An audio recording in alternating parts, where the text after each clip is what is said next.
Hello, lab rats, and welcome back to the laboratory. Broadcasting to you live from a corporate black site in the outer solar system.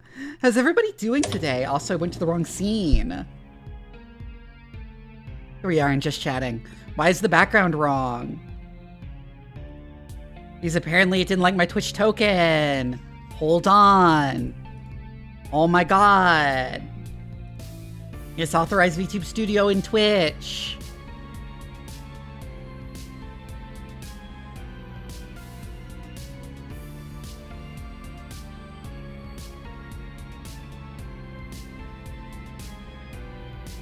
There we go. Oh, I'm going to zoom in. Hello, Commander Phoenix. Hello, Conspicuosity. And enjoy your lurk, and you too, Psy Purist. Hello, Atea. Hello, Ari Boy. Hello, Minor Minecrafter. Hello, Nero. Hello, Shadows in Science. Hello, Engine of Meat. Hello, Mothman.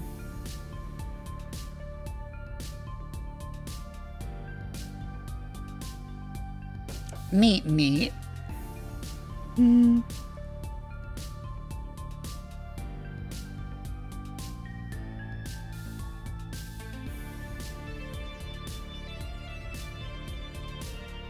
How's everybody doing? Because I was like, I kind of had an awful day.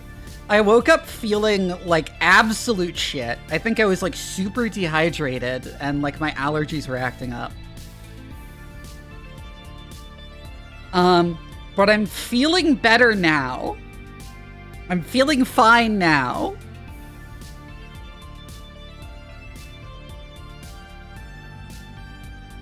And hopefully, I am not like this doesn't like get worse again on stream and like stays.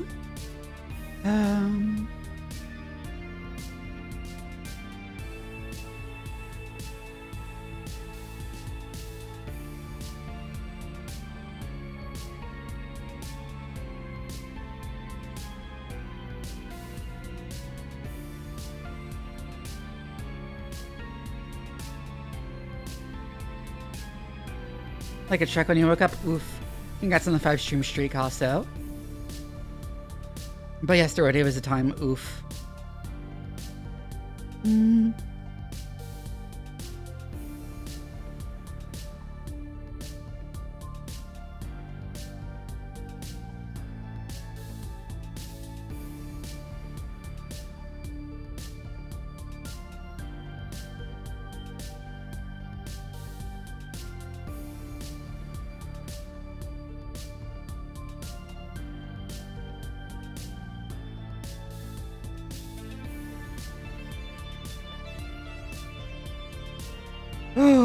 I'm just out of it. I'm just a little bit out of it.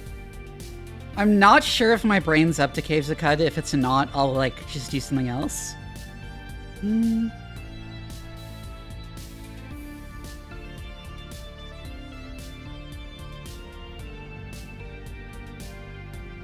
know, since I tried out Vampire Survivors on Steam, I said it wasn't like that great, but I've like played a bit more of it off stream and I ended up getting like super addicted to it.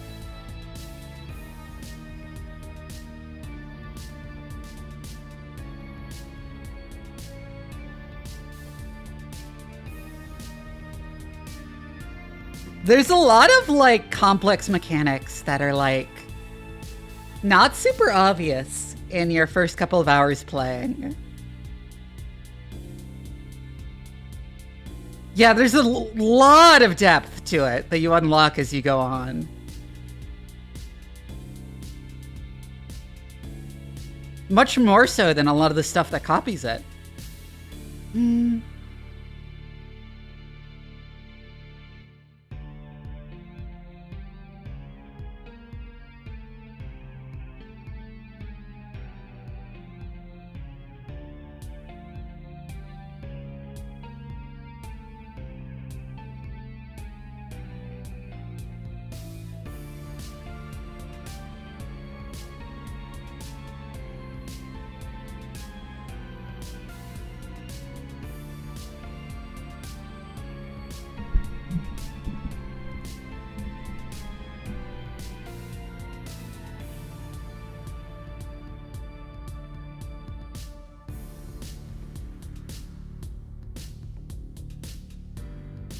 Hi, Benthic. Also, hi, Cookie. Have you played Caves of Qud yet? I'd be surprised if you haven't.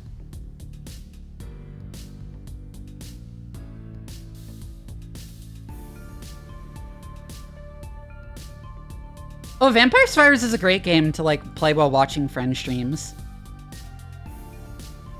Damn, that's crazy. I haven't played Caves of Qud. You should. It's really good. Also, I'm finally gonna do a collab with Cookie next week. I've been meaning to do that for like a year or more now, but finally.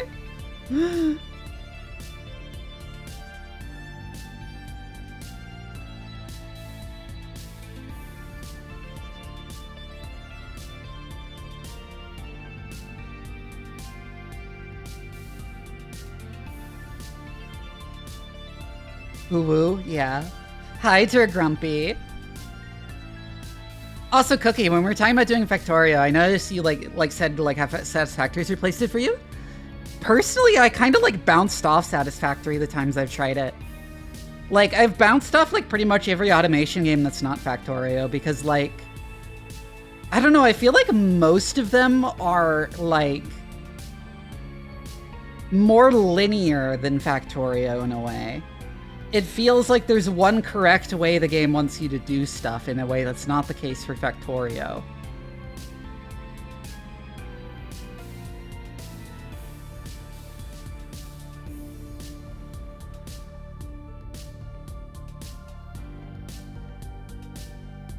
I don't know, I admire the purity. I also admire just the purity of the Factorio experience. The lack of bells and whistles on the factory game experience.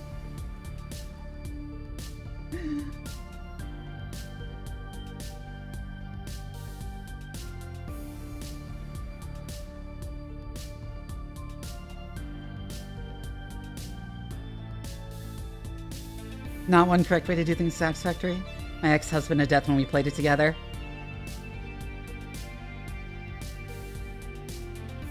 I mean, isn't that how everyone does Factorio?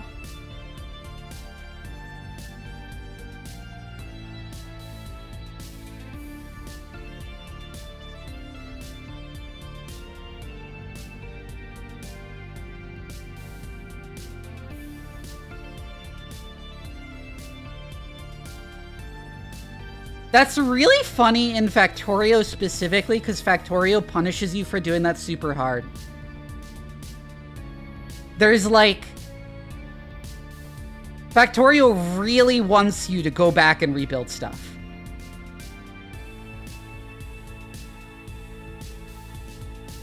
Phoenix, that's exactly what you're supposed... That's how you're supposed to play Factorio. Pretty much.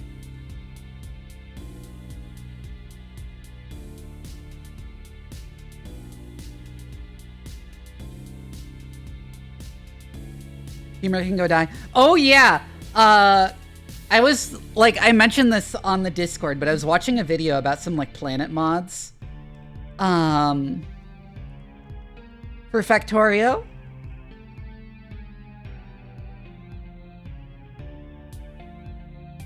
And there was one Rubia, which had some really cool gameplay ideas, but also the most Reddit sense of humor I have ever seen.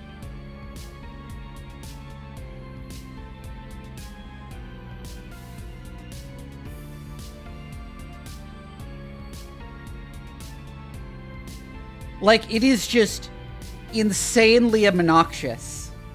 It has you building crapapults to yeet garbage.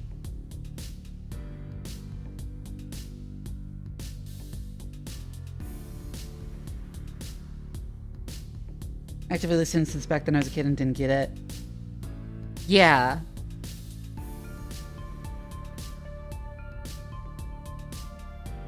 Rocket is an AI-generated turd rocket? Yes, it is. It's the most Reddit thing ever.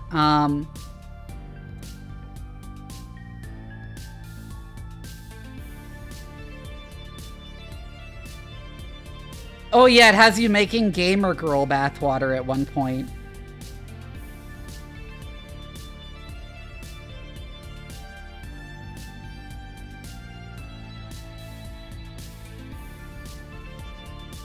It's so Reddit. It's so Reddit. It's so Reddit that there's another mod you can get that, like, makes it less Reddit. Called the Rubia alt cut.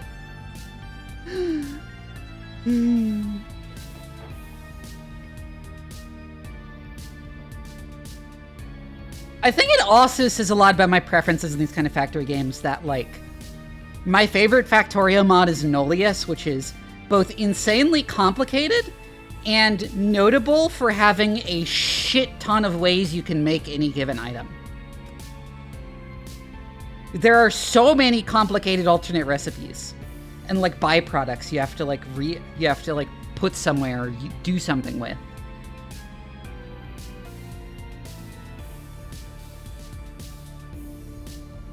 And I feel like a lot of other factory games sort of want you to build things in a specific way. And I always felt that was Satisfactory, especially with its goals that are like, make this extremely specific item that's like only used for fulfilling the goal.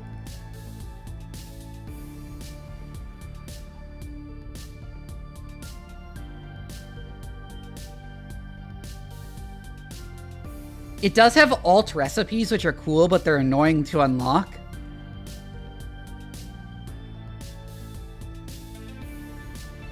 Satisfactory, because of like the alternate recipes, like Satisfactory feels like a little bit less linear.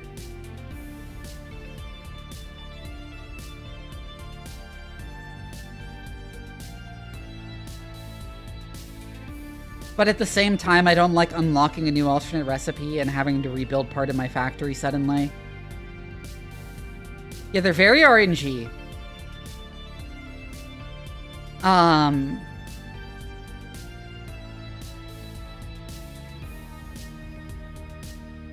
Another thing a lot of, like, most,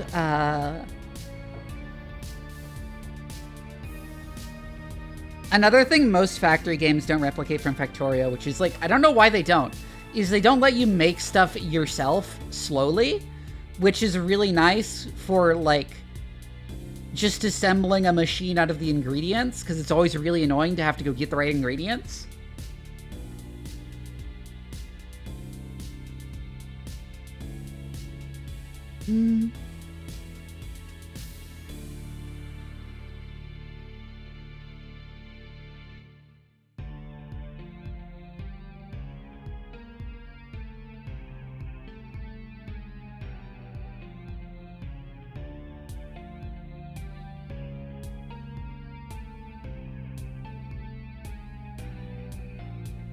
Let's you make stuff manually for a little bit. Isn't it really annoying? It's been a while. Isn't there like a workstation you need to use to like make stuff manually instead of just doing it automatically?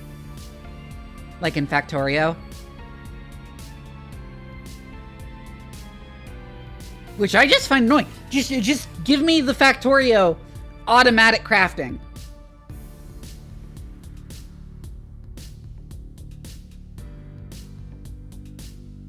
Ace, hello! Welcome in.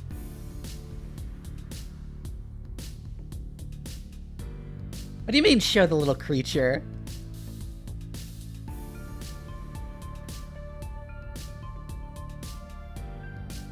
Mega Soul Factory said, well, yeah, Factorio does too. And, like, it does that by making the crafting by hand really slow. But it's really convenient when you just want to like make one instance of like a building.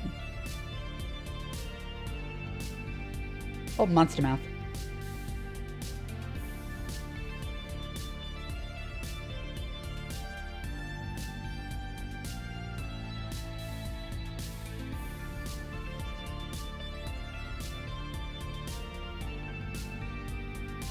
Oh, ha ha ha.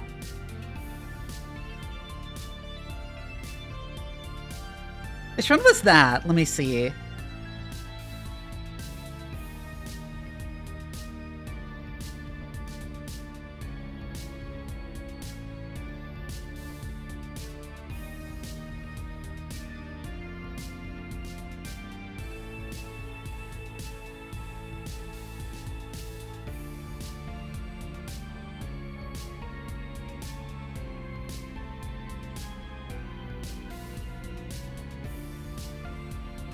Anyway, Satisfactory is definitely the, like, Factor game other than Factorio I like the most.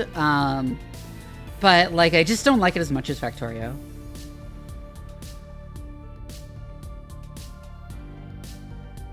Yeah.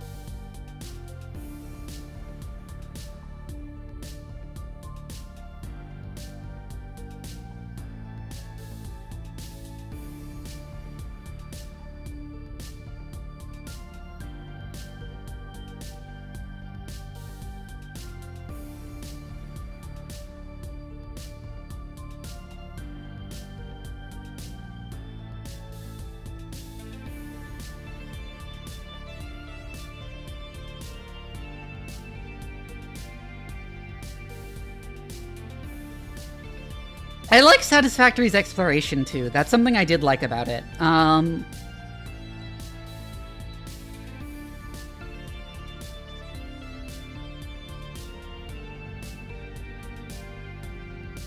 I feel like it's little bits of friction that are responsible for my, like, not liking Satisfactory as much as other games.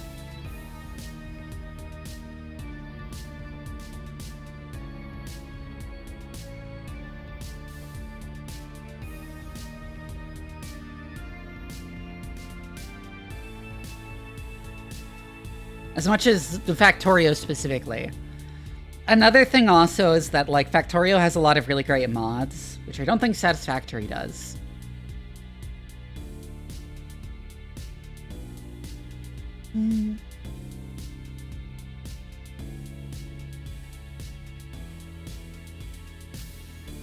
That's another thing I kind of dislike about Satisfactory, is that the first-person perspective in the 3D environment makes it kind of annoying to play stuff.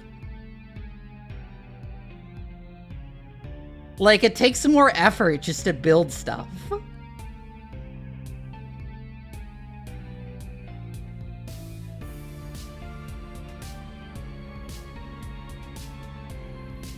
And it, like, arbitrarily limits the size of your blueprints, too.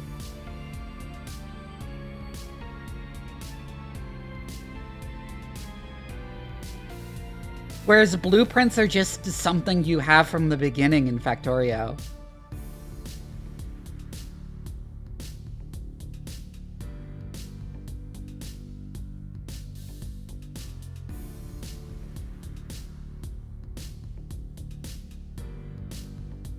Ooh, I found the post, yes. I think. Yeah. I don't think the character should be bigger in Satisfactory. I feel like there should be a way to go out into, like, bird's eye view, right? Like, you should have a drone you use to build stuff that you control or whatever that can just fly around freely.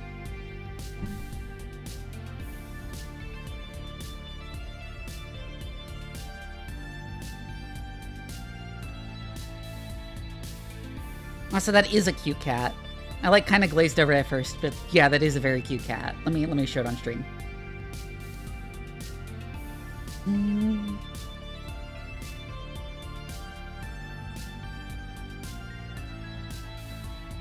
Yes, jetpacking improves Satisfactory a lot, but it's really annoying to get there.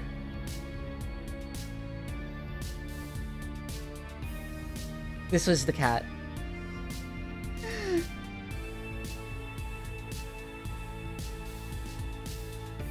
I know.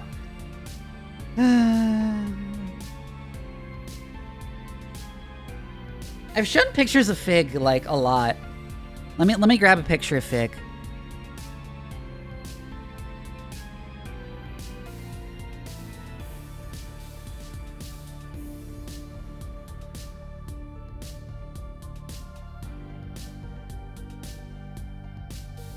Bloats your batteries.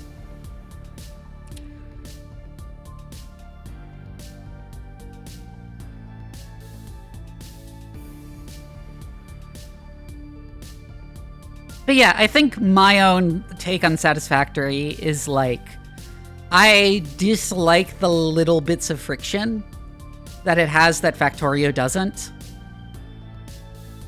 Like the difficulty of like finding an angle to properly build stuff.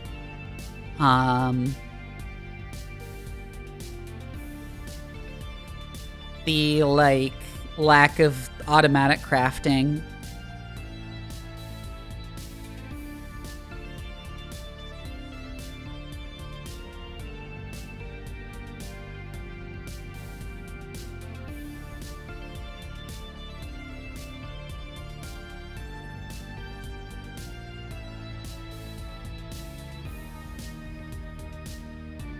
I'm forgetting my phone has like a nice camera with a really high resolution.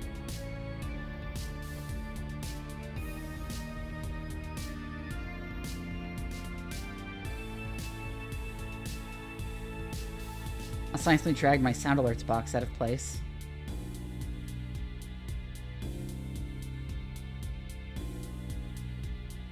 Here is a picture of Fig. Our little Dachshund Chihuahua mix. Technically my sister's dog, but I take care of her too.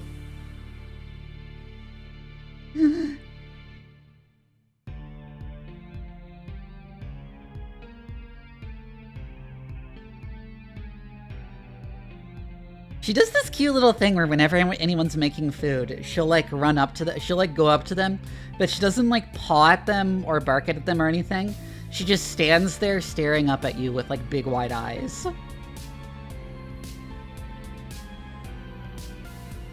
And she won't look away. She'll just stare at you continuously, like barely even blinking, until you give her food. And you'll be like eating at the table, and she follows you over to the table to stare at you some more.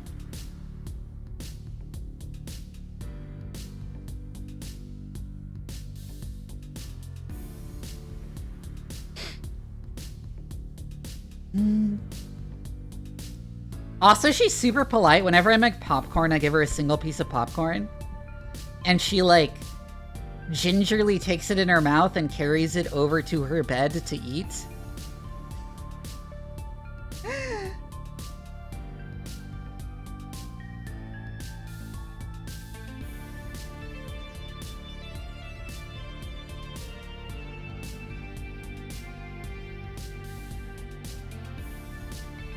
One popcorn. Yeah. What else is there to say?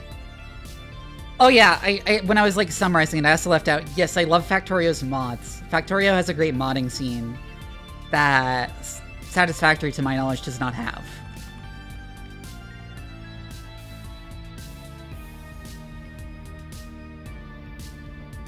In fact, Cookie, I should see if I could, like, drag you to play Nullius.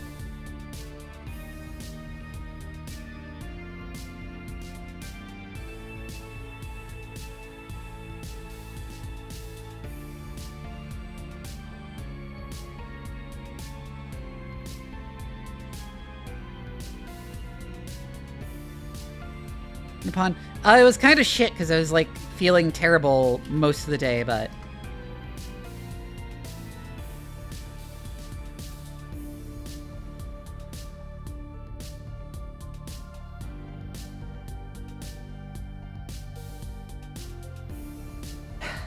And Cookie, then you too can experience the misery of chlorine gas disposal.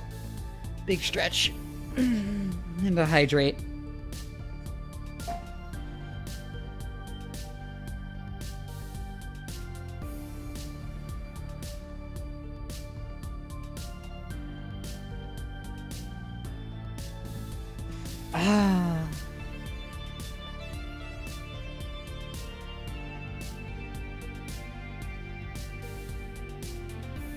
Ads are ended. Cool.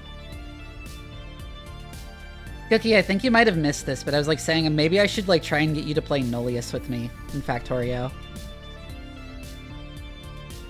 Which is a mod that adds some that like... Well, it's a total redesign of the Factorio experience, where instead of the engineer trapped on a planet, you're a von Neumann probe sent to terraform a planet. And it has some almost excessively realistic chemistry going on.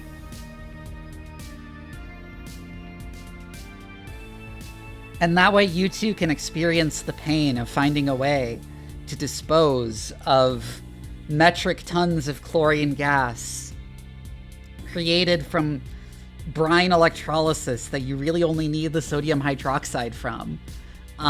But you also get lots of chlorine gas that you can't safely just vent into the atmosphere. You have to go through this whole process of, you have to like find something to use it for.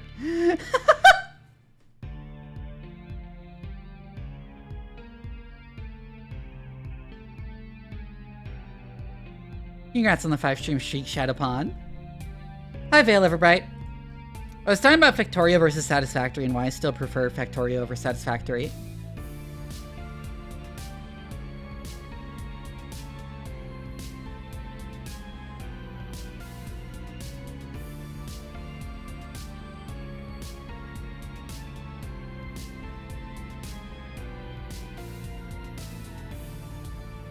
You can use it for making PVC plastic. There's some uses for, there's a number of uses for hydrochloric acid. It's also used in processing waste from mining.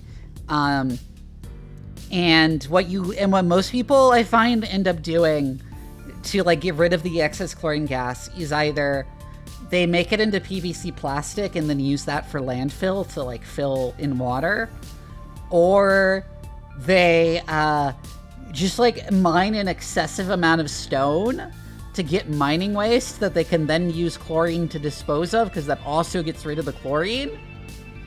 Oh, this is Fig. This is our dog. My sister's dog, technically.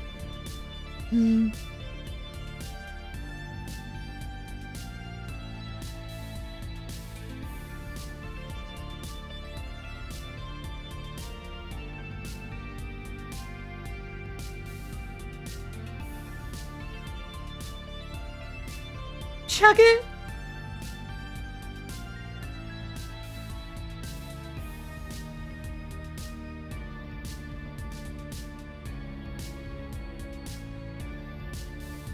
But you need sodium hydroxide to make aluminum, which is like super important in the mod, and you need to make a lot of aluminum.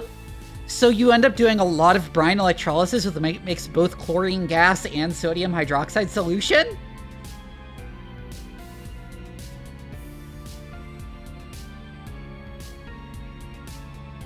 And you end up with so much excess chlorine.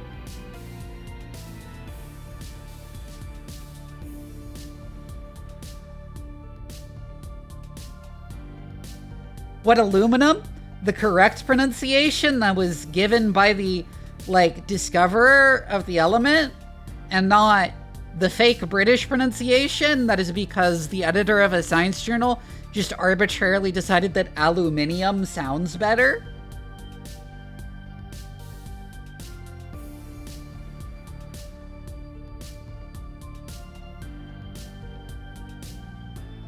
The American pronunciation is the original one.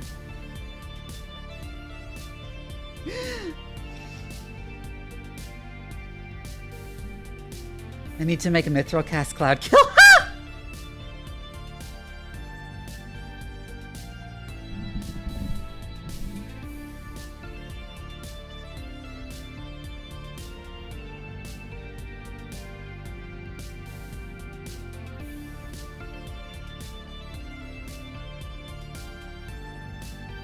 I mean, it's steel, obviously, right?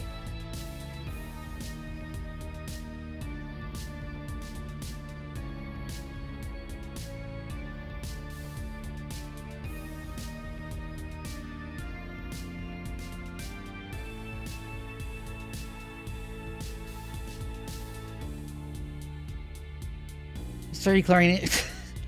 I mean, a lot of people just make a shit ton of storage and just store the chlorine gas there.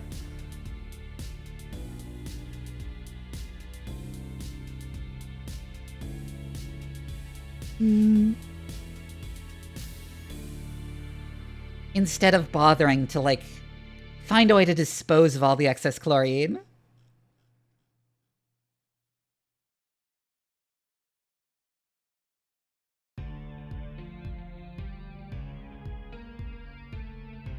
Anyways, if I remember correctly, Noise, the way you make aluminum is, fuck, I don't actually fully remember it. It's similar to the real-life process where you mine aluminum ore, you crush it, you dissolve it in sodium hydroxide solution to get aluminum hydroxide. You take the aluminum hydroxide and you smelt it into alumina, and then you smelt alumina again to get aluminum.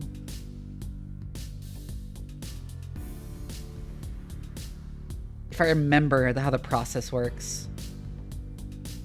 Or maybe you get aluminum before you turn it into, I think you get alumina before you turn it into aluminum hydroxide, and then you make the hydroxide into the aluminum metal.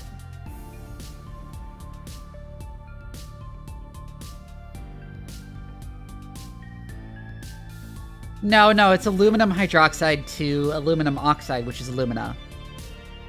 In that one moon-sized tank, yeah?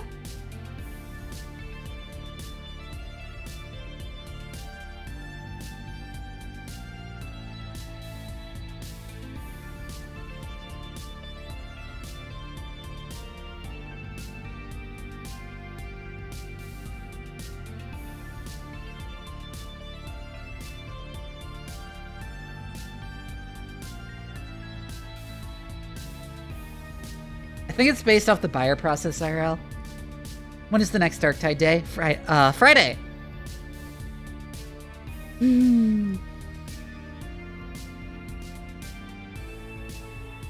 Yeah, just looking at the buyer process IRL, and like, yeah, that's the one Noise uses. You get your aluminum ore, you crush it, you dissolve it in caustic solution, which is sodium hydroxide solution.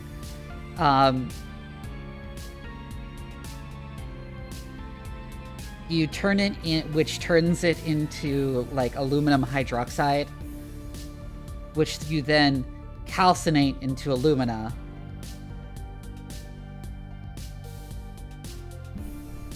And then you can smelt the alumina to aluminum.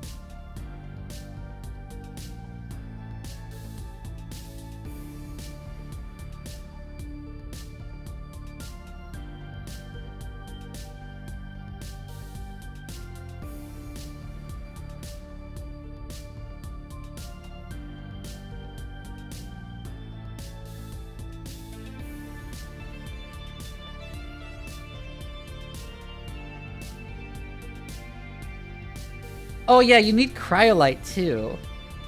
Yes, because it's the Hall-Héroult process, where you mix it with where you mix the alumina in molten cryolite, and then you electrolyze the salt bath, which produces aluminum.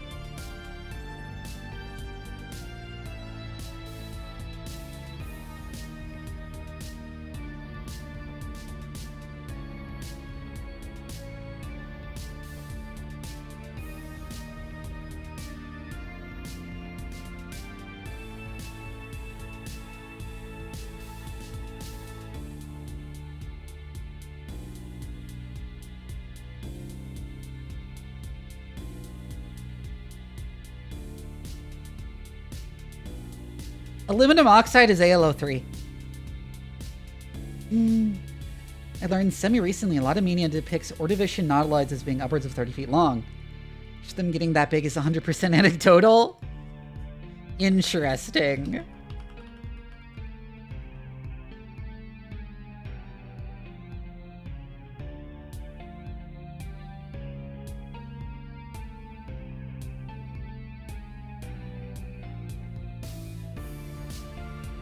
How big was Indoceras? Like 3 meters? Yeah.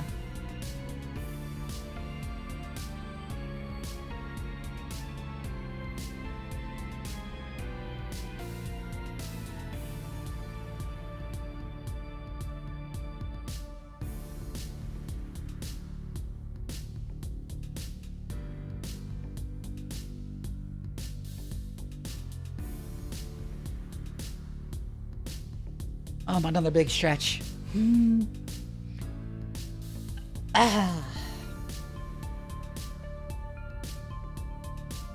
We'll take Fig down.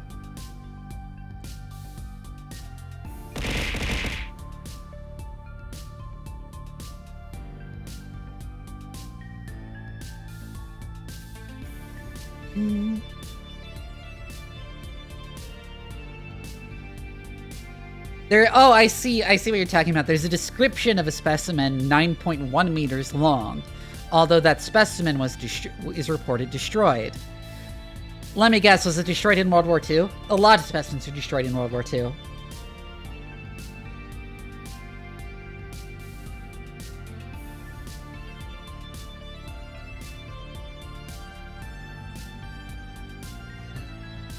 Yara, hello! Thank you for the raid! Hello! Well, I'm surprised you were streaming this late to begin with. Hello, Raider. Somebody give Nyara a shout out. Hello, Raiders, if you've never seen me before. My name is Dr. Vivi. I'm a mad scientist VTuber and your favorite bratty cyborg cat. I like streaming strategy games, horror games, and RPGs, but really the game gives me an excuse to ramble at length about science on stream, because I'm also a scientist in real life. In fact, I worked on Subnautica 2 as a science consultant. How am I doing? I had like a terrible morning because I woke up feeling extremely under the weather due to a mix of dehydration and allergies. But I'm like feeling better now. Also, thank you for the follows. Sab Starling, ML161Max. Yes. Hick, also sorry that you're sick. I'm not actually sick, it's just like allergies. Glorp Nyara, thank you for the follow. And Bingcrum. That's an interesting name. Cheetah is found on an active construction site. Huh. My team is better, also thank you for the follow. Yeah, I basically designed the Protea virus for Subnautica 2.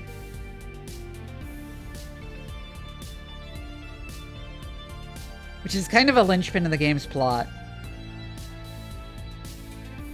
And it's kind of crazy seeing stuff I worked on in such a big game. Although virology isn't really my area of expertise, but on the other hand, Protea virus isn't really a virus. At least not a conventional virus. I study mainly, I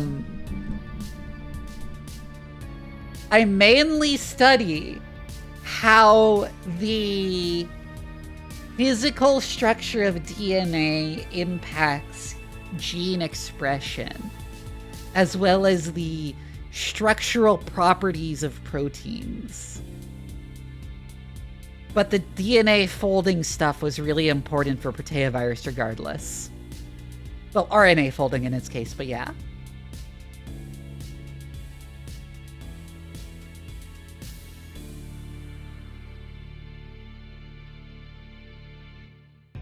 I do really like microbiology, though. For my 10th birthday, I got like, an expensive compound microscope.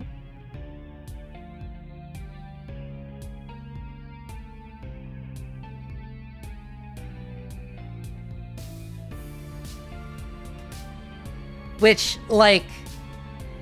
Yeah, I was the kind of 10-year-old who asked for a compound microscope for my birthday.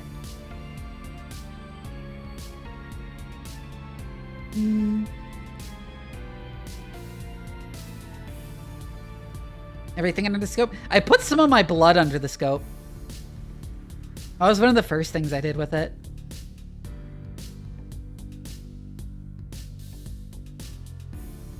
I also went looking for tardigrades at the creek.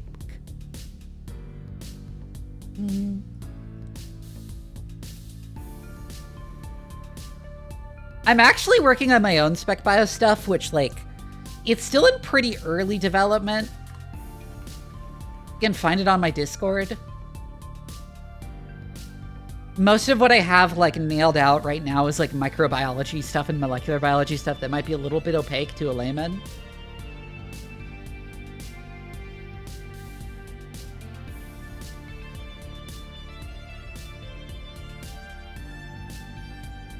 My dad was a microbiologist? Cool. Asked for a microscope early on. Ha!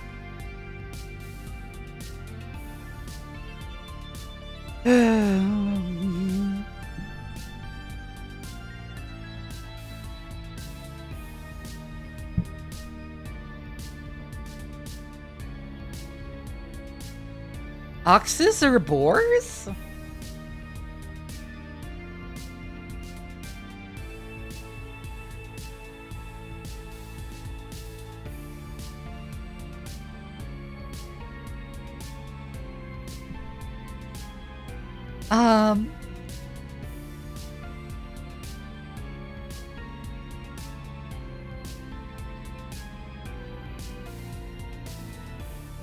I think my true passion for studying shit that, like, I'd love if I could just do as a job is studying fucking stramentopiles and ciliates.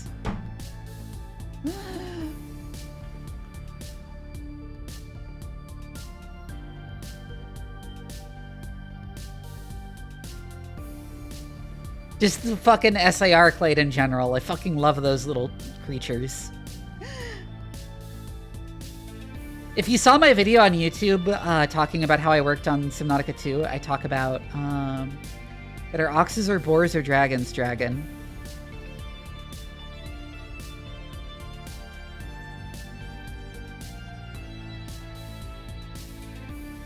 Everything cool is in the fucking SIR clade. You got your fucking Radiolarans, you got all your various ciliates, you have the dinoflagellates, you have kelp.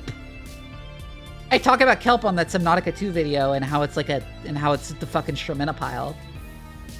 And therefore part of SAR.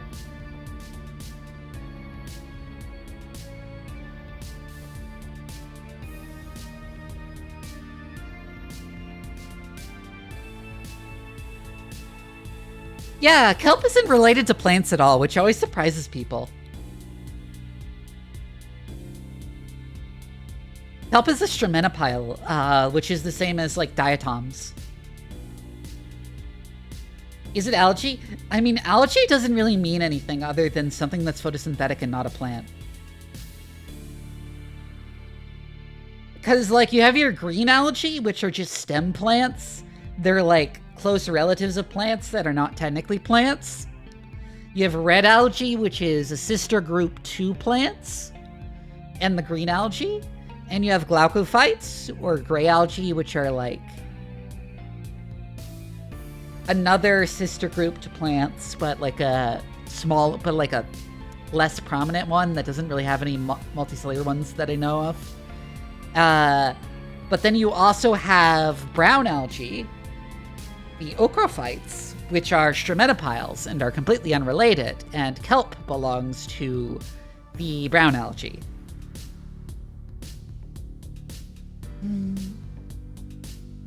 There's also golden algae, and I forget which group that is.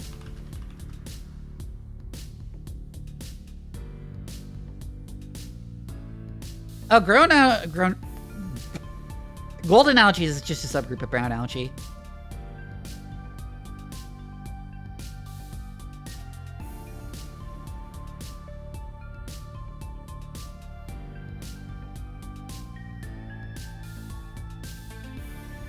You also have things like the chloracneophytes, which are rhizarians. You have, like...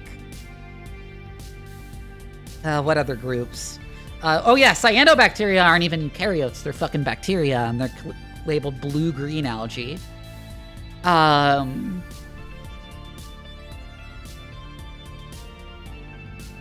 You have euglenids, which are, like, extremely basal eukaryotes that aren't, like, really related to anything?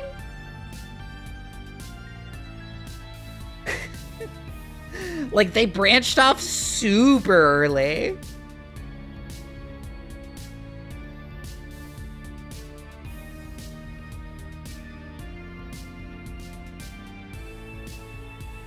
Your fucking haptophytes, which are haptes. Which are, like, pretty early diverging again.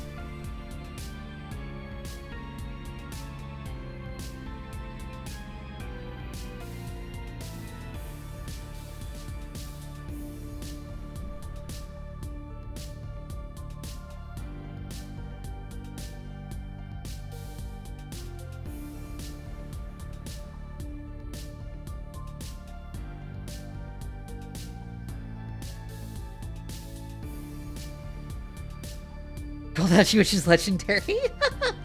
No, but green algae is just stuff that's like related to plants, that's like closely related to plants, but not a plant, right? Because like the label green algae is polyphyletic, which like, okay, like a monophyletic clade is one where it consists of like a single common ancestor and everything descended from that common ancestor. When I say it's polyphyletic, no, paraphyletic. Not polyphyletic, paraphyletic. When I say it's paraphyletic, what I mean is it doesn't include some of the descendants. I mean, some of the descendants, because if you were to go back to the common ancestor of all green algae, that is also an ancestor that plants have.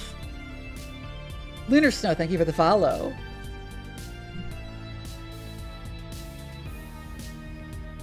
So plants are just sort of embedded within the green algae. It's not like a real group, right?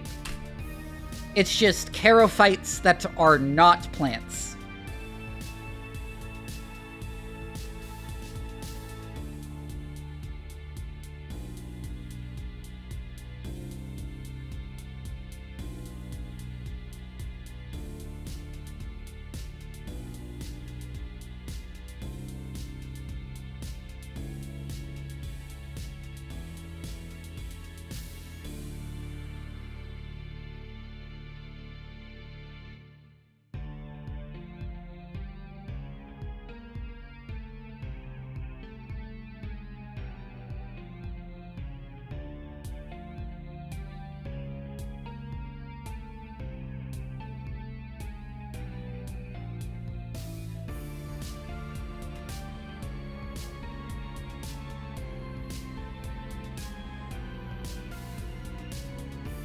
Plankton is plankton just refers to any organism that can't swim against the current. And therefore its movement through the ocean, it depends entirely on currents.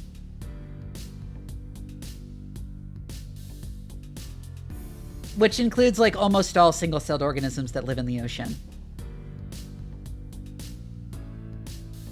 But also means that, like, most jellyfish are plankton.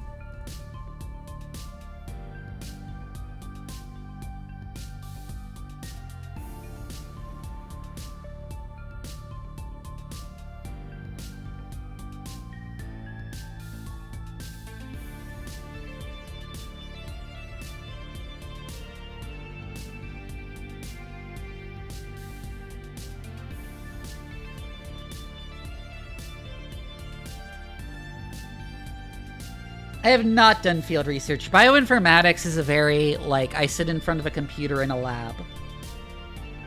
Field. Arguing if Mola Mola were plankton. You know, I didn't think about that.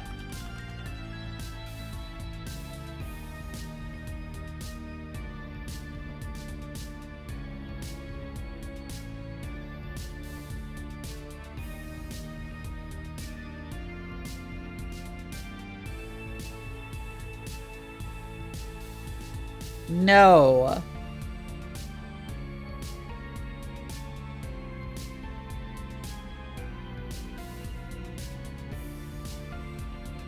Propel themselves a little bit, yeah.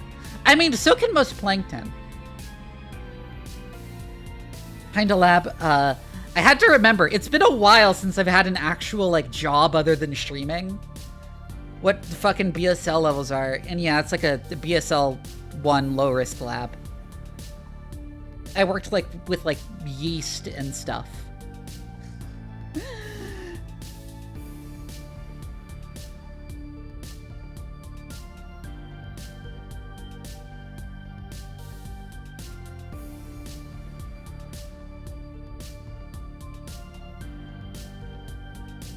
Why would you do that, Harmless Shark?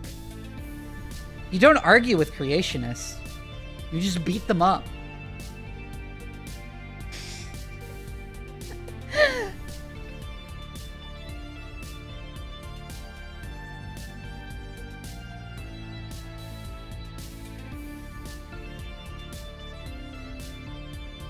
I did look it up, and apparently Mola Mola can swim, or can, like, direct their own path through the ocean. They can swim around. They just usually don't. So they're not plankton.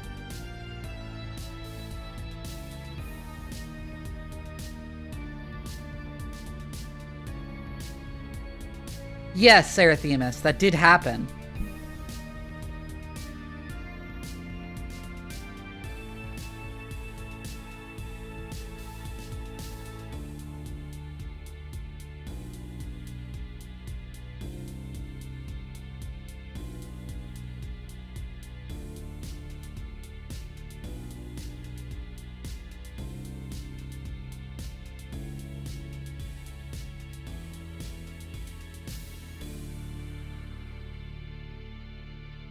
You have Maxwell and Paladin Death Scythe? Cool, Glocknado.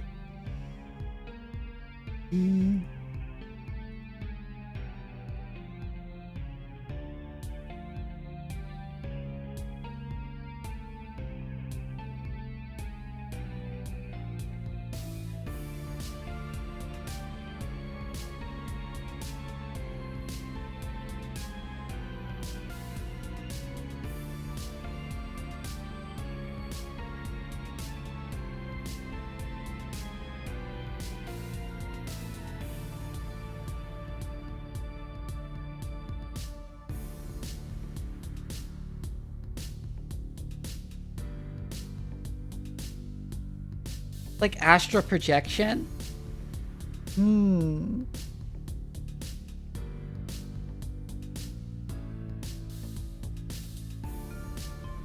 What's that spinning behind you? It's one of the... I can never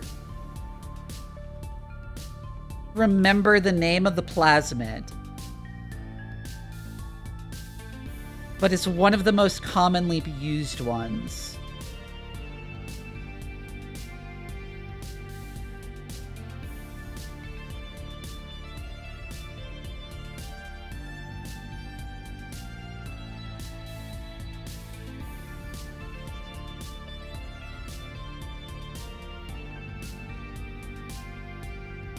Oh yeah, it's PBR322. One of the first generation E. coli cloning vectors. It's a stylized depiction of it. Craft that usually opens by default in Snapgene? Yes. I mean, yes. I can never remember the name of the plasmid, I just know it's like one of the first plasmids that was used in the lab. And I stylized it to look kind of like a halo.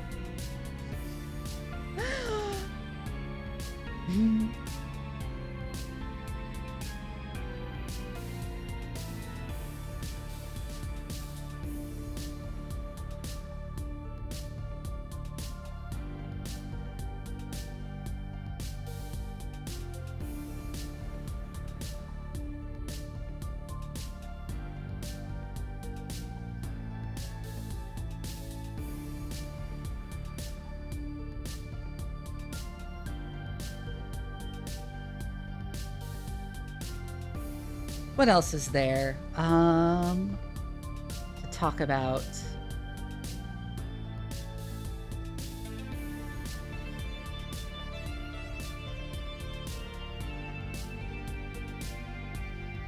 Before we get started, because this has been a big, long chat.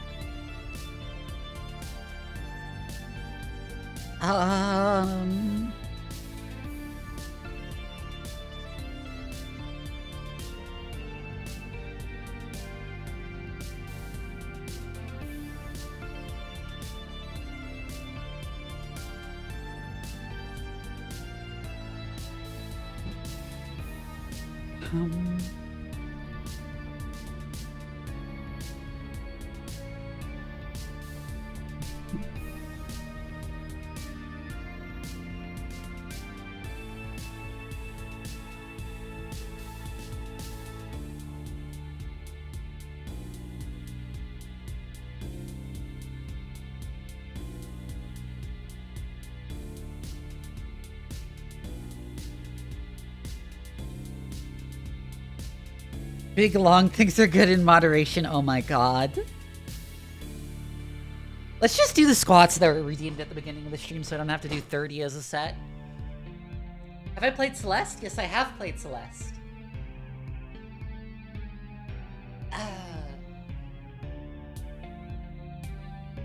Okay, so 15 squats.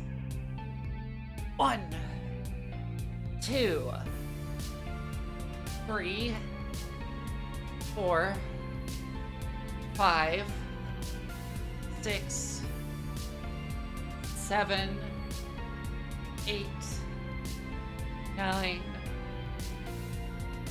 10, 11. Why are my legs so stiff today? God damn. 12, 13, 14, 15.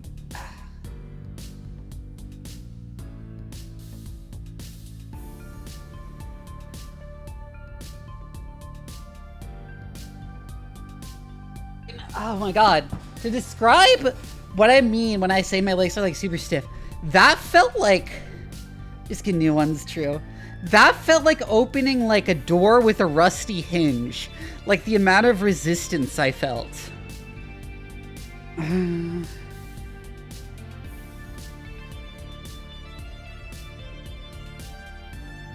The squats will continue until the streamer's cake is within the desired parameters.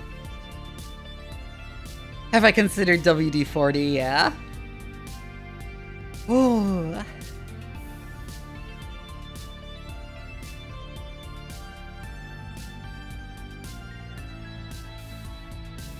I'm gonna wait before I do that other set of squats.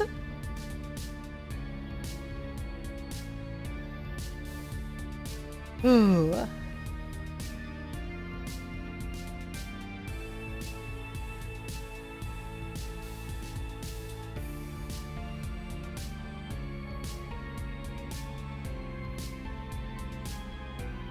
Okay, let me finally launch up Caves of Qud.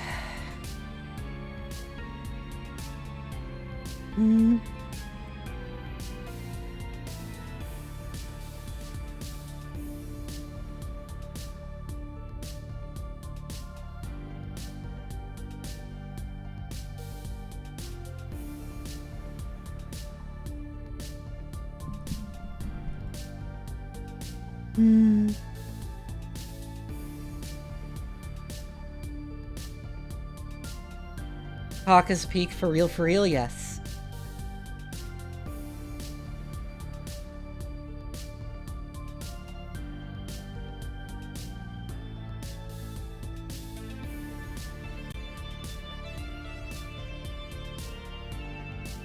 I don't know, I don't think I can compete with, like, Phoebe 200 squats a day, McBain.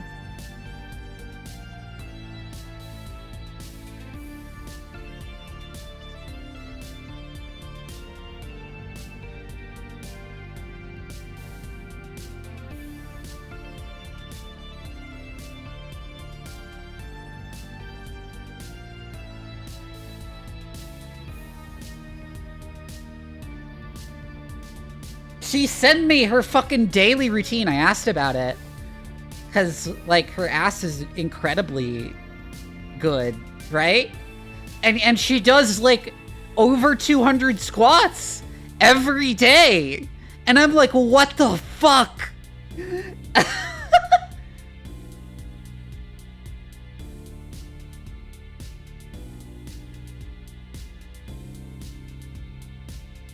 Cake, thank you for the Cake, thank you for the follow. Blech, I keep mispronouncing that.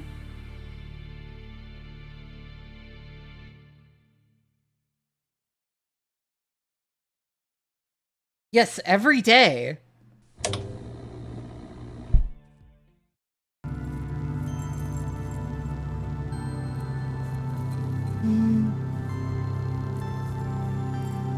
Also, it seems to be complaining about Steam input, so let's see if that fucks stuff up or not.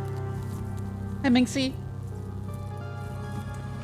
So we had that one quest that was broken, and somebody told me the command to fix it, but I think I kind of forgot.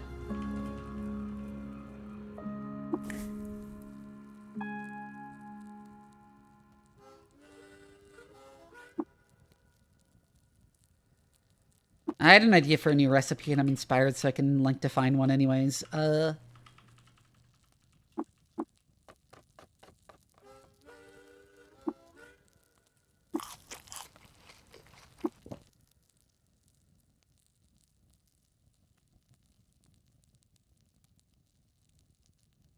Yes, whenever you take damage, there's a chance you just heal.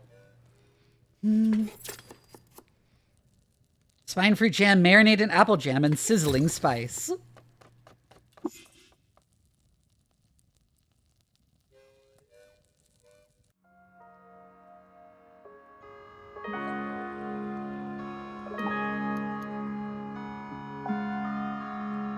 Okay, does anyone remember the code? Okay, by the way, if you're here from Nyarishim and you haven't seen me play Caves of Qud before, this is a very... It's... classic rogue-like, except it's a recent one and has like a lot of modern features.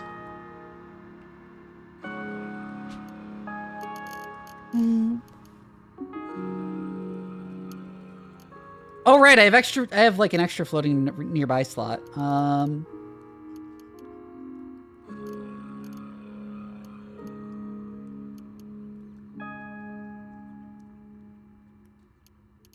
What do the chiral rings do again? I know they're like a weapon of some kind, right? There's my quantum mote that I never re-equipped after I came back to life after getting sent to the fucking afterlife.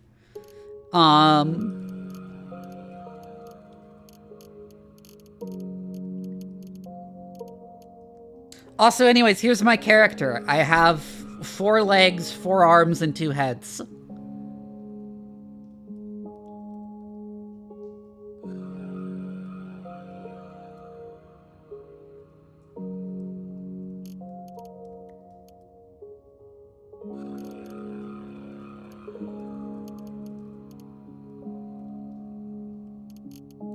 What do 2 heads do? It makes it easier to shrug off mental effects, and also, I don't die if I lose one of my heads. Finish quest step, quest name, quest step, quest XML. I don't know why I clicked the fake link. We all have 4 arms, fuck you!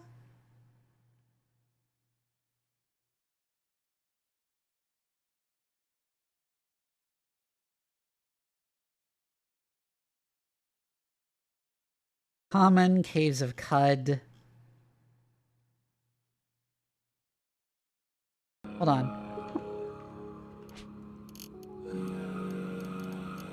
This is the problem I needed to fix, is that it somehow skipped this quest step. I assume in the process of me fixing the other time I got the like other place I got soft locked on this quest.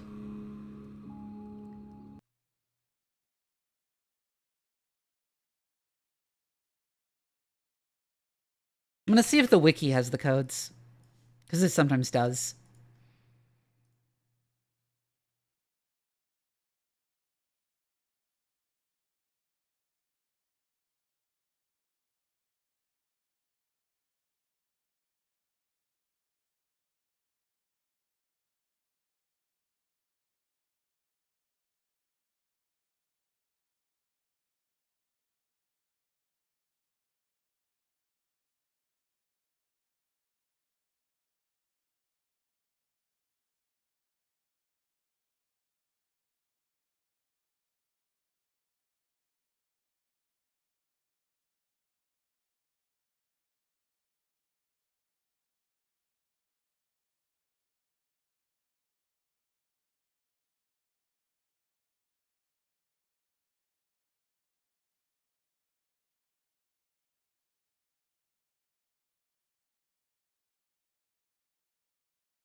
Let me... What do you mean I don't have the key? Did I somehow lose the key?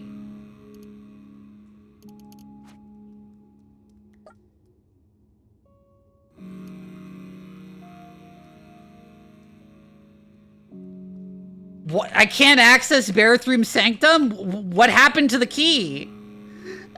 Did like a fucking strip fly steal it from me and I didn't fucking notice? Ah!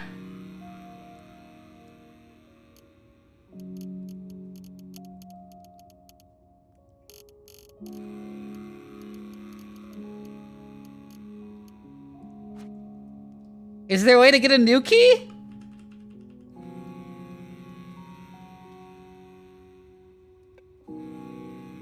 I can't, like, go up to Otho and say I like, lost the fucking key?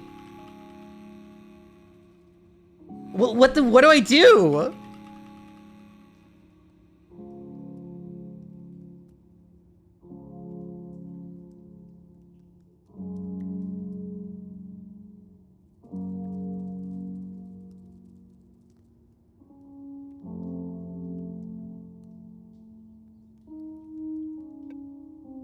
I lost the key!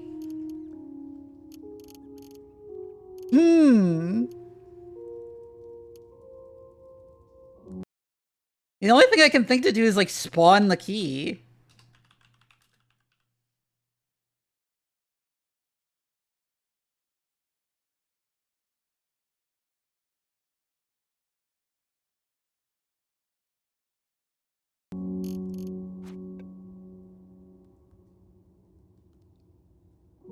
Now let me just...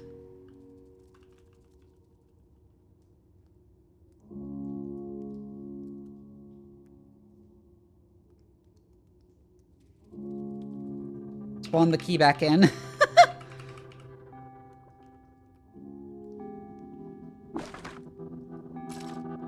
Hello, Clank. Clank, puff on you, later. Now Clank paws puff for Prickle's favor. Do you live in Gritgate now? Clank live! Tragedy of Jalopy invite Clank to dim candle space. Clank soften stone floor with plushes dust shelves of boring jars with happy and spores. Prickles look at it. Live and drink.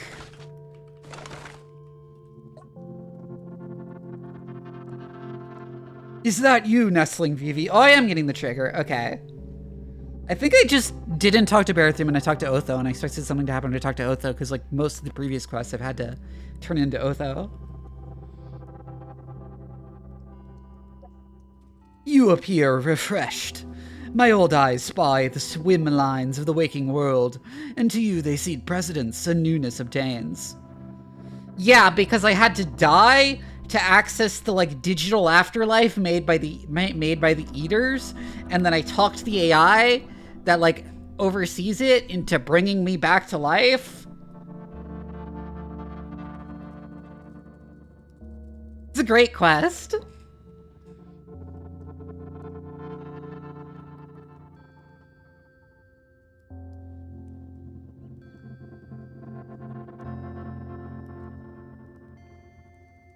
Outside of time, I found myself in a place of light. I chose to return and was made new. Do you think there's another of you who's still dead in that tomb? Probably. I am confident there is a richness of wisdom in the poetry of that statement. One day I'll be eager to discover it. For now, what of the spindle? I found Brightshell, where it lies beyond the tomb. I spoke to the Shomer there and arranged for the disablement of the spindle's magnets. You are ever a courier of bright tidings, Vivi. I am fond of this fact. Categories and types are decohering in these historic times. Nonetheless, the ritual nourishes us. You are raised to Mevin, Vivi, the one who understands. You are promoted to the rank of Mevin. Take this too, a shoot of morphing gel from my personal collection.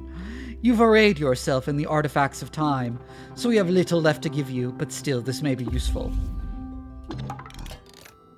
You're now loved by the Barathumites. Now, matters have evolved in your absence. Do you choose to learn more? I do.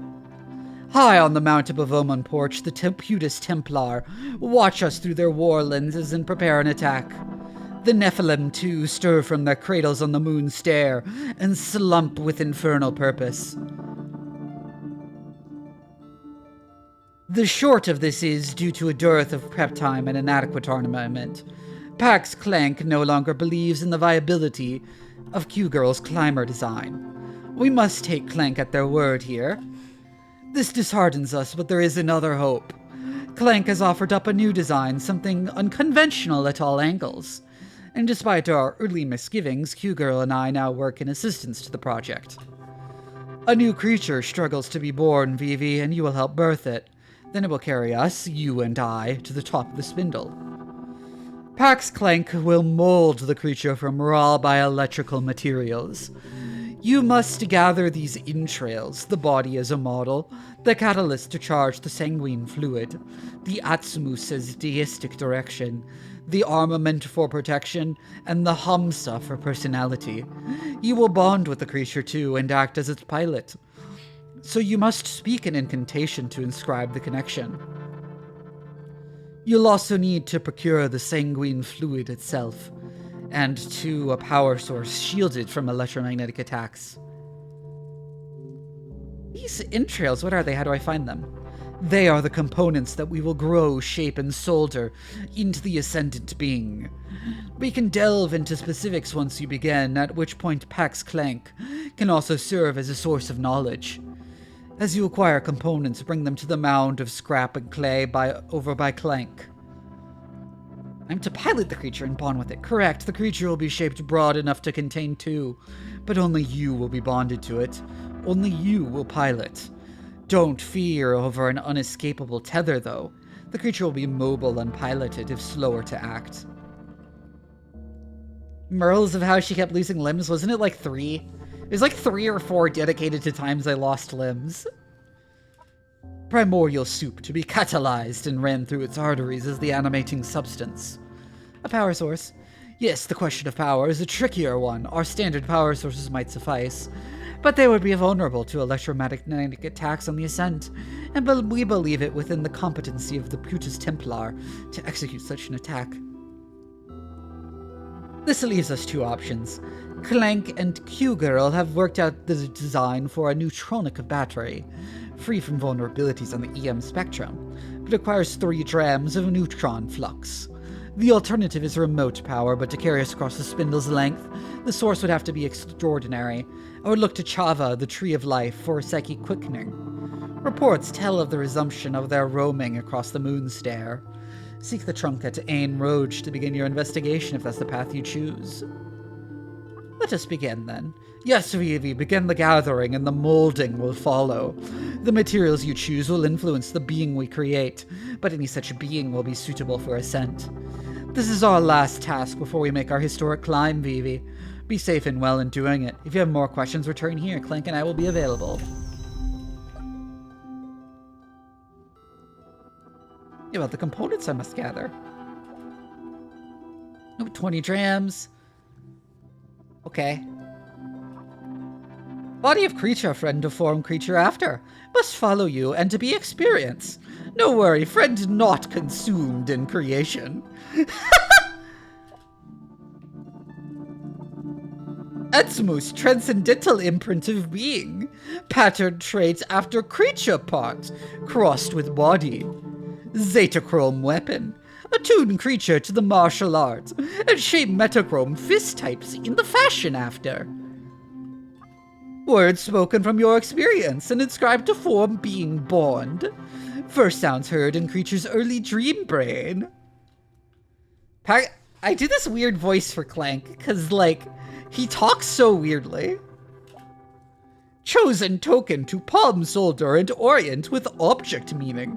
5 pounds or less. Like others, choice alters creature's traits and behavior.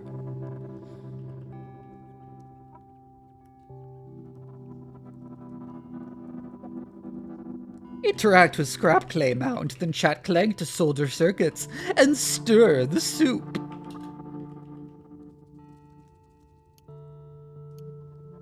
Operating manual for large creature. Interesting.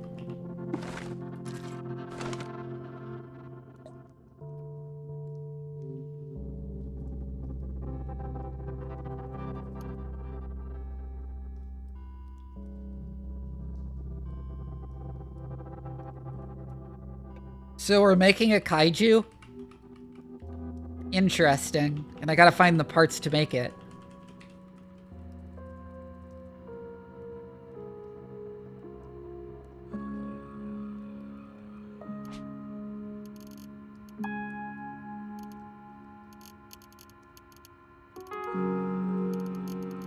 the first things to do is to go back and store stuff in Joppa.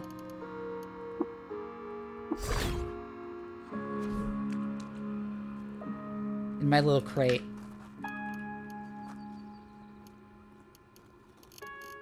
You can operate my... Fuck you.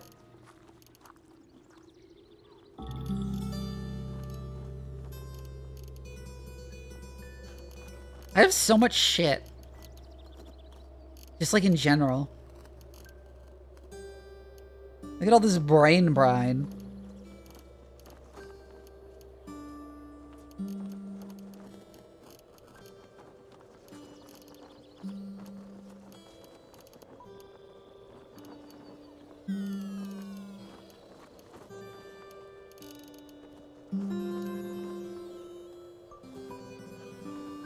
What does a metamorphic polygel do? You must pilot the creature, Vivi. Just pilot the creature?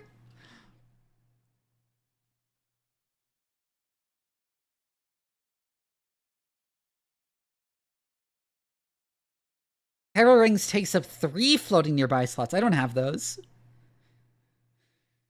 When powered, equipped, and booted up, they have a 10% chance per turn to dismember an adjacent enemy. Interesting.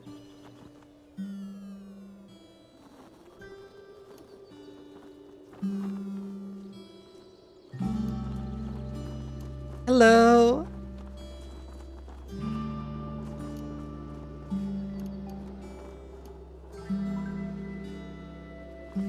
Also, I guess I would use this to store the neutron flux.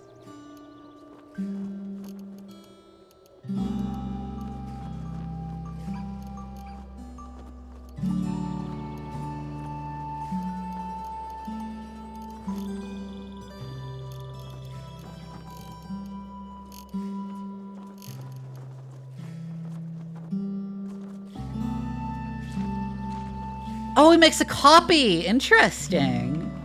So I could use it to copy something like really rare. I don't think I have serrated, do I?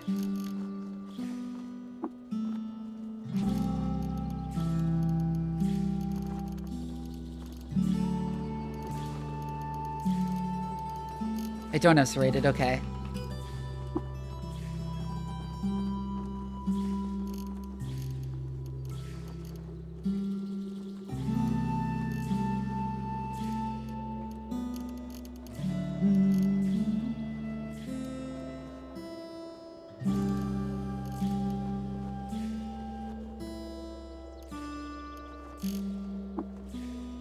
Give him a box of crayons and a copper Rhinox figurine in exchange.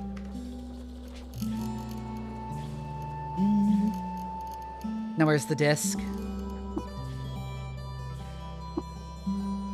Wait, I do know serrated? Fuck. Oops. Oh well.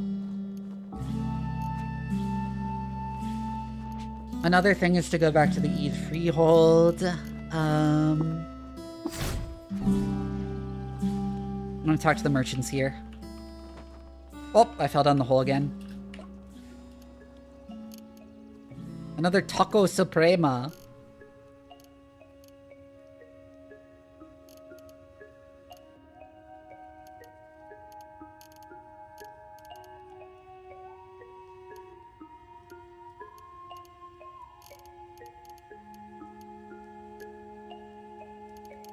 I can trade some less valuable trade goods for, like, some silver nuggies. I guess.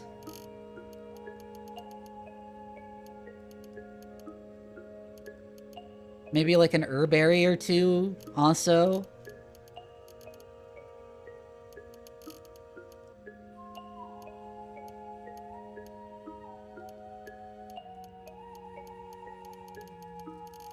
Yeah, you're relatively heavy, so I'll get rid of that.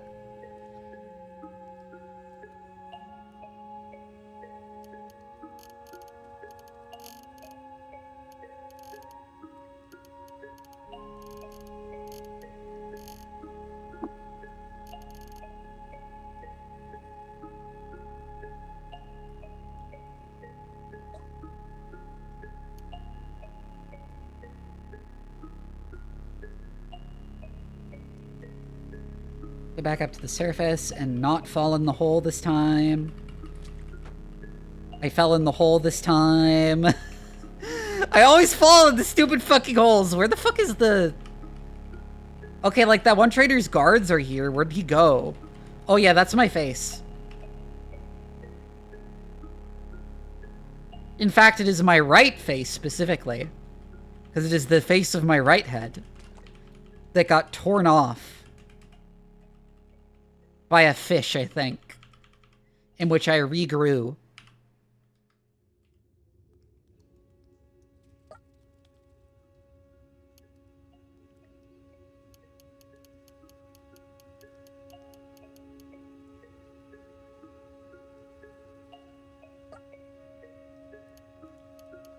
Hatter. Let's trade with the plan again.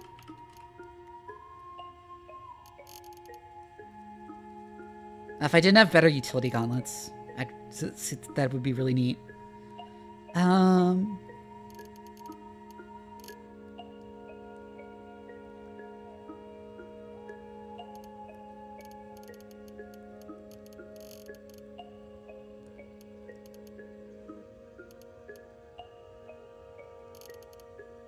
they have gold nuggies. I'll 100% trade up for that.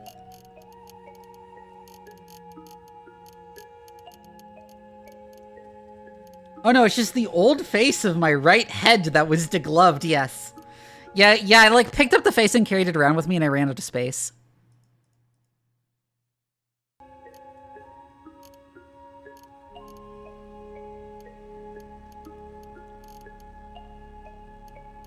Any of these other bits of cybernetics I'm carrying just for their trade value weigh a bit much.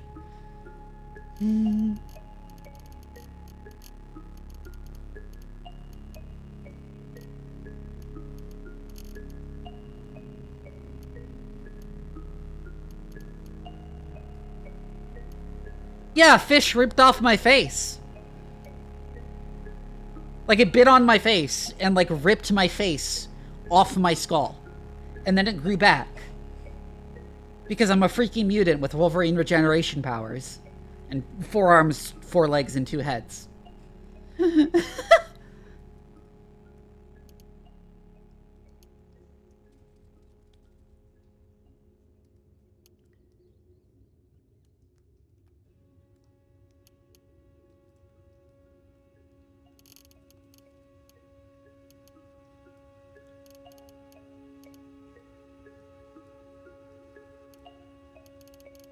Blaze injectors do again.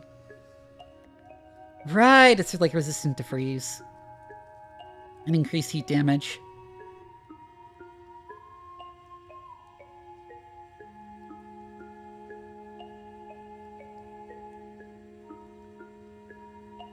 Putting your own face on as a mask? Yes, you can do that.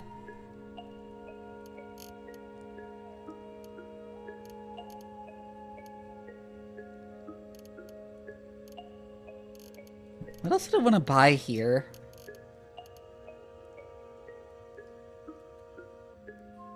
Wait, you can wear a clay pot as, I guess, like a hat?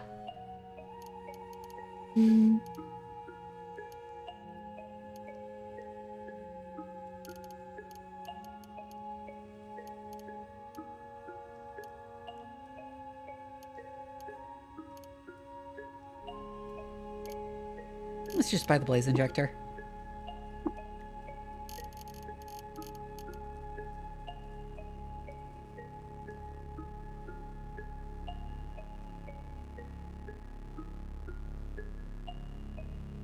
It's boots? Oh, if you have roots for feet. Duh. You know, that's a crazy thing to just take in stride. That would make sense why it's the plant selling it. Anyways, let's like, smooth my gems.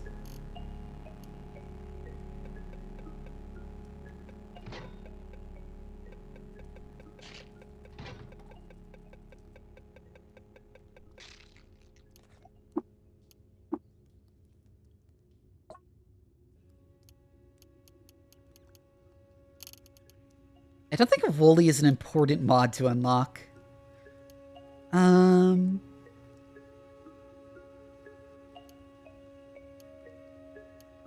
What does spring turret grenades do? To just spawn a grenade? Spawn like a turret? Damn, that's some valuable scrap.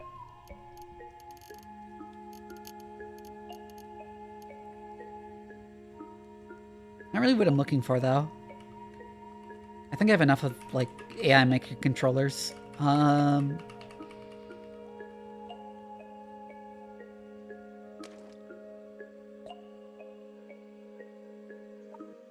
Yes.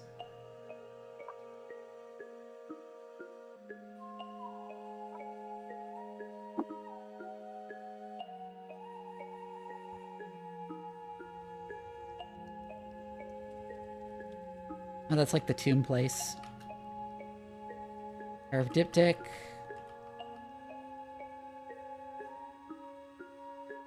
Where's the other drillman merchant who hangs out on the surface? I have no idea where he wandered off to this time.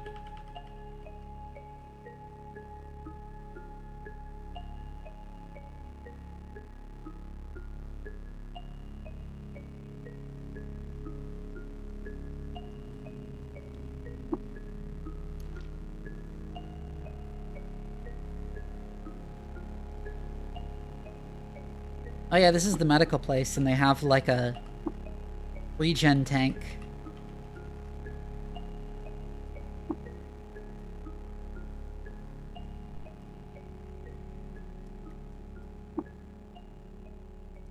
Oh, it's a pool of convalescence. I guess for the tank. That I'd have to use to regrow my limbs if I wasn't a freaky mutant. With regeneration powers, you could just regrow limbs in a few seconds after they get cut off. You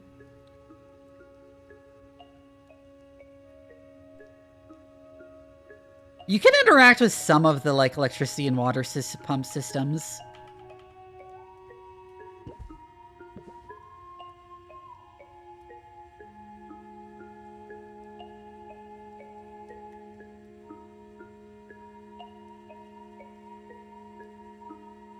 Where the fuck is the merchant these guys are supposed to follow around? Oh, there he is, finally. A gas tumbler? Huh.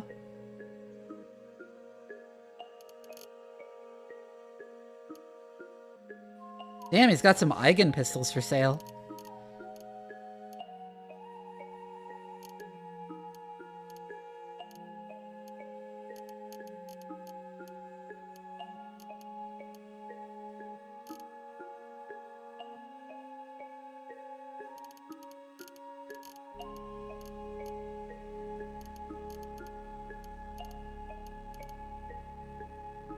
Probably. That's probably the explanation.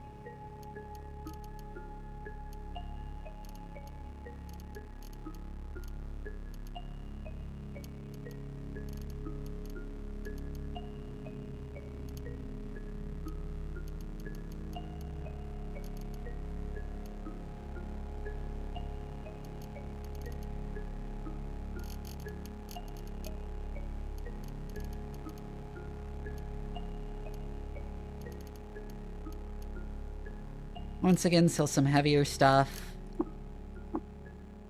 For gold nuggies, to save space.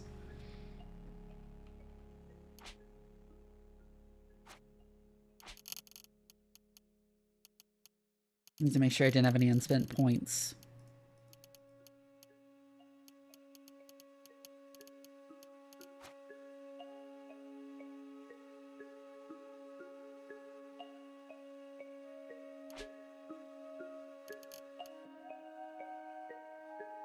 Alright, I have that one.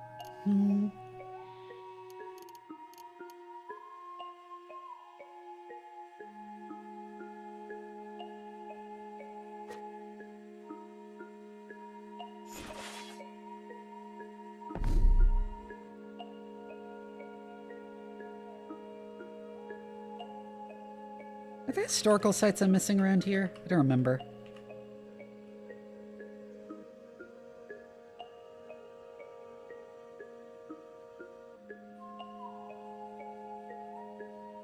Ein Roge. I guess I should finally explore that area, the Moon Stair. I'm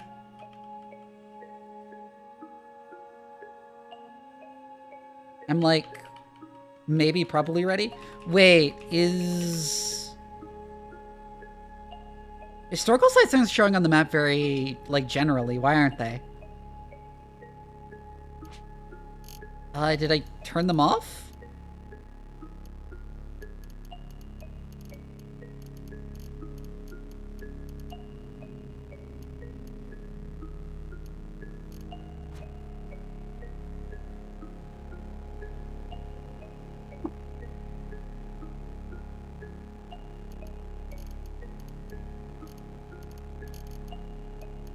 How do I turn them back on? How do I turn, like, locations and historical sites back on?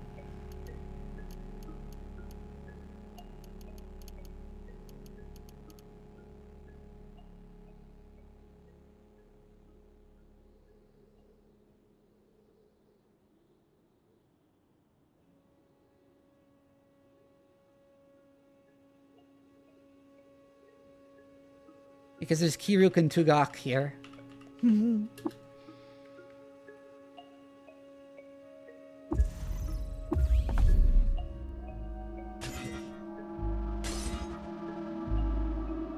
Which is the place I wanted to explore.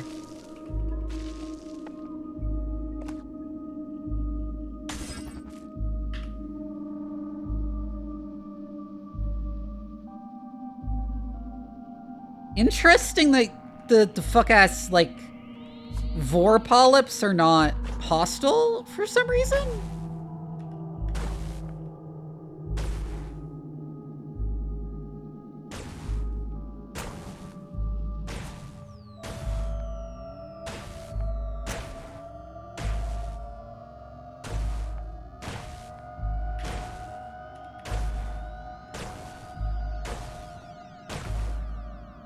Finally!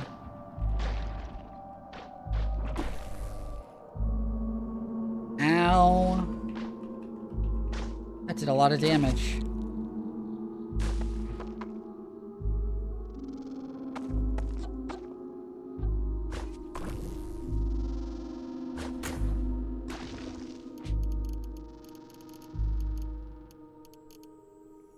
What happens if you drink brain brine?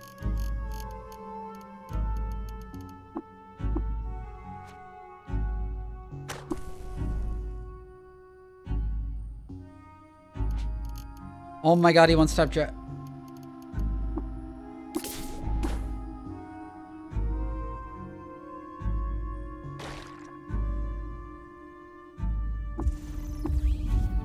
Next time I'm just gonna use rubber gum when I see those guys. Fuck you.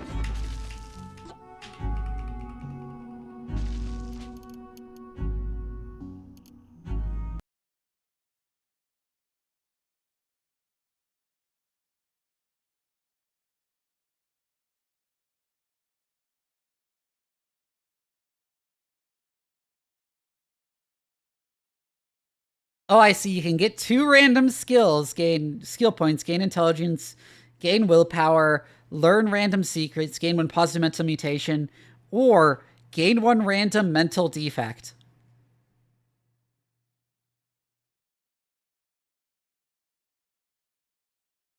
It also makes you confused for a while.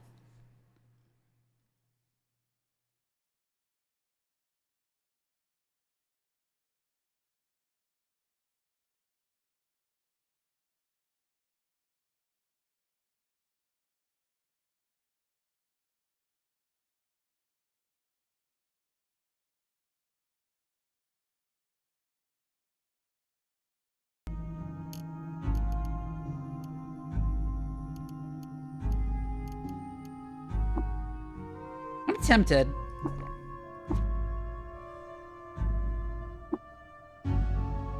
I learned wilderness lore canyons. Fastest gun in the rust. My ego is decreased. Interesting.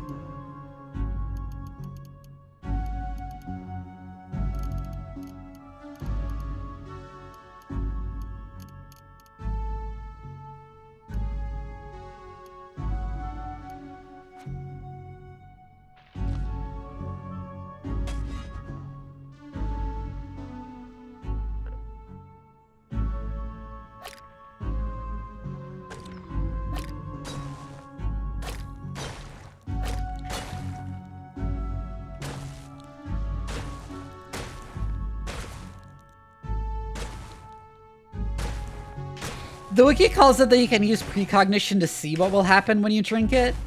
If you have it, which, like, I didn't realize precognition was as strong as it was, or else I probably would have, like, gone super hard out of my way to get it in character creation.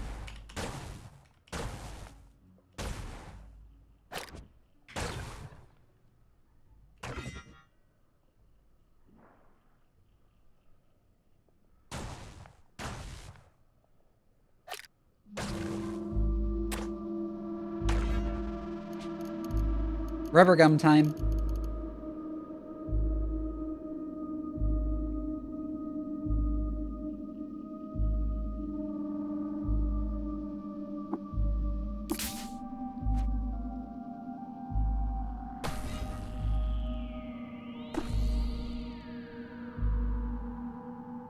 You still do so much damage.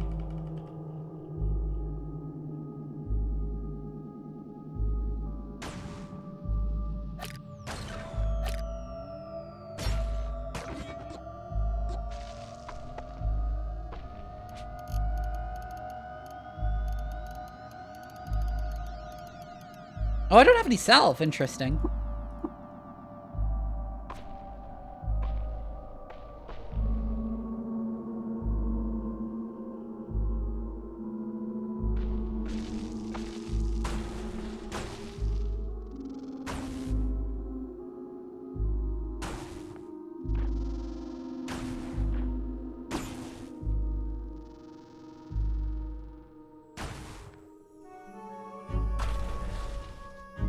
I need some more memories. I was hoping to avoid that.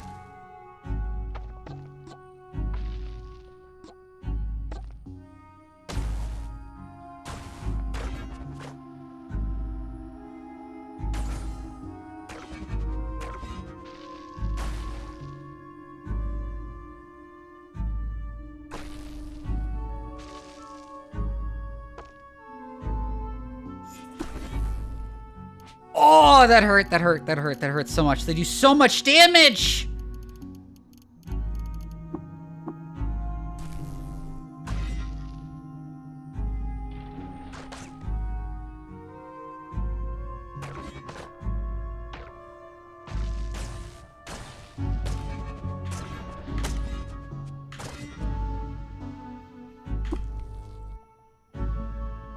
Oh, I died from attempting to electrocute a mirror bug and it reflected at me. Man, these late game areas are hard as shit.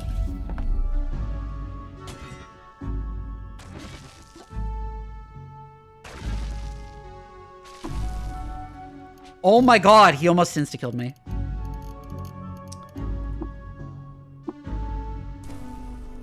Eat the berry and inject rubber gum.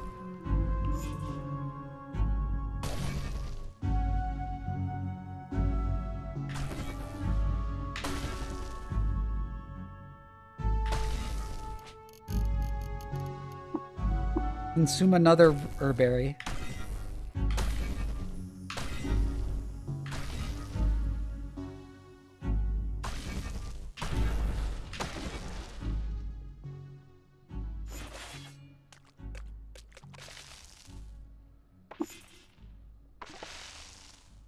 Wait and heal a little bit.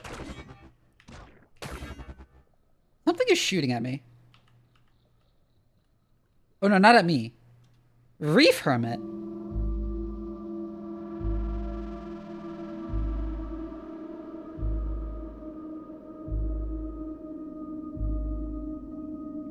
Hello.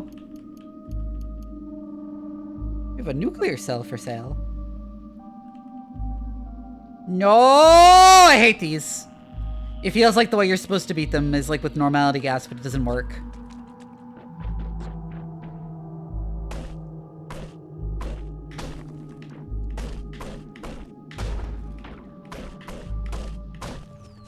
At this point, I'm digging my way in.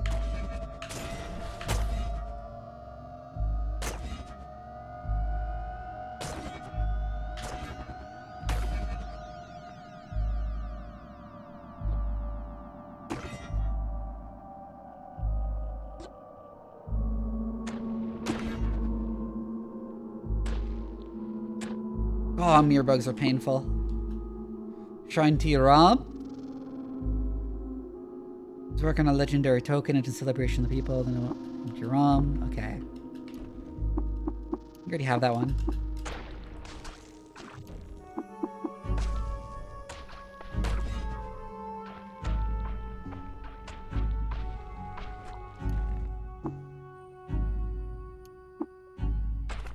Get the books. Clean off my items. Oh, those fuckers again! Oh, they do so much damage. Okay.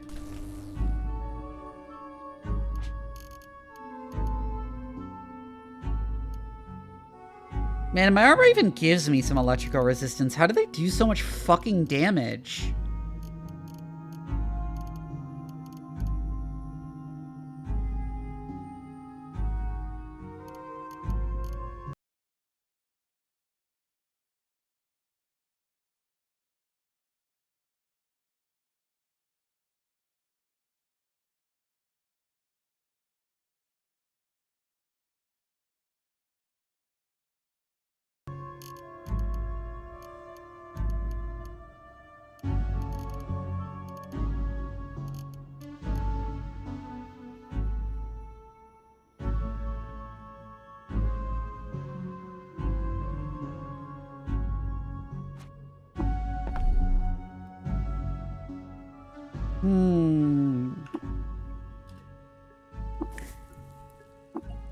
What if I cook with some rubber gum?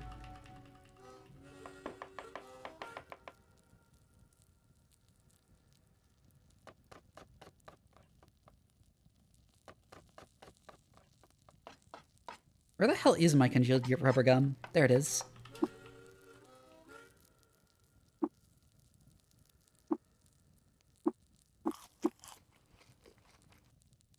Eh.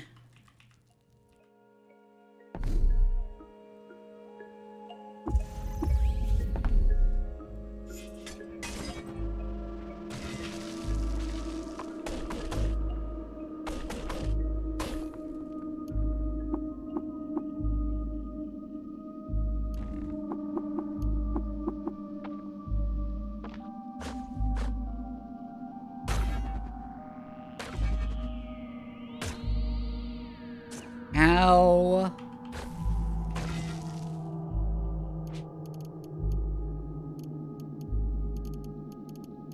Okay, I'm gonna use the fucking rubber gum again.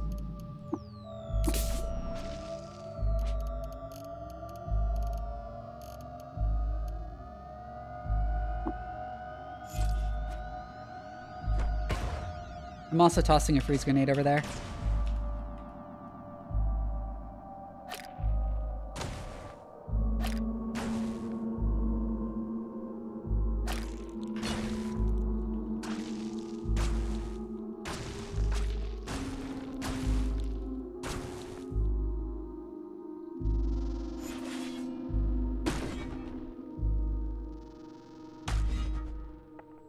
Ow.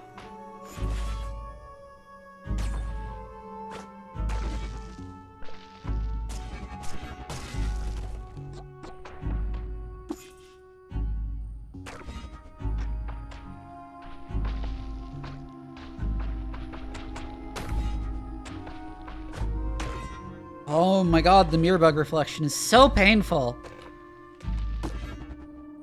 Ah!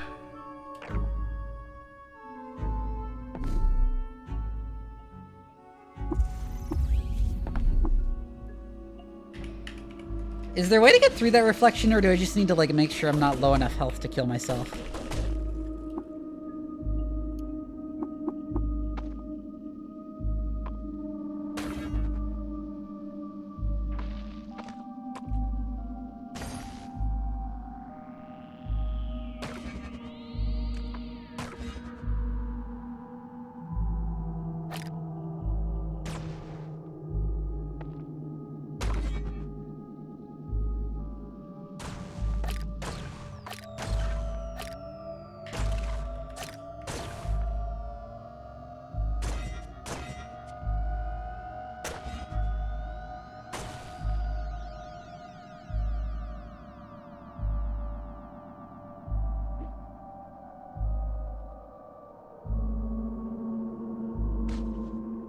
jump away.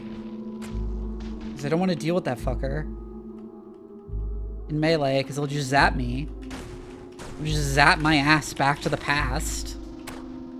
Like I'm fucking Samurai Jack.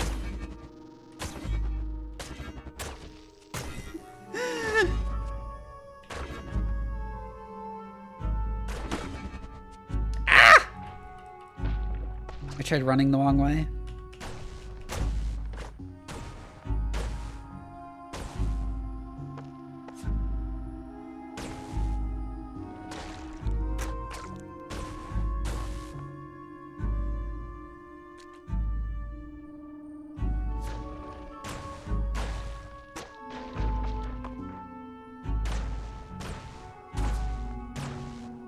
At least I have really high movement speed and can really effectively kite them.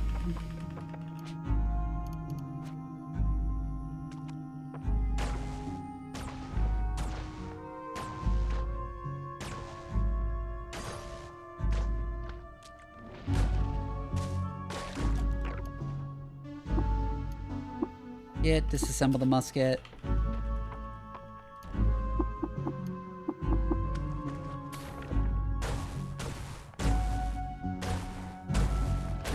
Where are all these fucking mirror bugs coming from?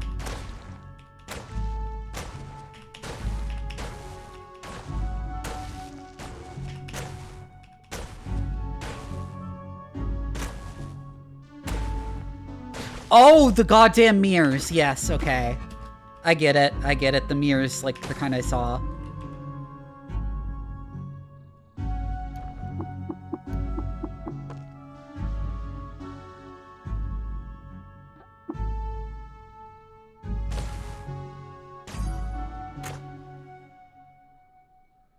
Where are the stairs?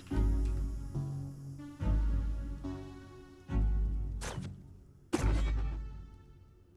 goddamn memory eater.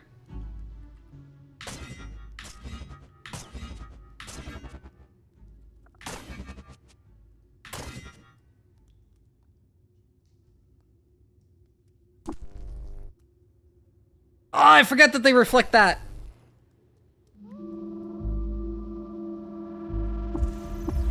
I was being careful not to use it on them before that, too. Damn, this area's hard.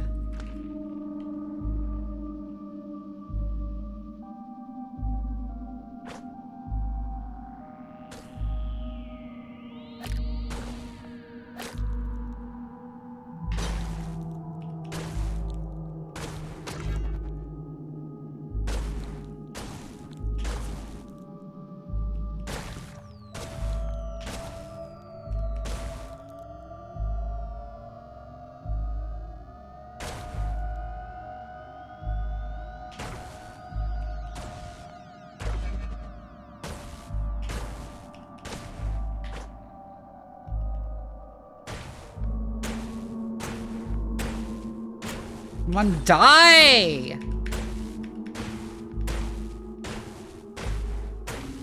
There's so much more health than all the other flying stuff I've dealt with that I have to shoot instead of stabbing.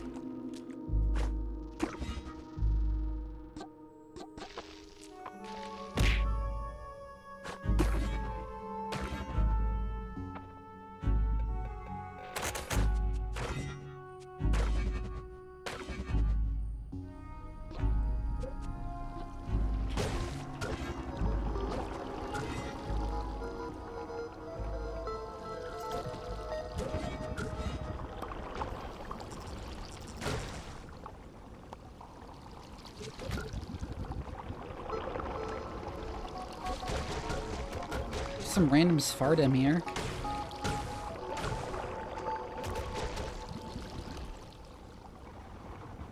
Junk dollar.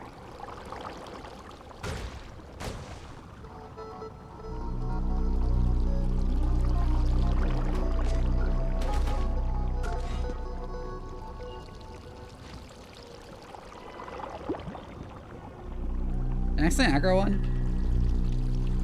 Yeah, I did. Only one, though.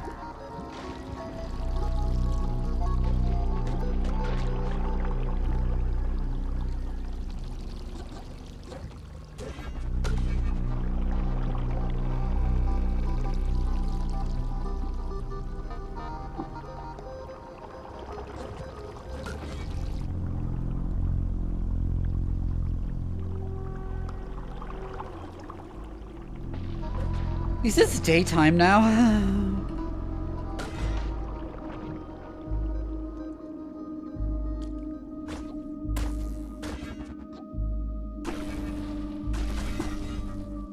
The enemies here are simply too annoying. What the fuck was I even going to Kiruk for? Like, what was it that was lost in Kiruk? Frosty rival Nalarad friend. I don't know what that is.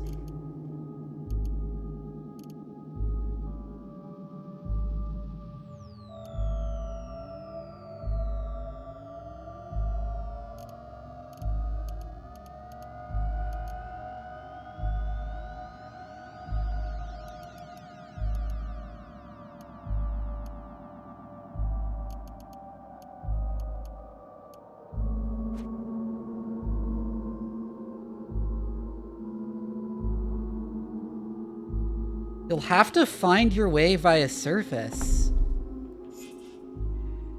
Interesting for Moonstare.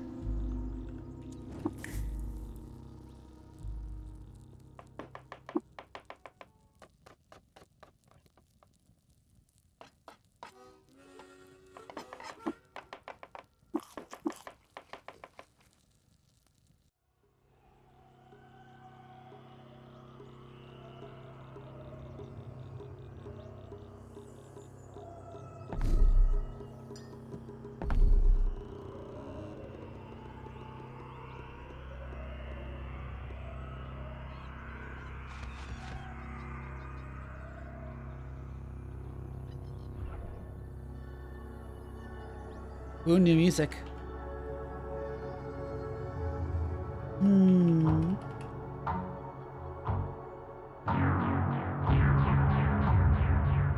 sharp shape against the fuzzy physics of Earth time. It is inert of an algebraic substance, but stillness slides off its colorless arms.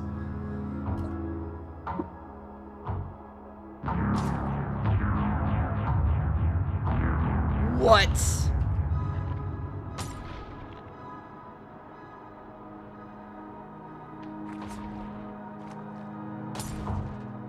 Oh, you're shooting at me. Impossible. So I appear to not be strong enough for the Moonstare yet.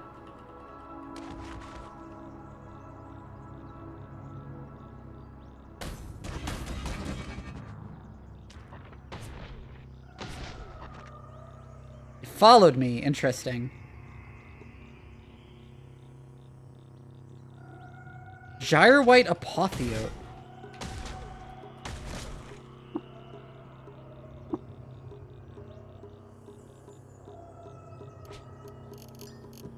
Am I carrying too much to move? What the fuck did I pick up? Oh, I accidentally picked up the corpse.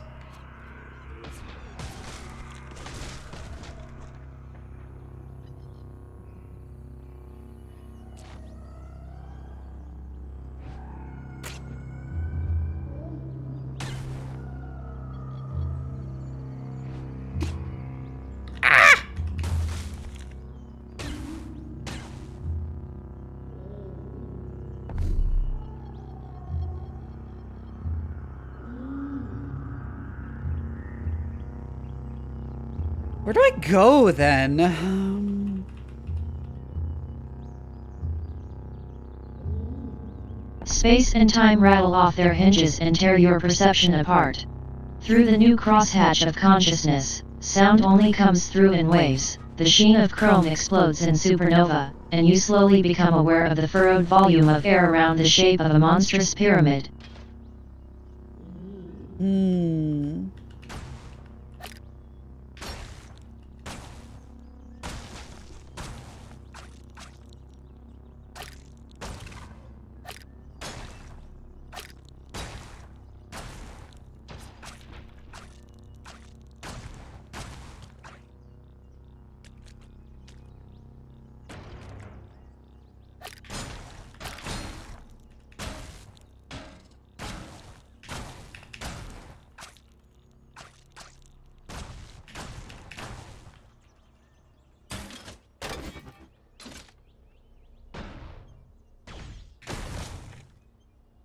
What?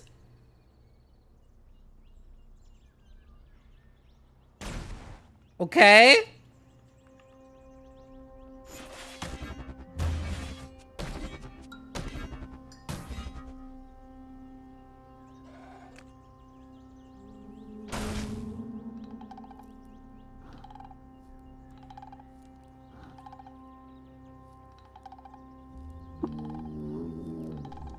I swell with inspiration. I couldn't tell where the fuck I am.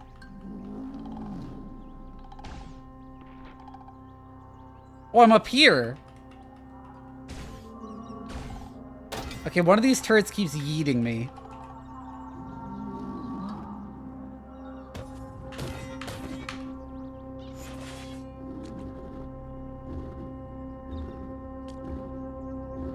I guess just the deep jungle ruins feel level appropriate for me.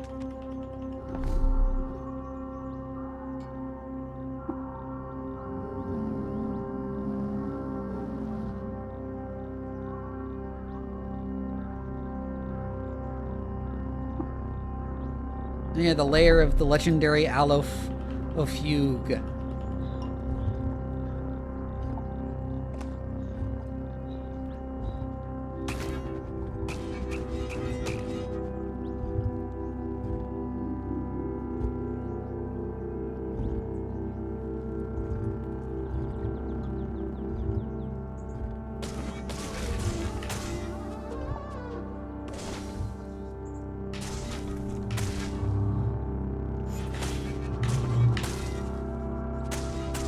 Fuck off! Oh my god, there's so much acid.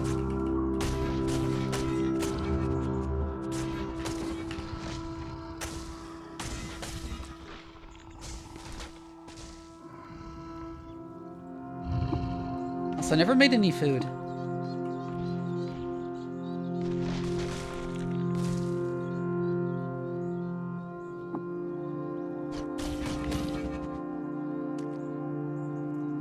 There we go.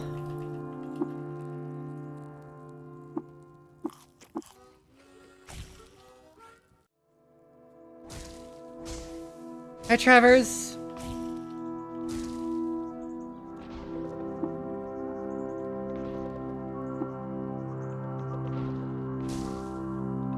I saw. I didn't see the contents of it other than that people are happy with it.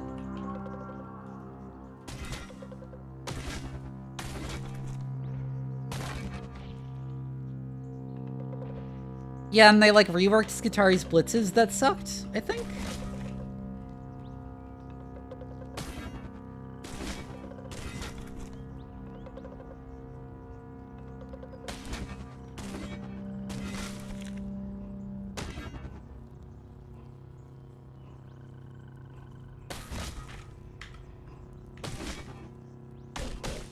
I was unaware that one was bugged.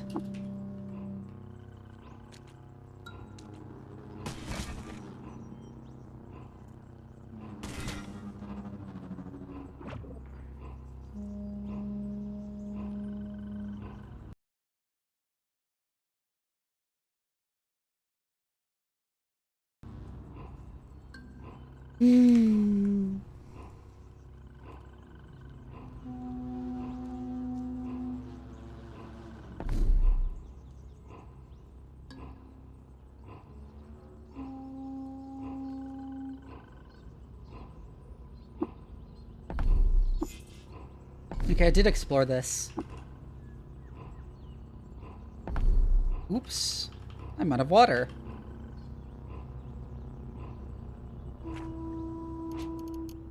I can fix that.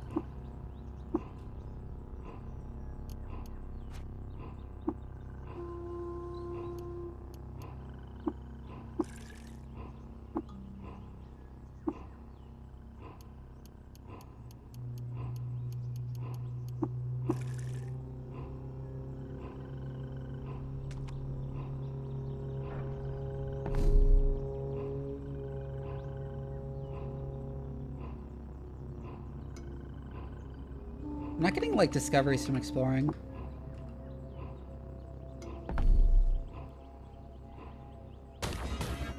Well, I clearly never fully explored this zone.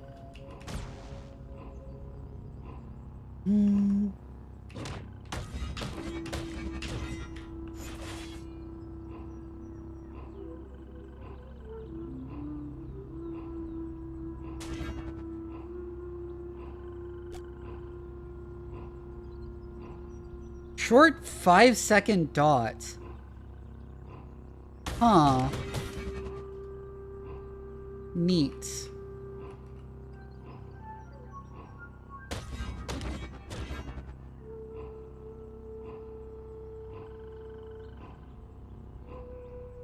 A key energy.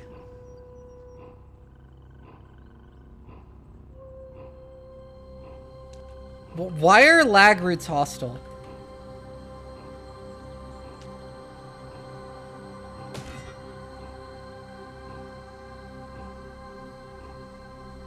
It's 0.5. Oh, okay.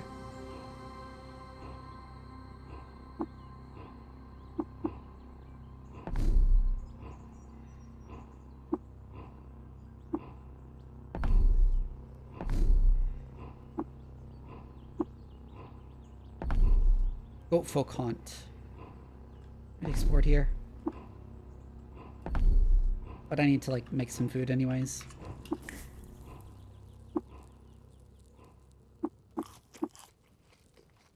What do I do next?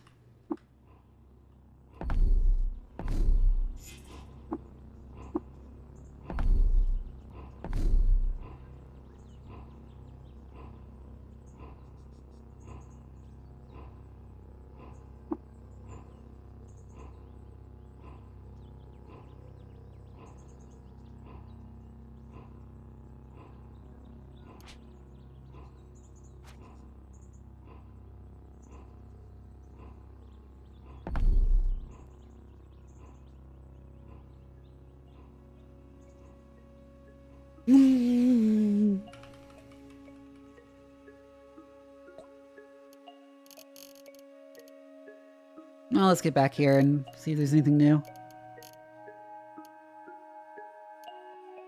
That's worth trading up for.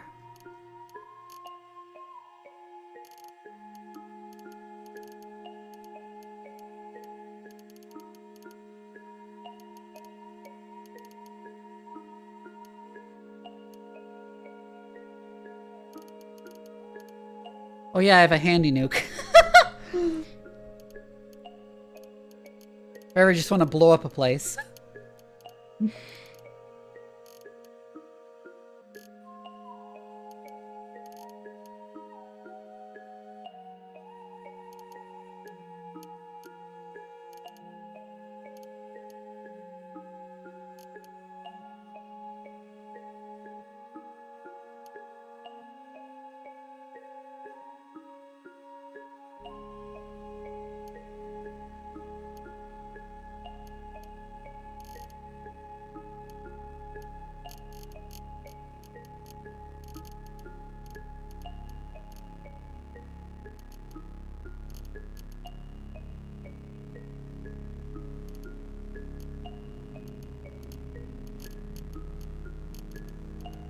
I'll trade in the rainbow weave cloak, I think.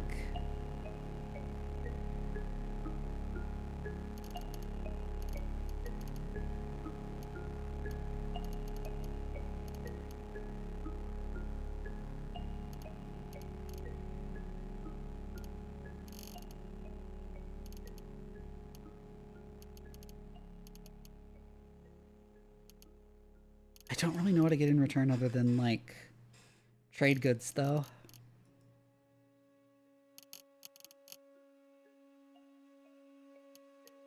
It's only £1. It's worth more than the trade goods.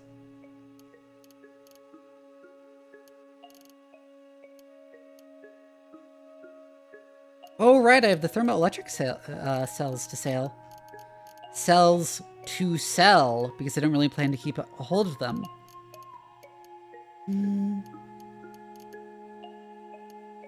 Oh, that's really cool.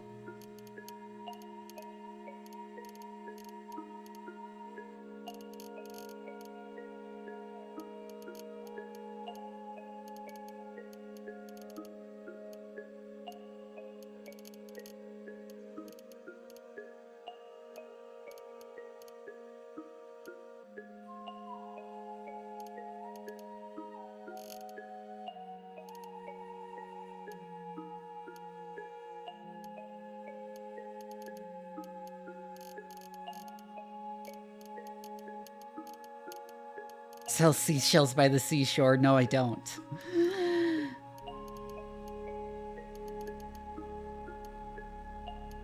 I don't need security cards.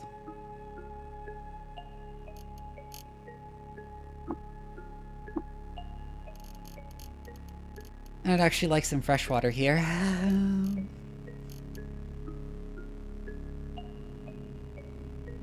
Jumping down the hole.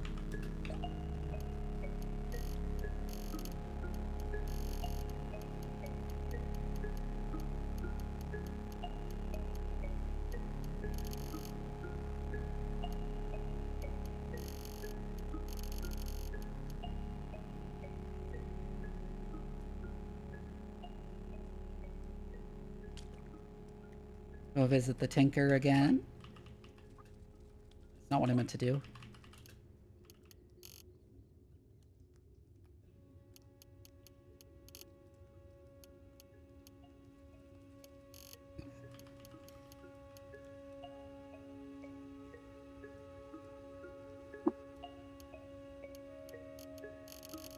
Let's refine that gem.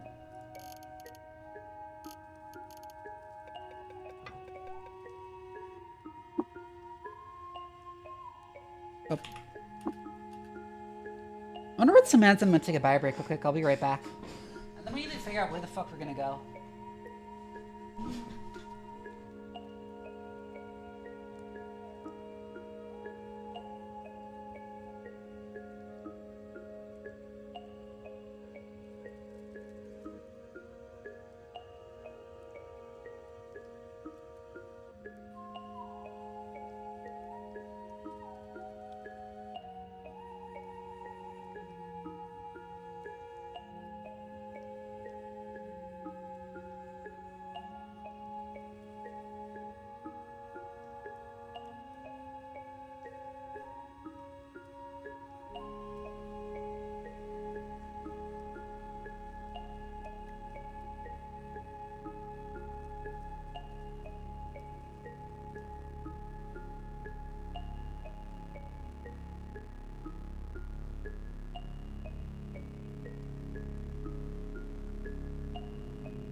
I'm back.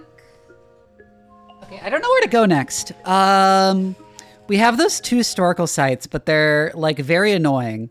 They seem to be like the right relative, like around the right like difficulty for what we have right now in terms of equipment and levels, but the enemies there are like insanely irritating to deal with.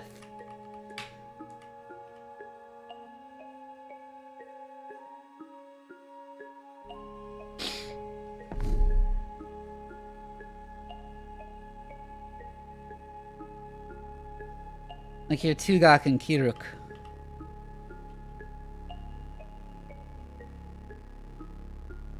And I did explore some around here, but I didn't find anything, any like sites trigger.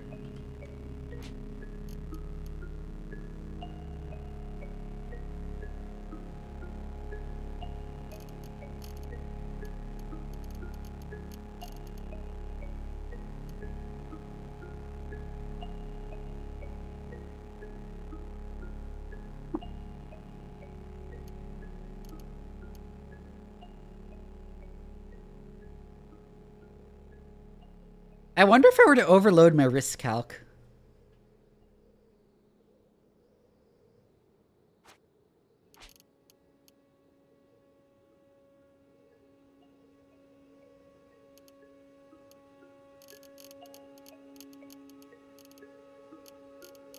Oh, another thing. Oh, I didn't think about this. I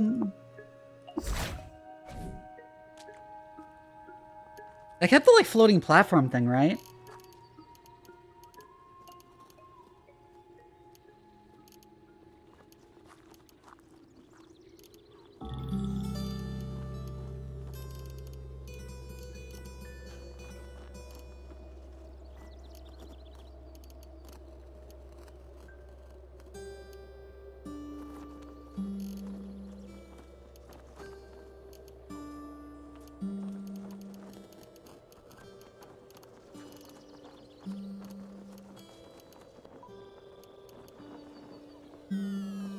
I guess not. Do I know how to make one?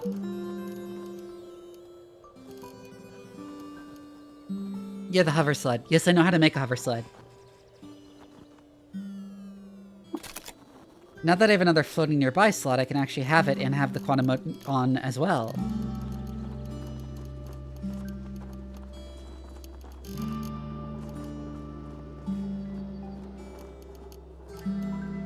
Machine's massively more carrying capacity.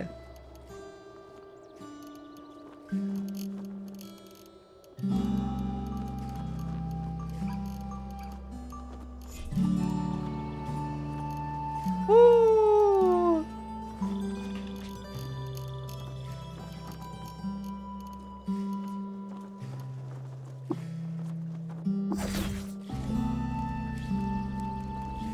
I also have a couple books to turn in.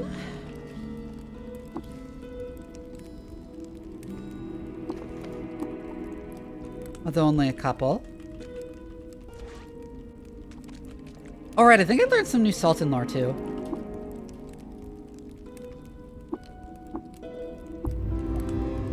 Hey, I leveled up from that!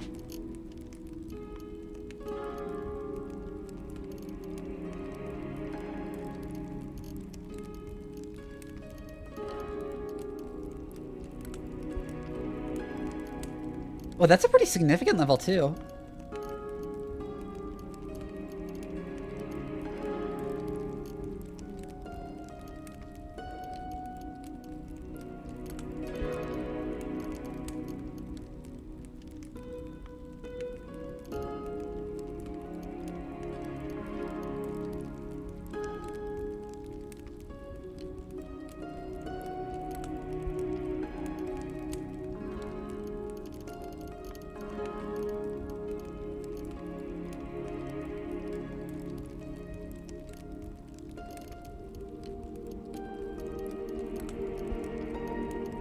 Must I see you want me to do 15 squats?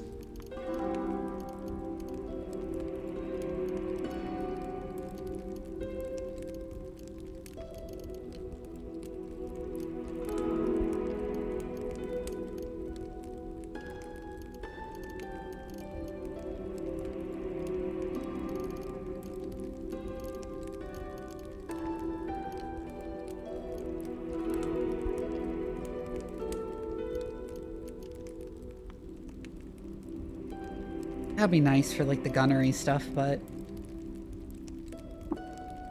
I should probably finally pick up butcher corpses. I think the rest are gonna go into Longblade though. I'm gonna try and get improved aggressive stance.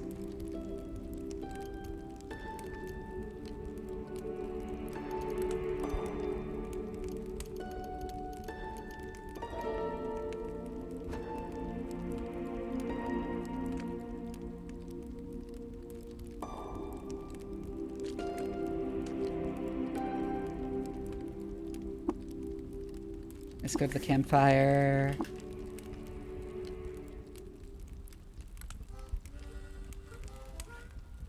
Since I'm actually just traveling, I should just make some apple mots.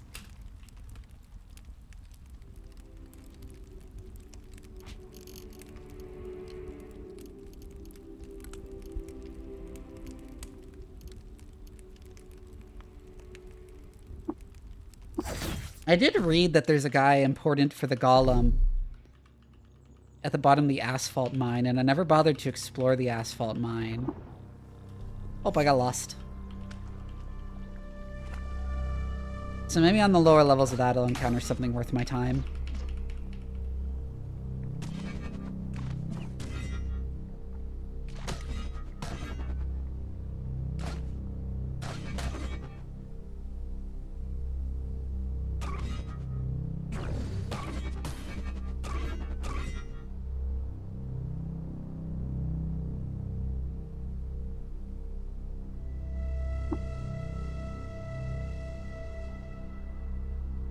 Locked.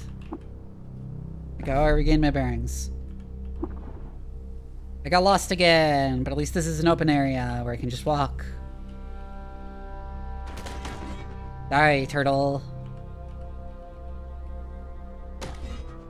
Fuck ass turtle. I'm like fucking sliced in two by a fucking vibroblade.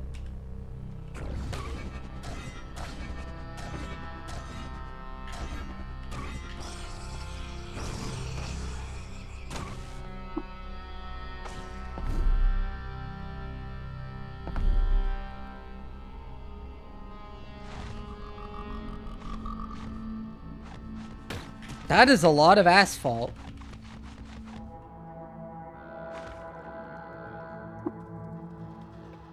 Can't cook with hostiles nearby. Oh, fuck you.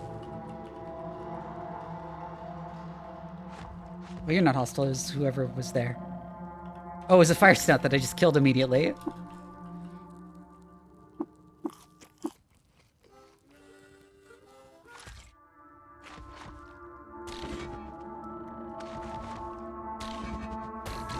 Crabs.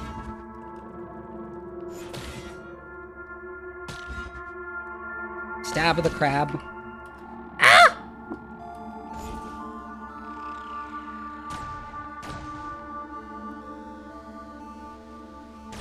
Some of the asphalt is burning now. More of the asphalt is burning now. Oh wait, I'm on fire. I didn't notice.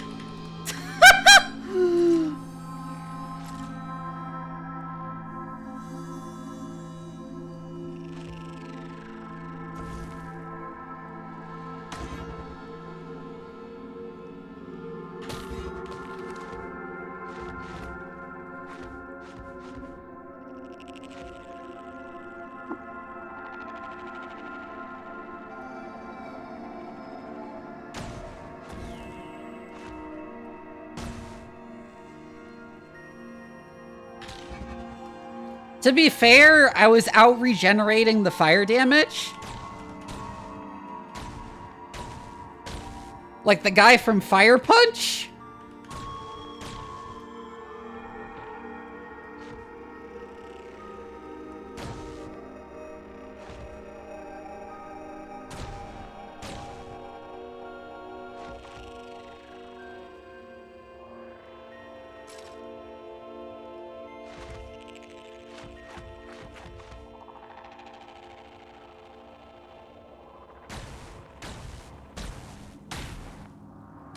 You haven't read Fire Punch. The main protagonist has like regeneration powers, and he gets like hit with like a curse with like fire that never goes out.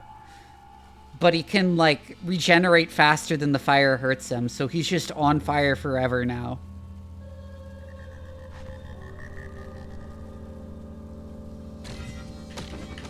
And yes, he is in a constant agony at all times.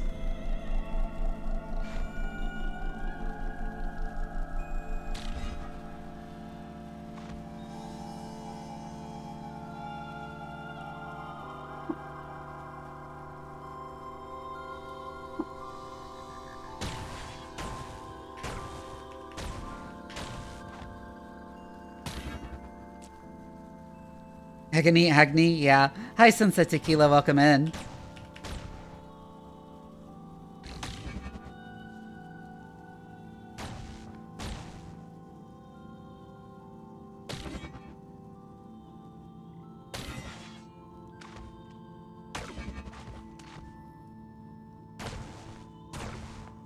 I'm kind of at a loss for what to do because I'm at a point where I don't really have any leads on like stuff to do. That will like bridge me to be able to do the like Palladium Reef stuff and Moonstare stuff confidently.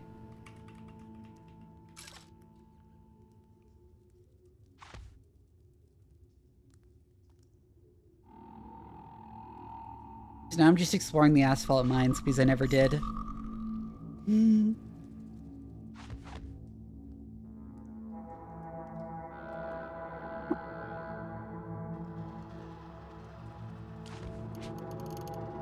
know what? I meant to go get my convalescence from Joppa, so I'm gonna do that also. To like cook with. Because I had ideas for more recipes with it.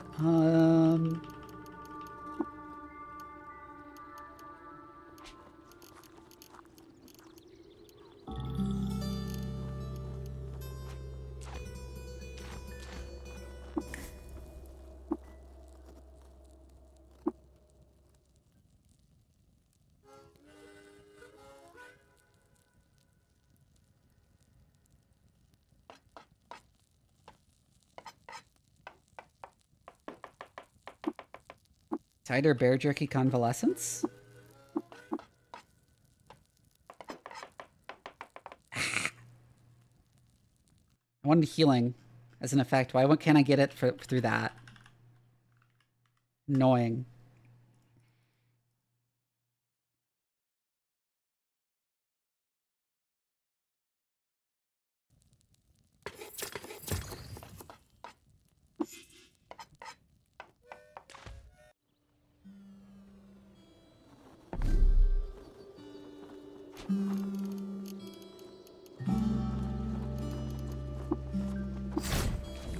I'll use the Bethesda Susto one because it gives me pretty close to the...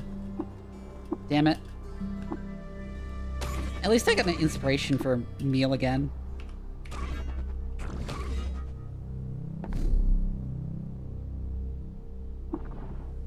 Why did I get lost right outside?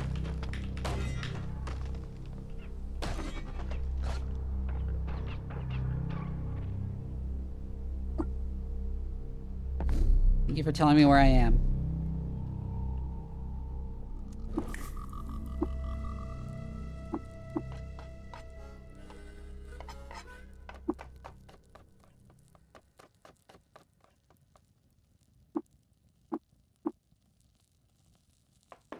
Ooh, that's good. Elixir spice sauteed star apple jam.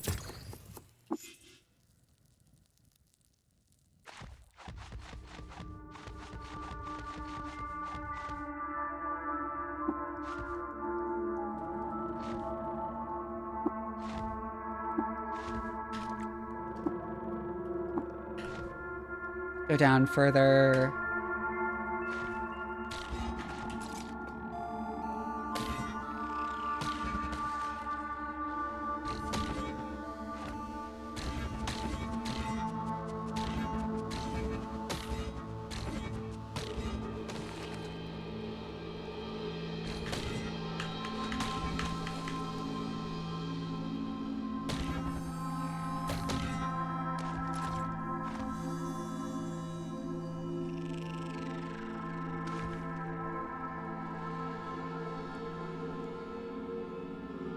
Just auto-exploring. I'm on fire again.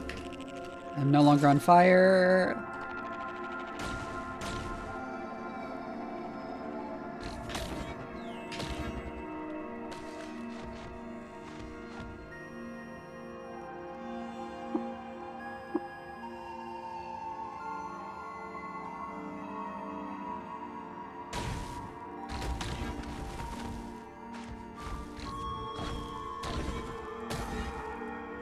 Why are those bones purple? Oh, there's an engraved laser pistol in there.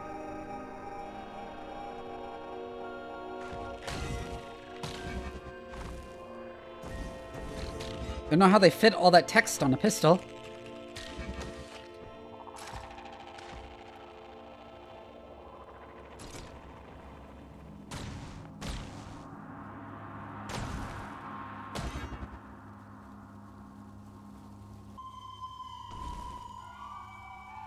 Like an iron sword? Steel sword, yeah. Way below what I have.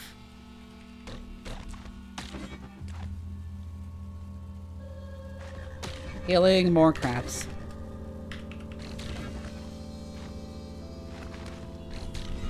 Crab aside.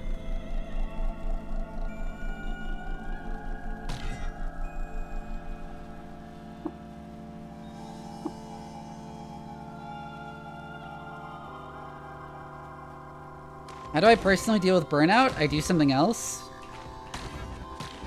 It's really all you can do. Just take a break. You can't soldier through burnout, it'll just get worse.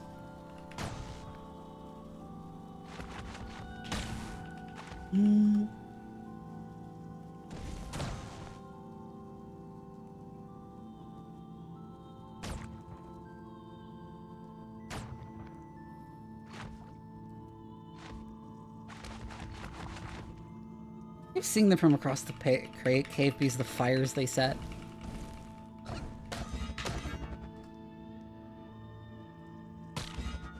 All right.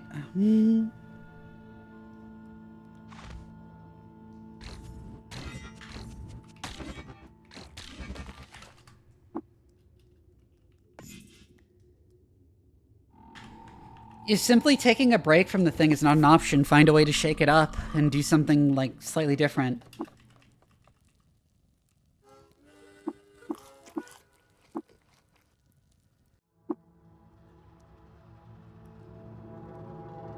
Like, for example, if I'm burnt out on streaming, I'm like, okay, I'll find, like, some weird game that's different from other stuff I've streamed. Make it interesting again.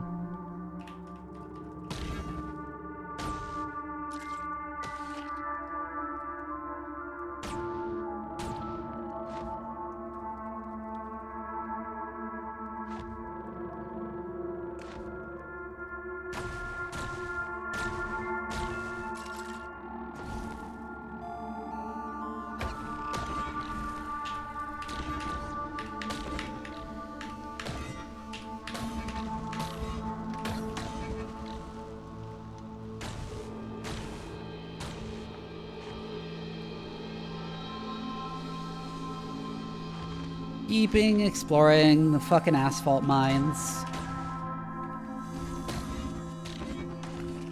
You know, you don't really, like, collect asphalt in its own sake in the modern world. It's kind of just a byproduct of oil refining. As I recall.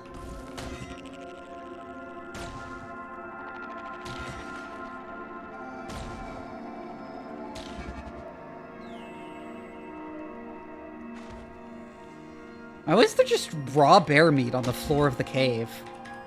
Why is there more raw bear meat? Where did all of this raw bear meat come from?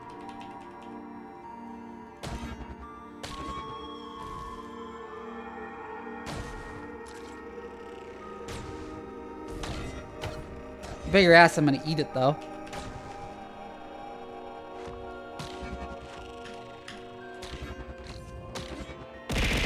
Bear. Hi, Arnie!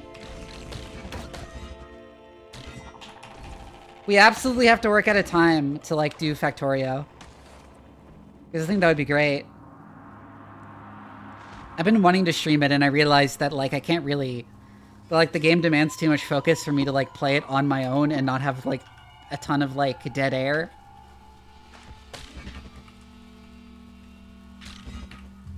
Somebody give Yarny a shout out. Really great streamer and a fellow member of the Virtual Town Cooperative.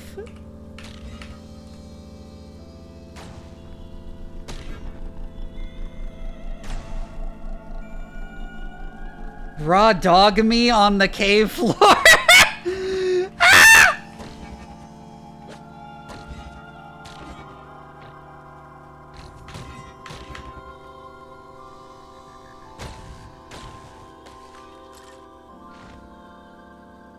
Oh my god! I mean, I wouldn't be opposed to that, but...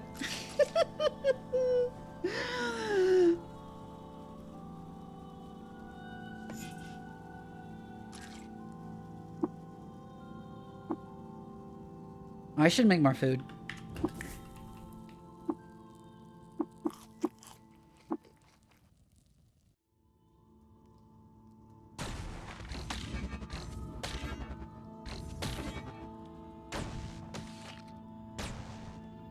Honestly, I should just be making apple mots. None of these are a threat enough to demand me making something fancier.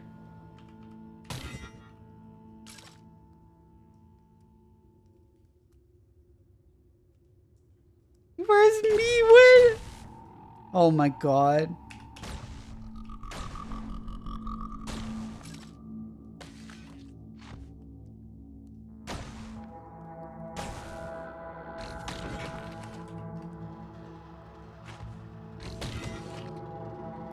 Just stab the crabs.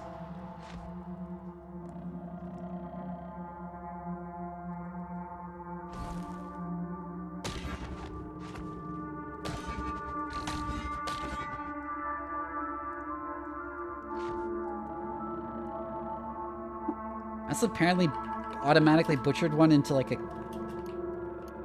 crab shell that I could wear? No, I could use it as a shield.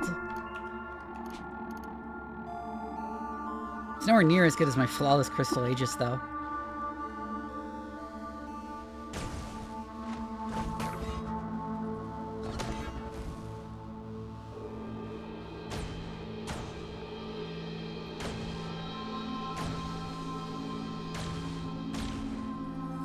Hello, polygraphs. Yeah, it really took me out of the ending of Pragmata when there was the weirdly low detail crab.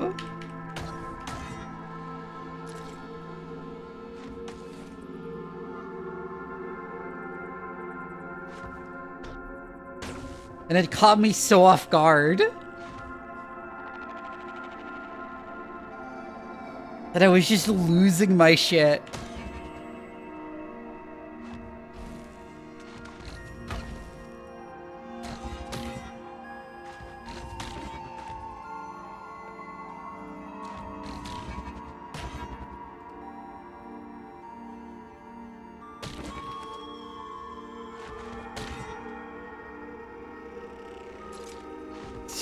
Four polygons, damn.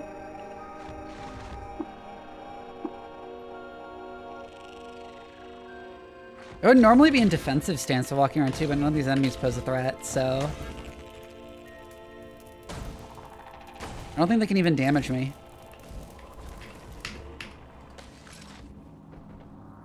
My very fancy armor.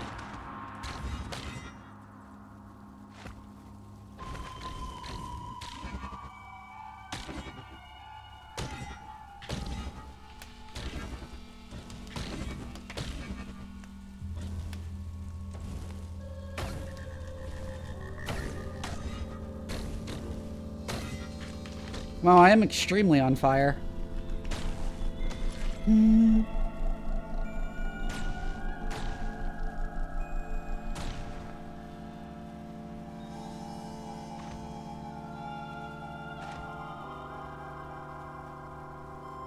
Wait, what are you?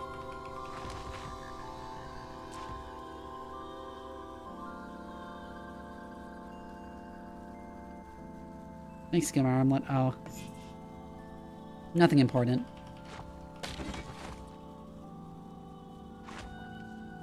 Copper nugs.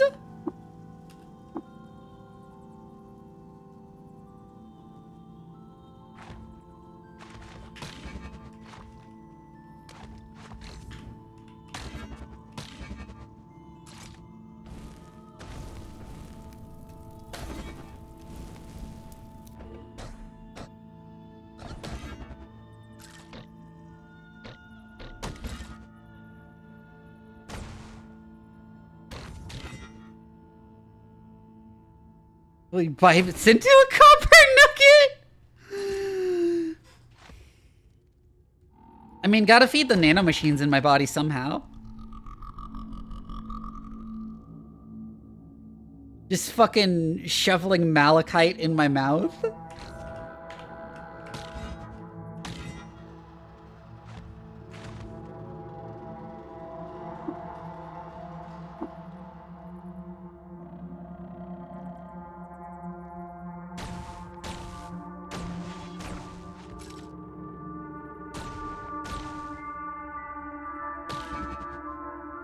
Fancy arrows that I don't care about because I don't use bows. I use a fancy blood-powered laser gun.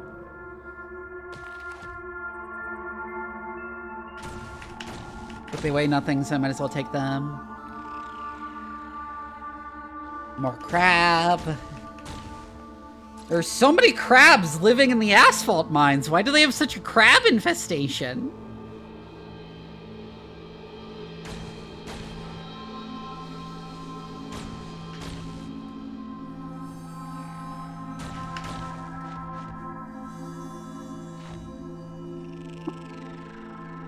Time for crab is eternal truth.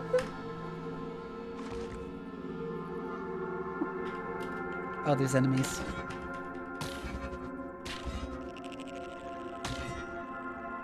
Workers, they just evolved!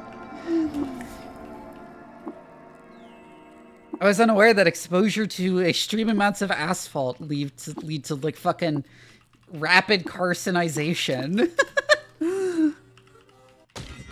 Rapid onset carcinization.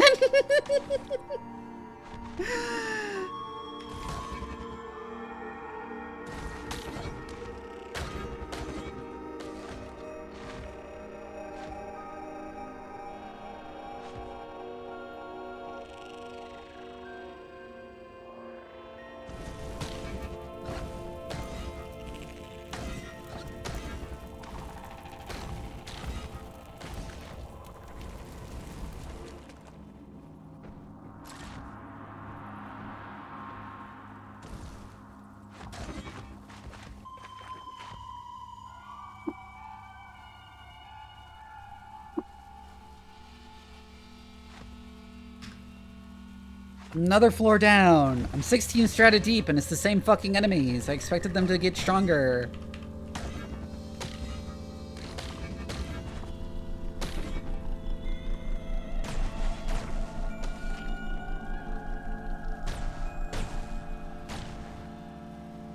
Oops, that ape wasn't hostile, but I vaporized it.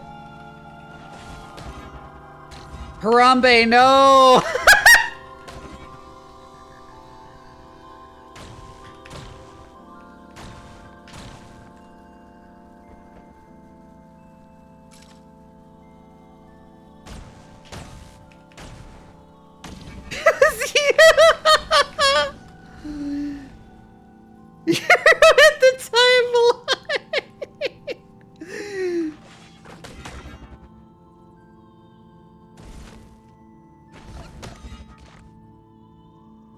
Sweet, I think I talked about this on stream before, but you like making that fucking 9/11 joke just reminded me of that stupid fucking romance movie where, like, at the very end of it, it is revealed that the entire movie has taken place on September 11th, 2001. And the main character is going to his job at the Twin Towers.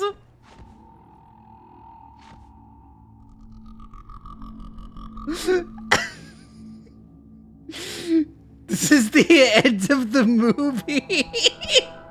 It's called Remember Me, I think.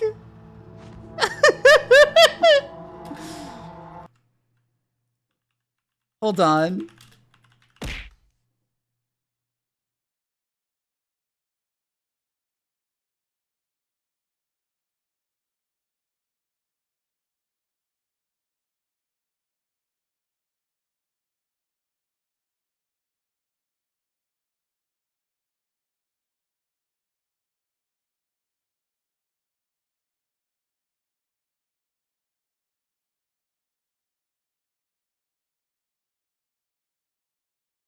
With the 9/11 subplot is prime for jokes that I don't want to actually make as an un-American.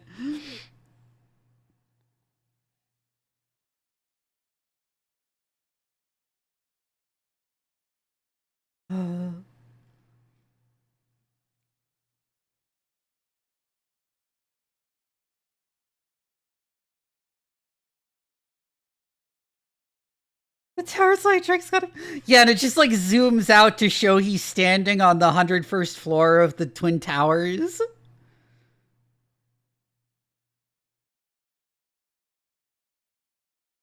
Hold on. I can find it.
This is the ending of the movie Remember Me.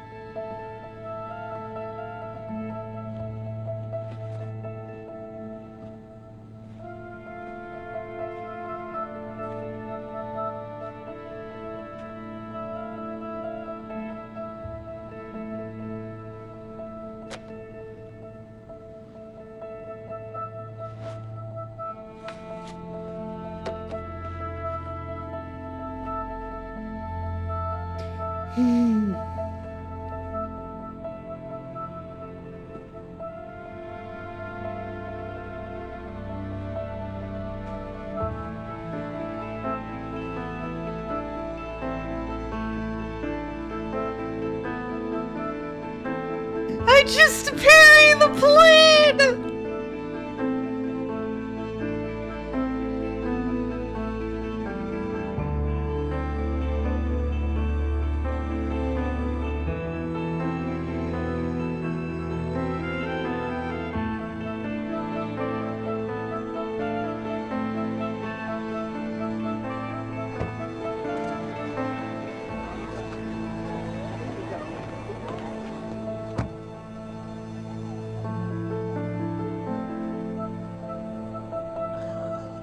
Wait for it. Dirty girl. What? Of course I was gonna call you. I think I forgot about you. How could I forget you? I forgot how long it takes to reveal. Good morning, ladies. Good morning, Miss Julia. Settle down.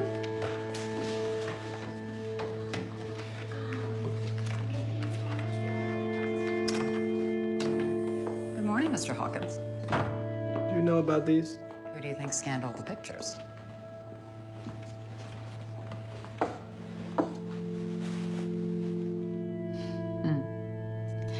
Look at you.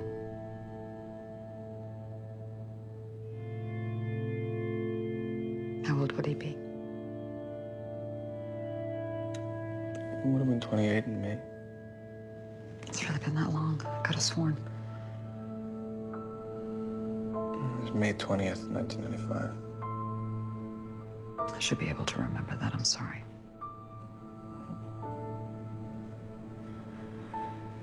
I'm sorry.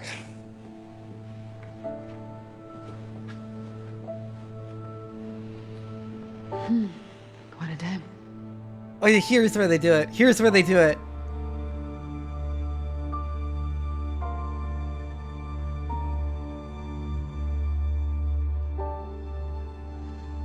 He looks at the window and then...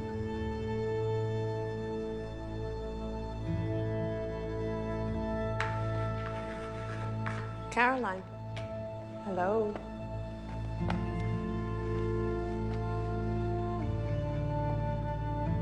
September 11th, 2001!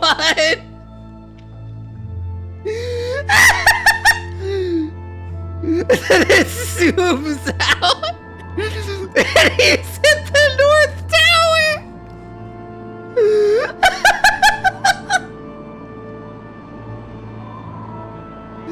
This is how the movie fucking ends!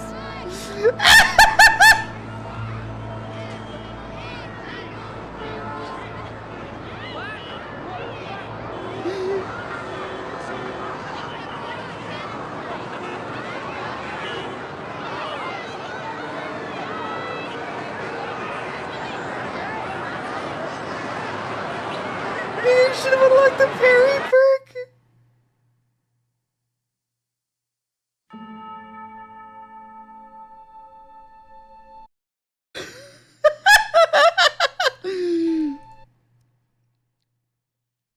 Suddenly 9/11!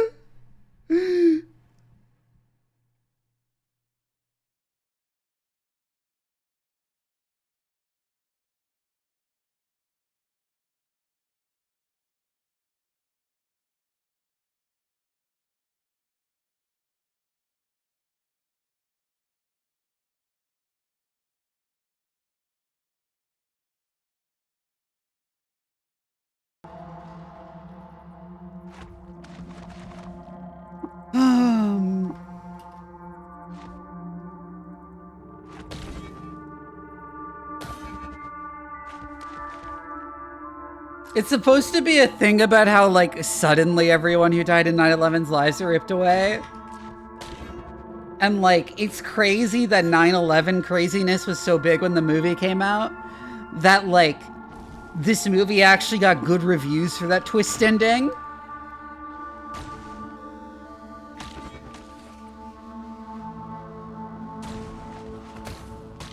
And just randomly, oh yeah, the main character dies in 9/11. And then that's just the end of the movie.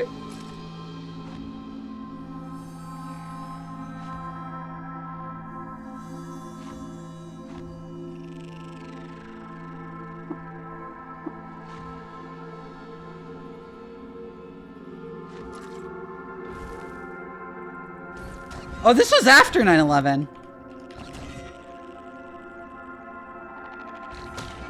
Like, that's why they made such a big deal of showing it's 9/11 and that he's in the Twin Towers.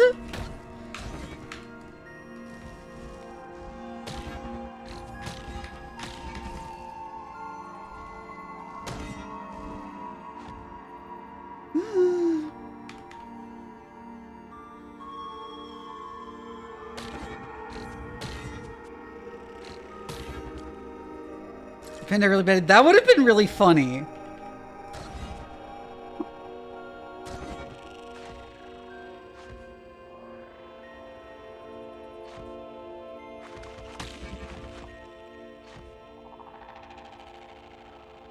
Second film is at the box office.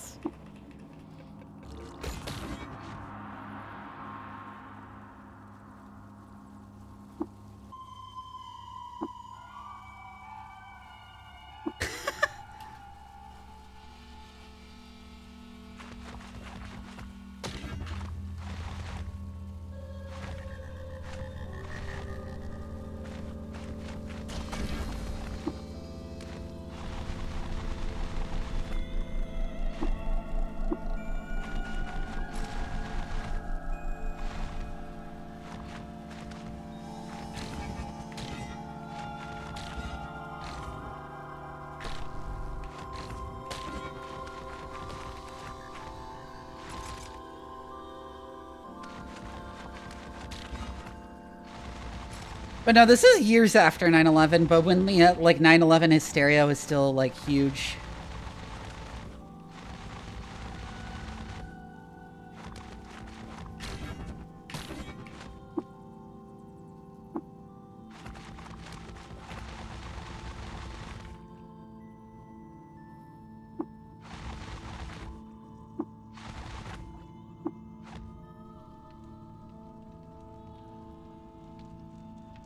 I am surrounded by lava.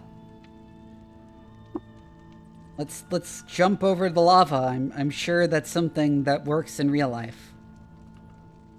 Simply jump over the lava. The fuck is jump? There's jump. Oh.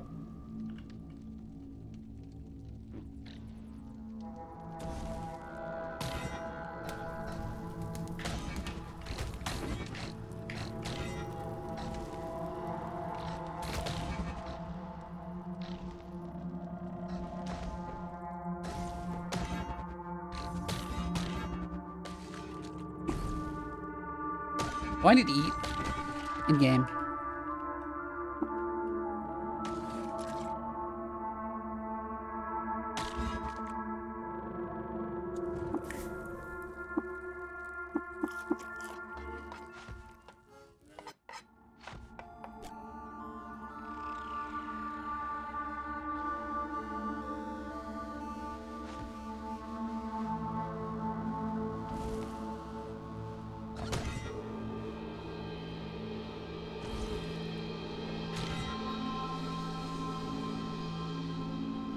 Released an album called Live Scenes from New York on 9/11, and the cover art just happened to have the NYC skyline on fire. Oh no!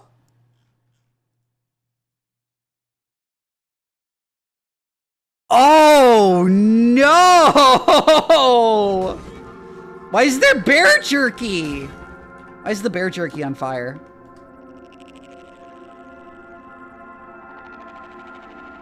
Why are there bear parts? There's bear meat and bear jerky just randomly on the floor here.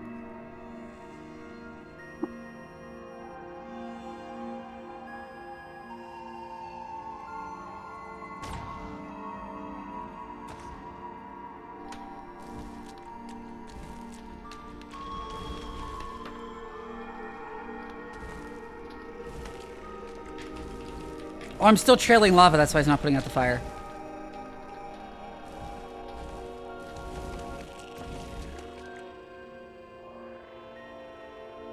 It destroyed my helping hands, fuck you! I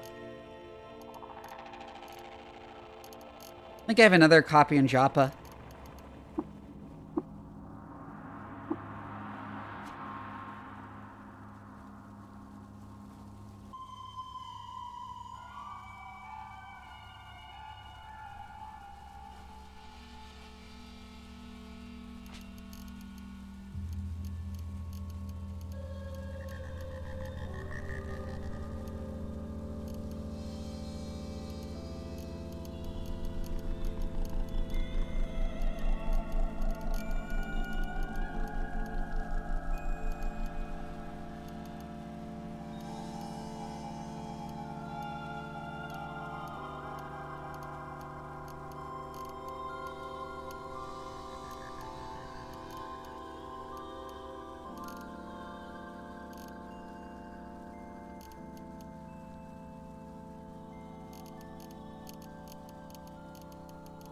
Where'd my glasses go?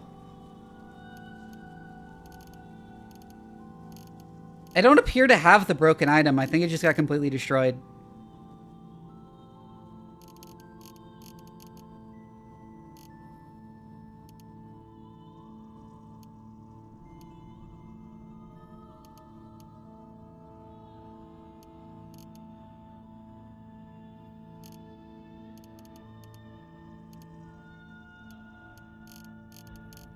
Look at my plastifer bonnet also just got destroyed. Fuck. That was a bad idea.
I'm definitely putting the visage back on regardless.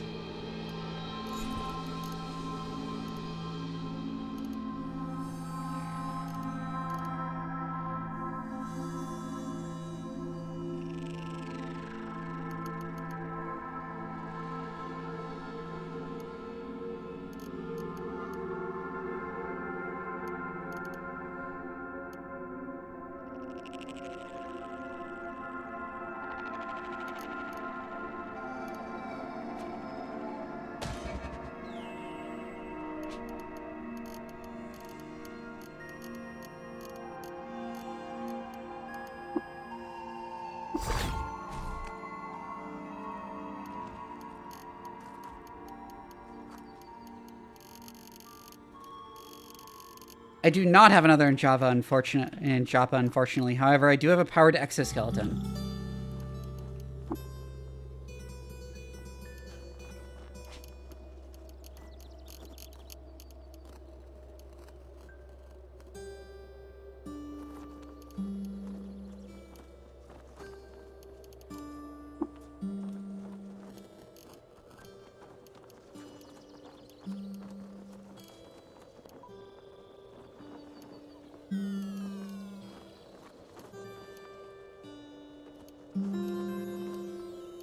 Hmm.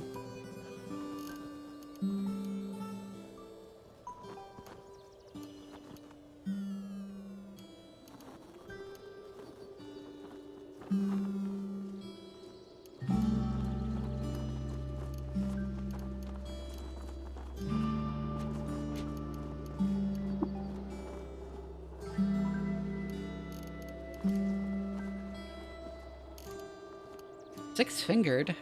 Oh. I'm gonna take that off and I'll put the powered exoskeleton on. Cell with a radio-powered chem cell. I should probably put like a radio-powered nuclear cell in there when I get a chance.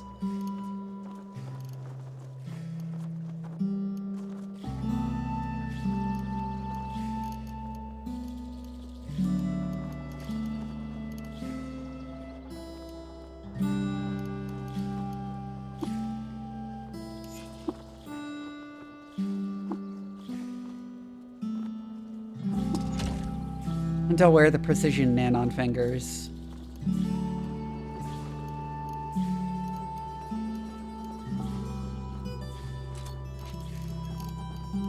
Disassemble that handy nuke.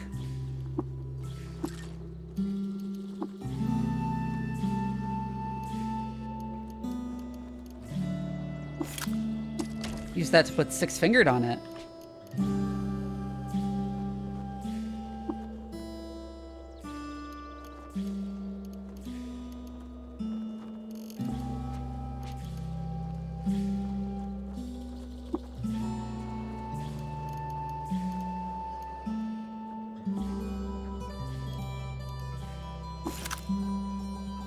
A little bit more AV would be nice.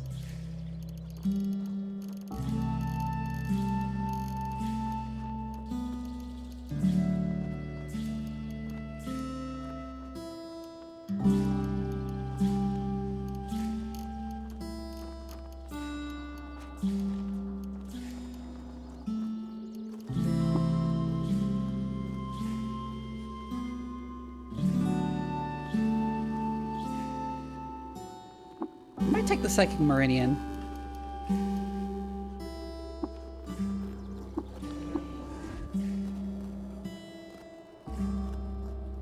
What do 3D cobblers do?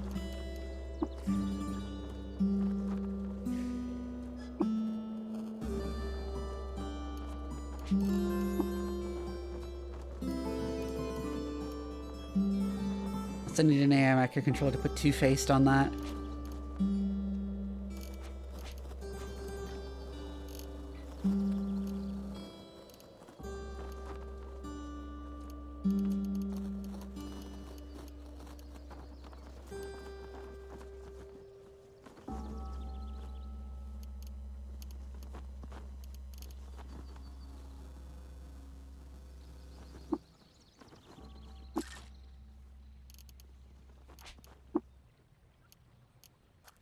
Which I could just disassemble that linear cannon for.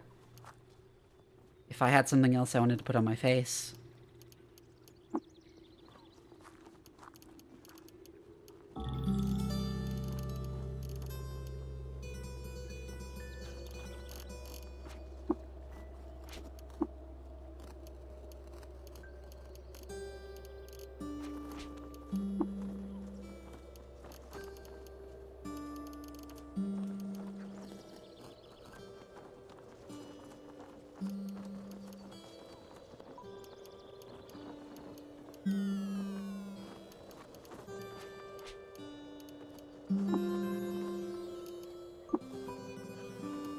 I'm on you with spiked.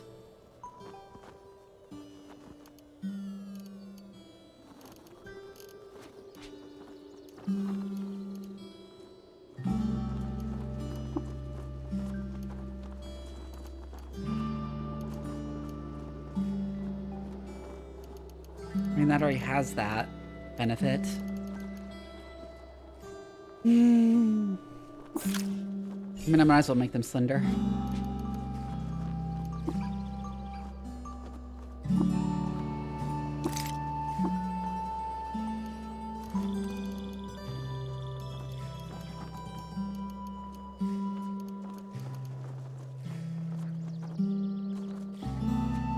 Because it's already flex-weaved.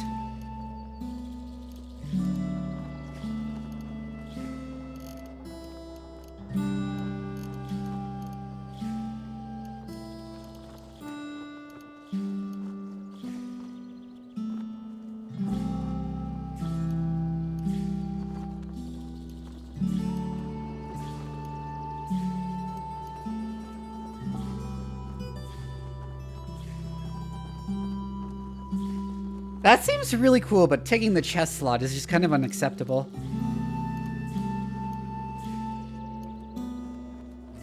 Oh yeah, the rocket skates.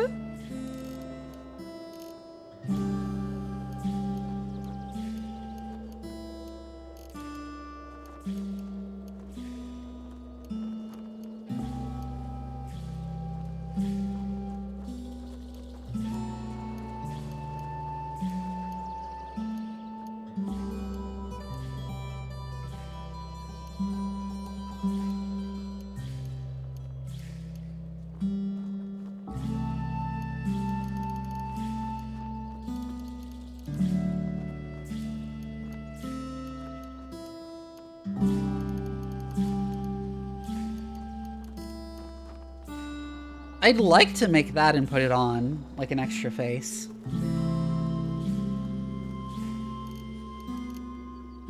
Unfortunately, two-headed ranks don't give you even more heads. Oh,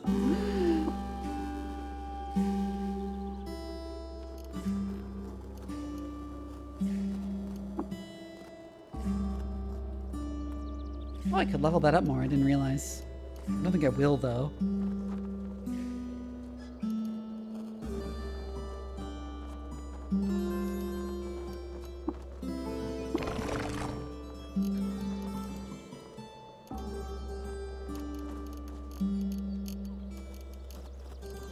Need another helmet.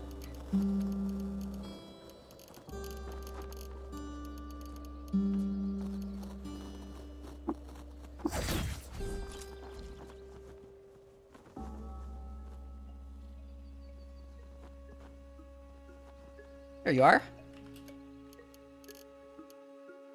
With cleats.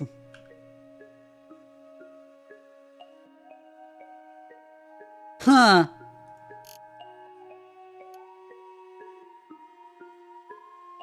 Anti-gravity boots?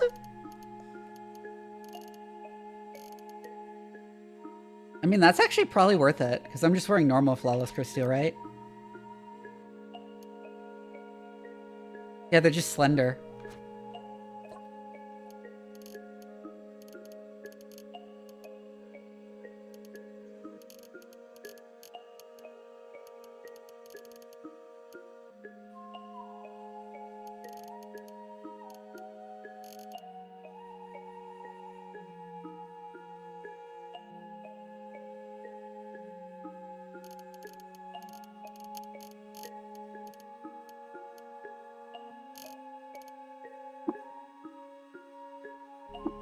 Sure.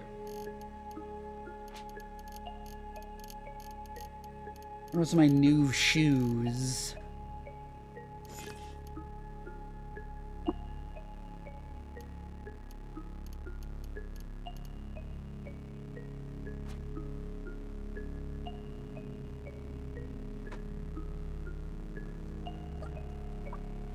Oh.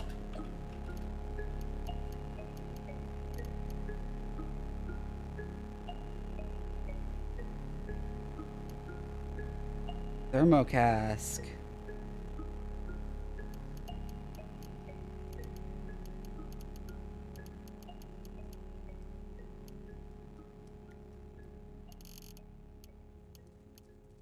I was hoping they'd have like a helmet for sale.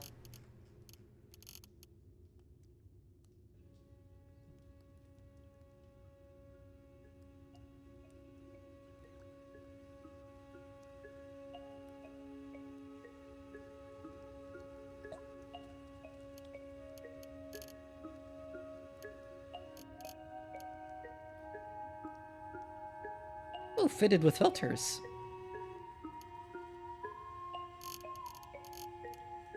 Anyone?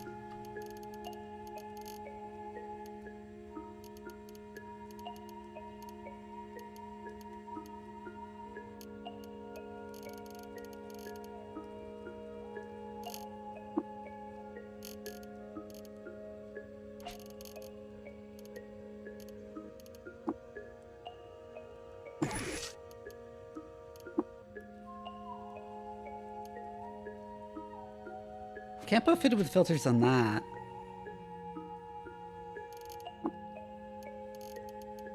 Okay, it's all here that it goes.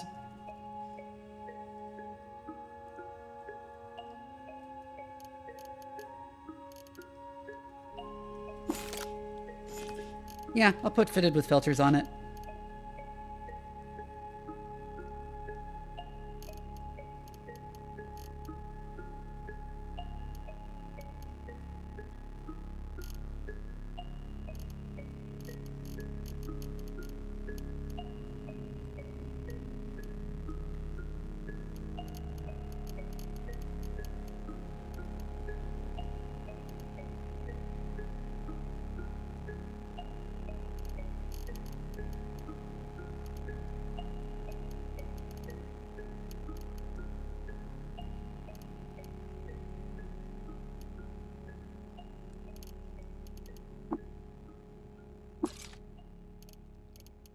They give you so little.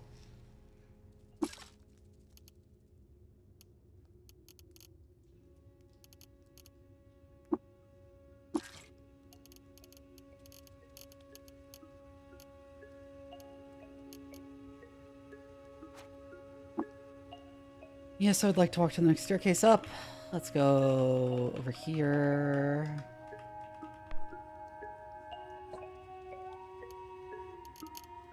Oh, you have a flawless crystal coronet.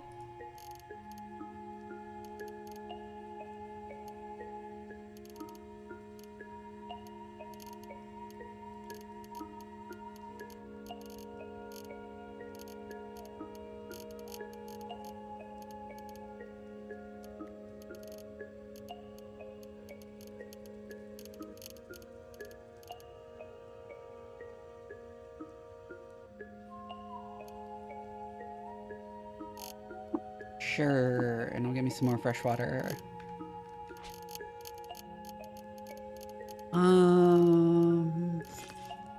Now both my heads have flawless crystal coronets.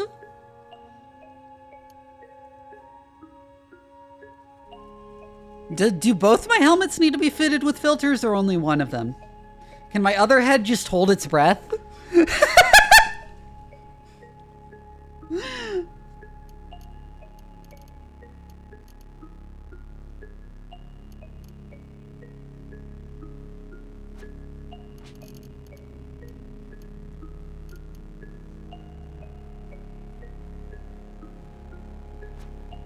You've only got one set of lungs, true.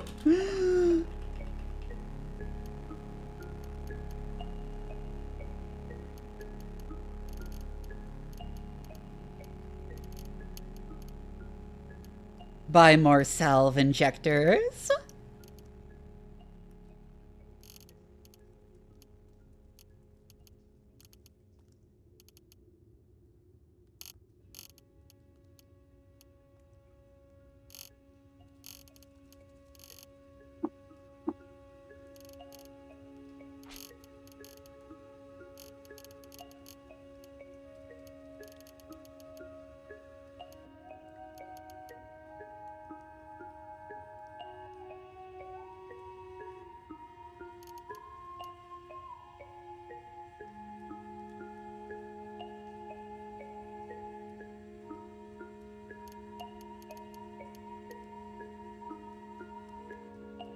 I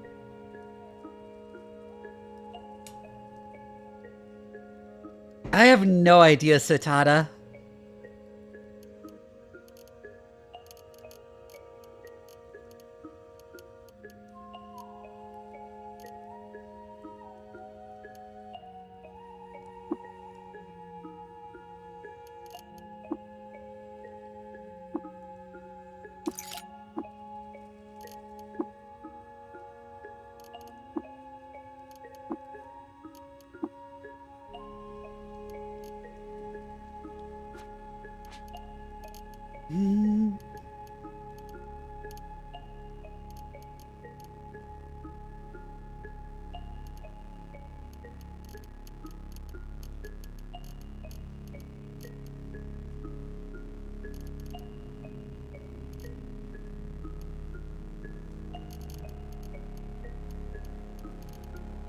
Unfortunately, that does mean I can't equip my Precinct Navigator anymore. Also, I accidentally punched my fucking microphone again. Sorry about that.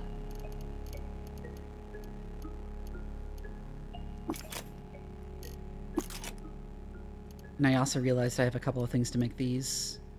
Make injectors.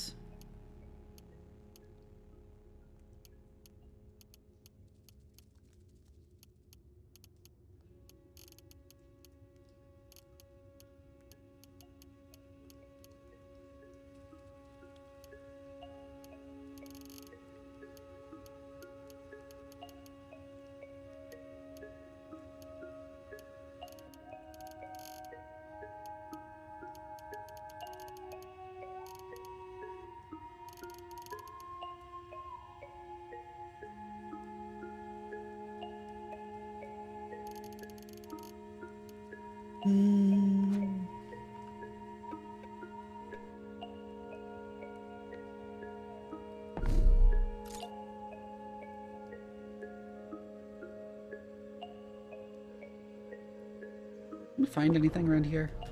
No.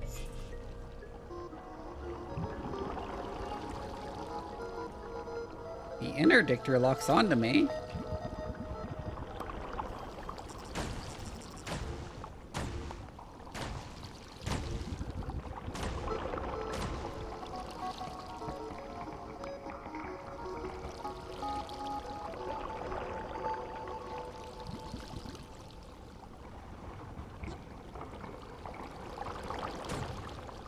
Honestly, this does feel like the right area to be in. The enemies here are just like super annoying. Also, that's the teleport clan. That's one of those teleport clans, I guess.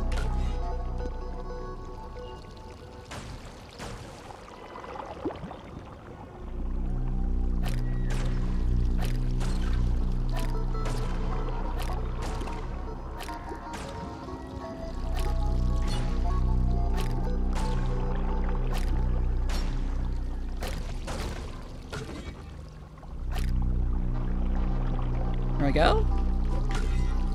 I'm certainly getting the most XP here.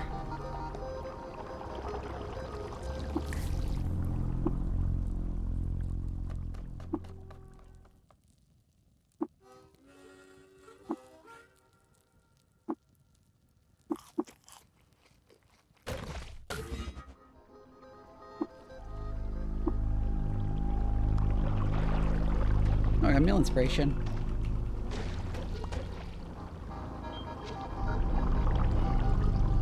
I still don't understand why the tongue tyrants are friendly now.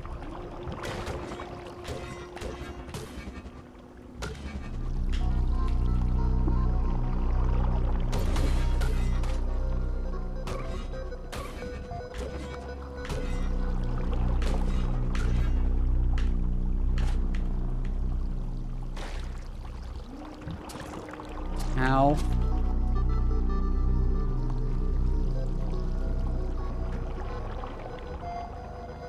Only one stratum. Cool.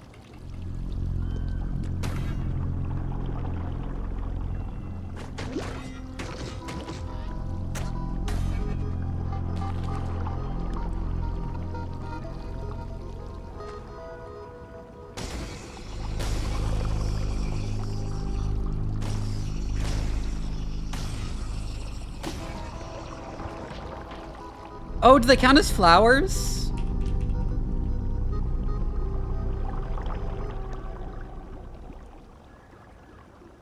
I'll make like some amount of sense. I think I have a high reputation with flowers.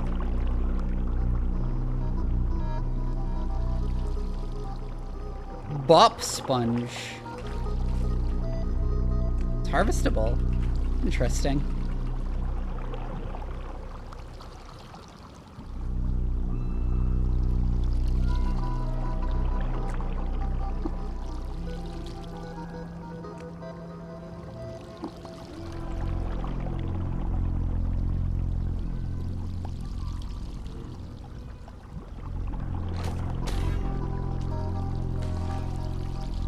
Explore even deeper.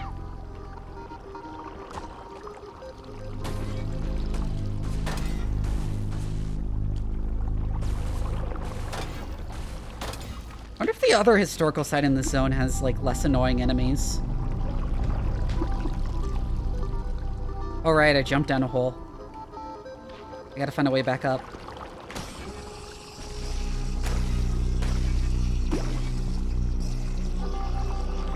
Ow.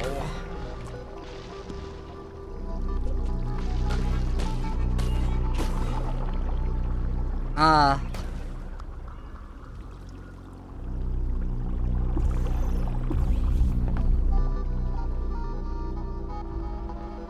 Well, there are mirror bugs, which is not a good sign.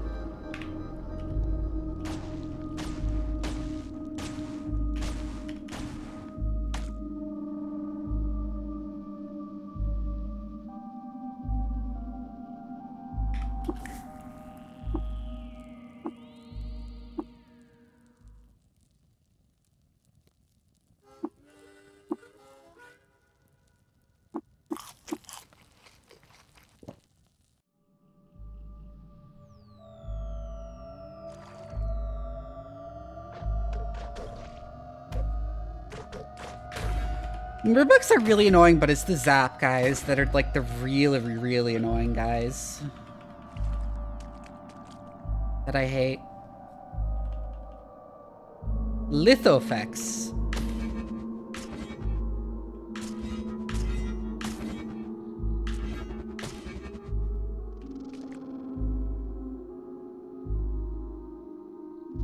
Sultan crocodile.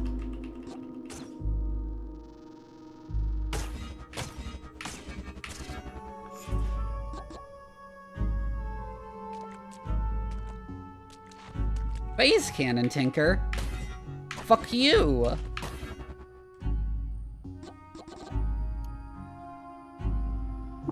Vibration in any phenomenon.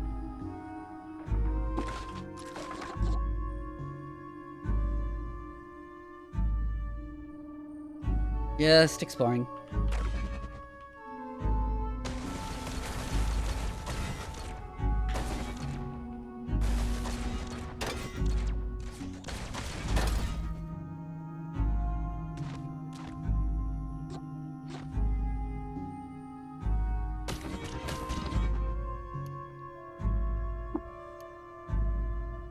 Oh, Crysteel Battle Axe.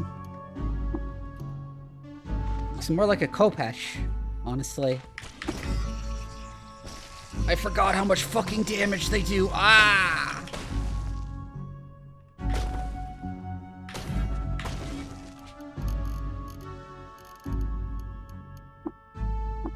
Burberry! Burberry!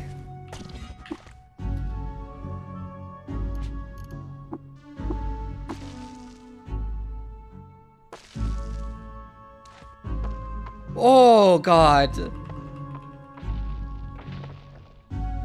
Ow.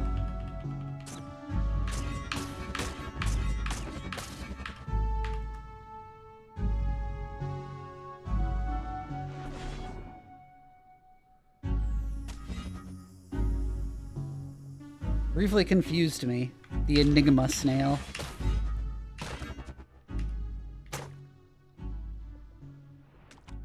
There's also a memory eater there, which I don't want to deal with in melee.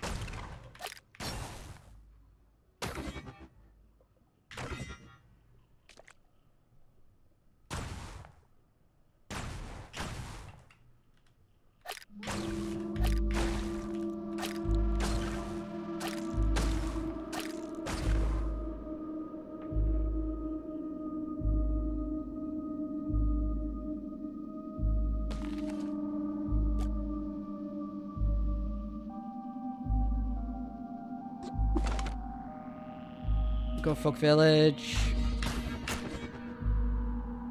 You made me forget the map, fuck you.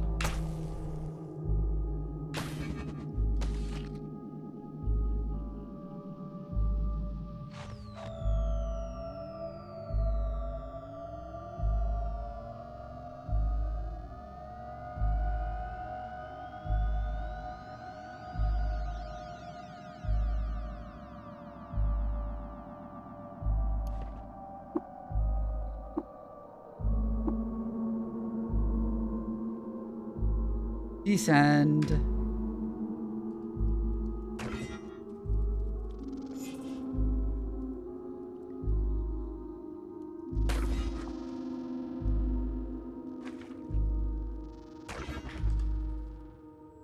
Some bugs just randomly are. It doesn't look like there's this thing that spawns them around here.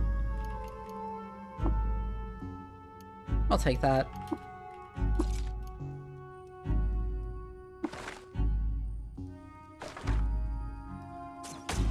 Another random ruin located. Oh god, Gamma Moth.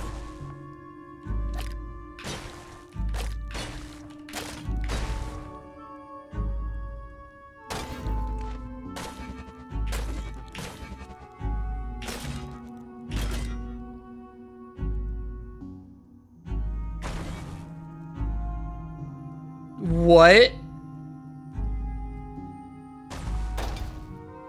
Ah, he keeps eating me. Hey, antimatter cells. That's kind of cray-cray. Oh, those things.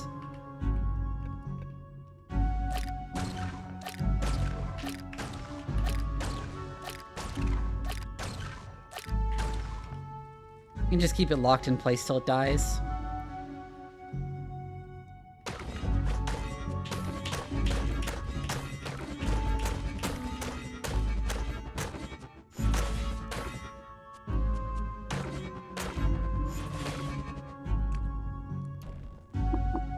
Massively less annoying underground where you can actually melee them. Oh my god, the mirror bugs. Ow.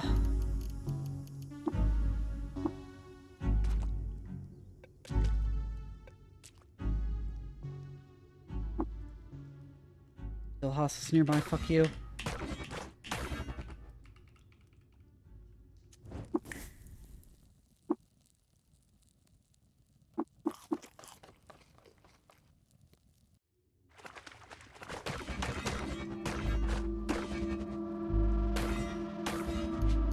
Enough of them coming from that direction, I suspect a spawner.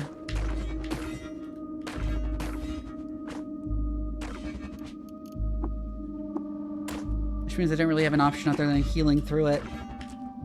So I can get the goddamn spawner, yep.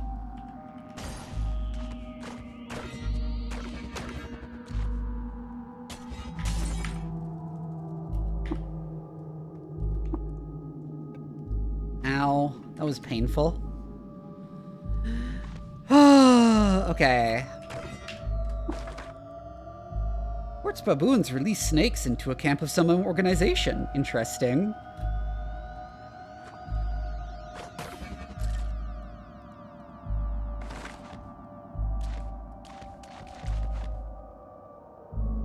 Briefly stuck in a spider web?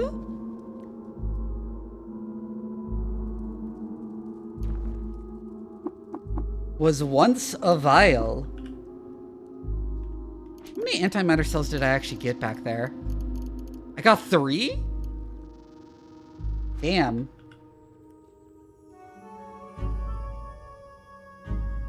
Just for tinkering parts alone, that's a crazy haul. Oh, that is not what I meant to do. How do I unhide that again? That button.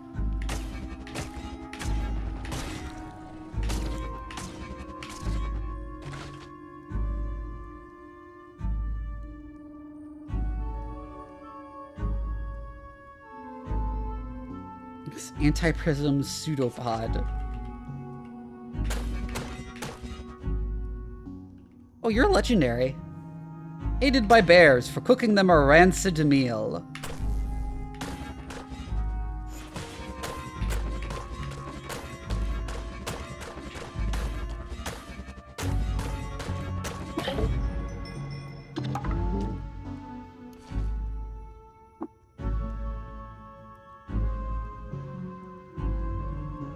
Hello?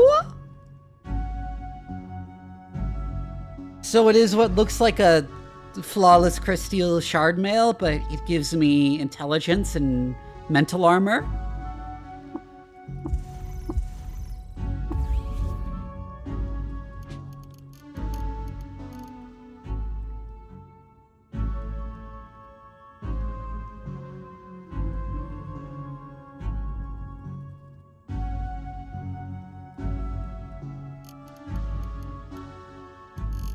That might be worth wearing over my vest with the flexi weaving.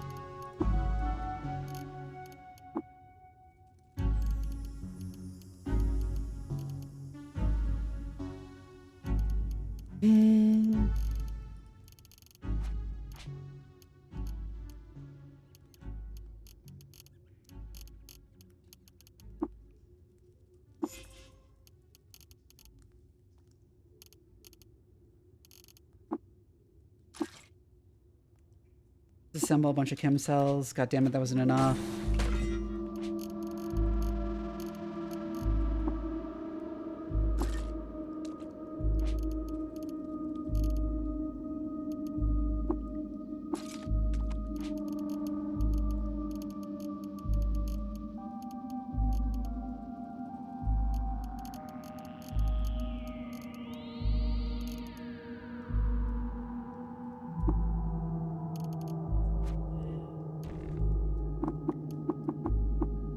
Oh, I'm overburdened again. Yeah, just drop that crystal longsword I was carrying.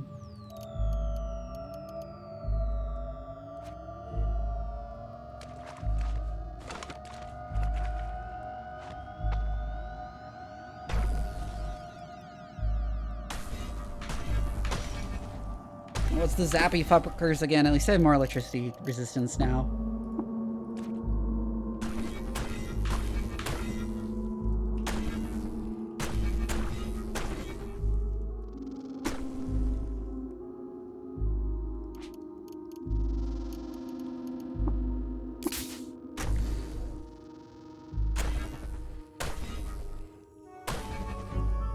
Let's swipe.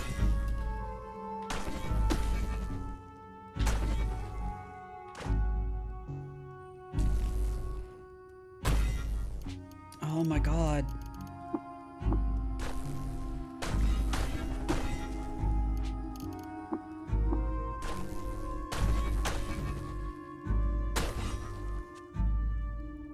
Destroy the wall? Prized Omen's gift at the Battle of Hagak.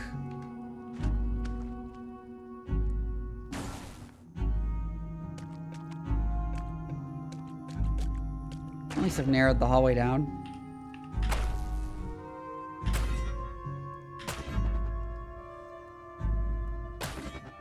Fucking hell, are you so consistent in hitting me?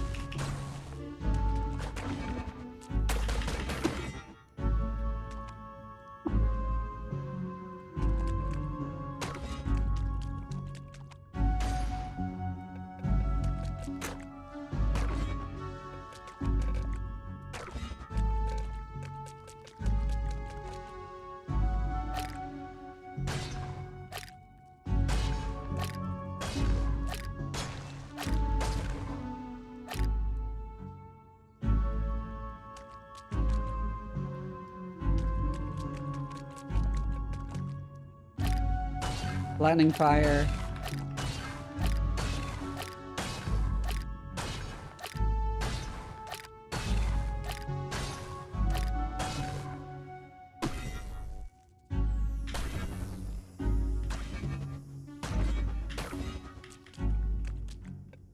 Ow, that hurt! That whole fight hurt like hell.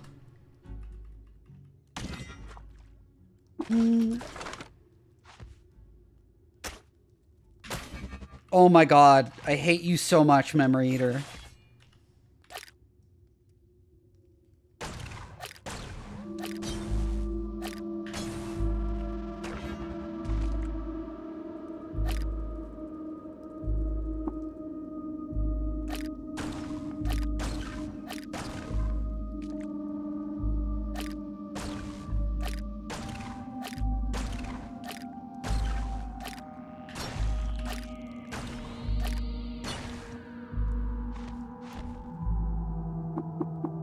Books.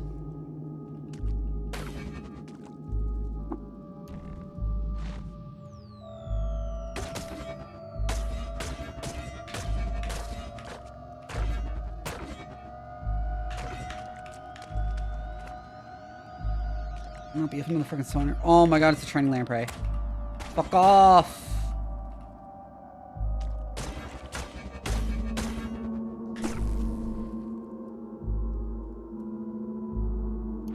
Oh, the damage reflection. I was wondering why I took so much damage there.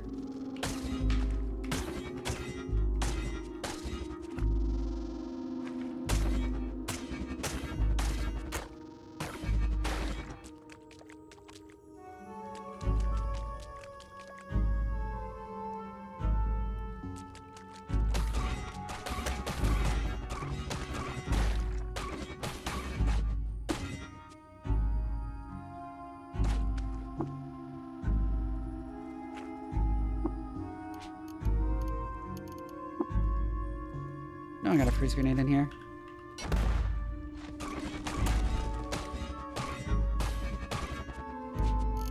Let me through! Fuck you!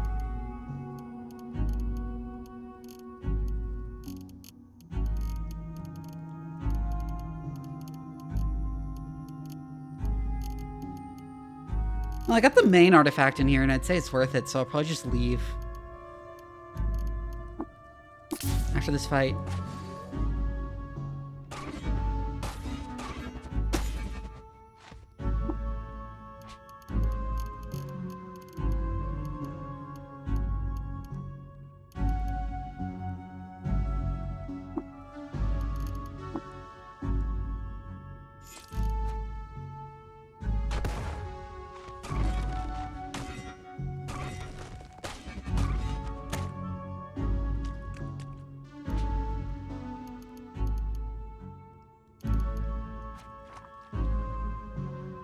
I managed to freeze all of them.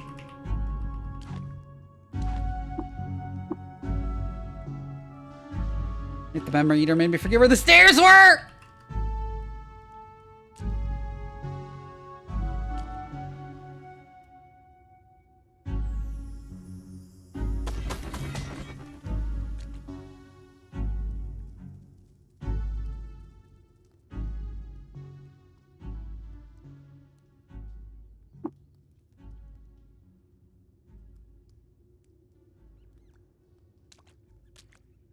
I get somewhere I can at least just use the recoiler to get out of here.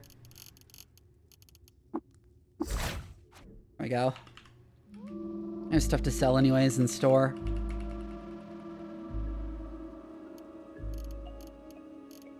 Oh. I got an artifact that was like a flawless crystal shard mail, except gives intelligence and mental armor. Which is neat.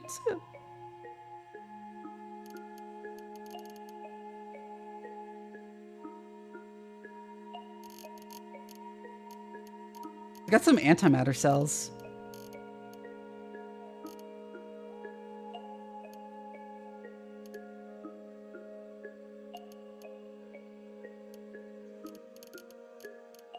What foods give electricity resistance?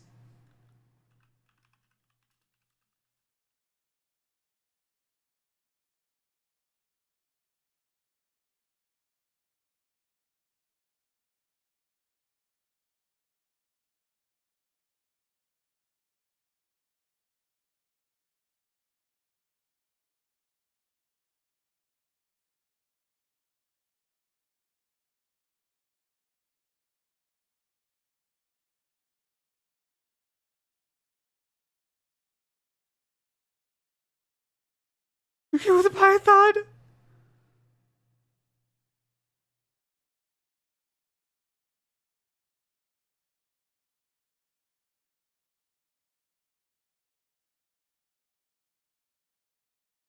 I mean, congealed rubber gum does. Apparently sliced bop cheek does, which I found.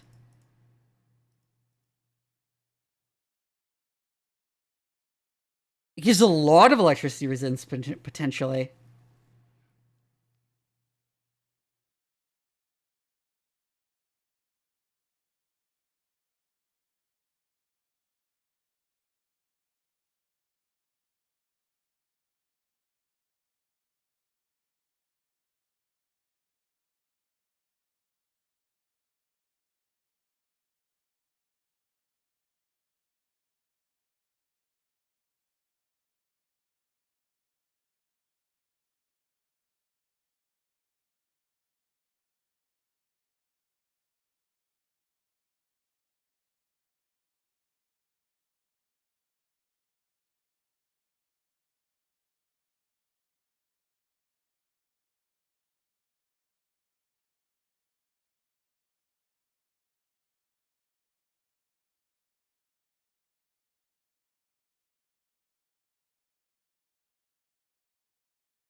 Also, I'm discovering looking at this that it's possible to potentially gain bonuses from drinking neutron flux.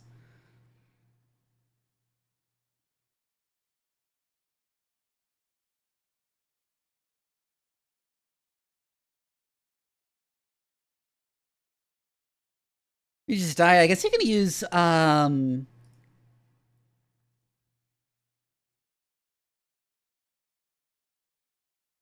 what's it called?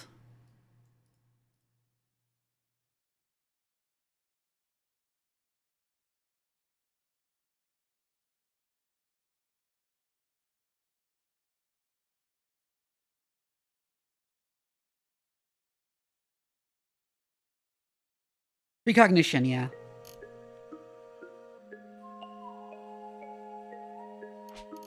Spark Ticket Plasma can apparently give it to you too.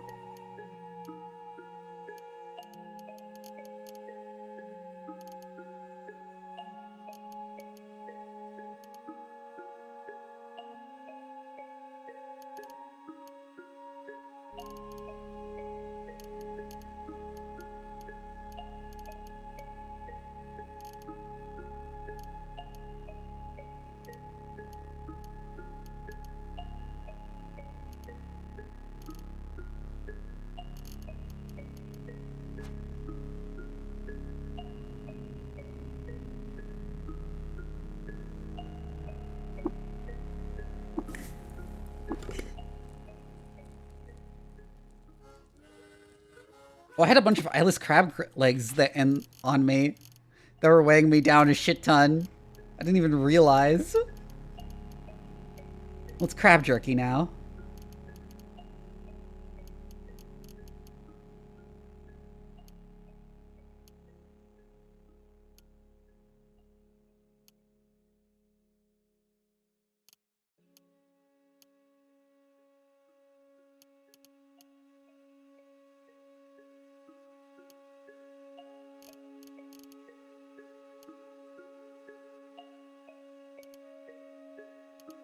I didn't even get those fucking psycho glands.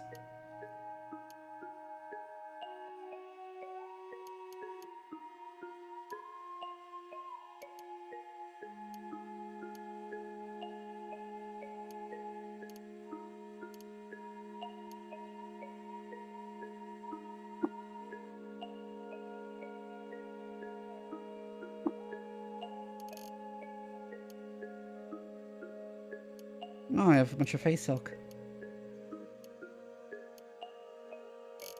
Well, if I have a lag root tuber, I should probably use that to make Onyx. No, that's a lag root tuber. What's lag root tubers for?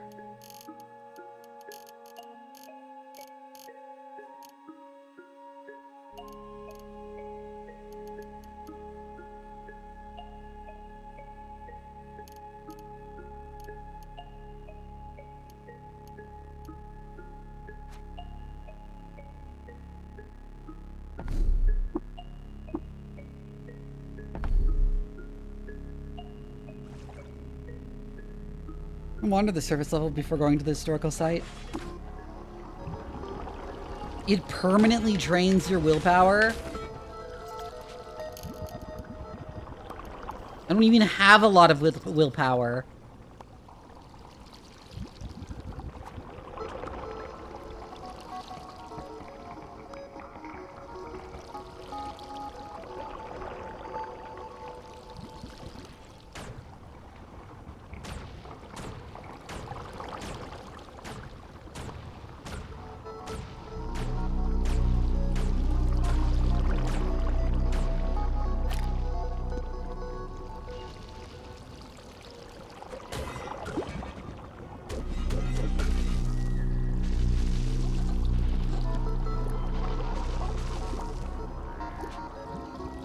Okay, that isn't mine. I didn't, like, drop it.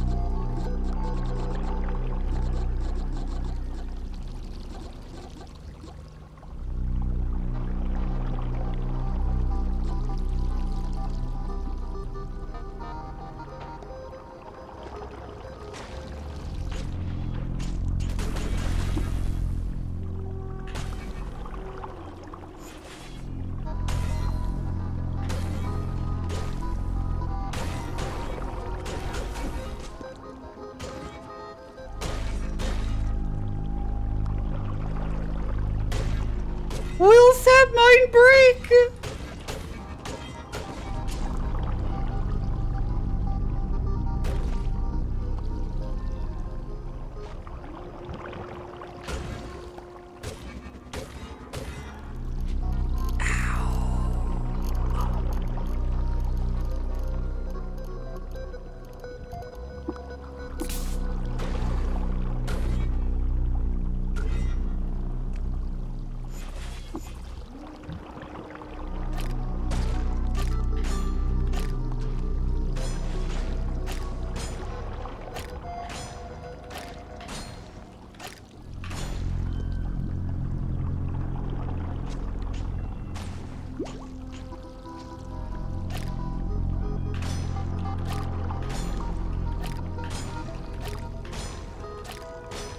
Okay, so don't get close to those. Hi, Garage Streams. Welcome in. Love to see new faces in the chat.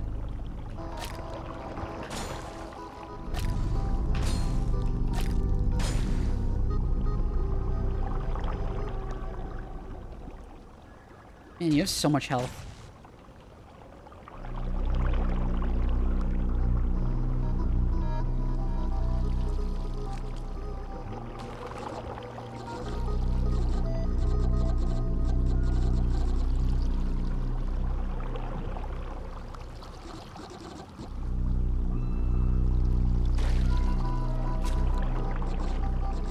What is the point of plucking coral polyps off the struts? Why do you do that automatically?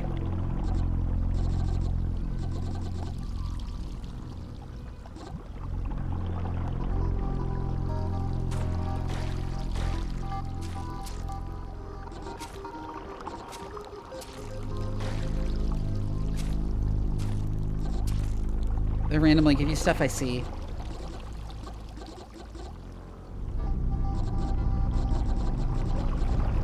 Sunslag, I see.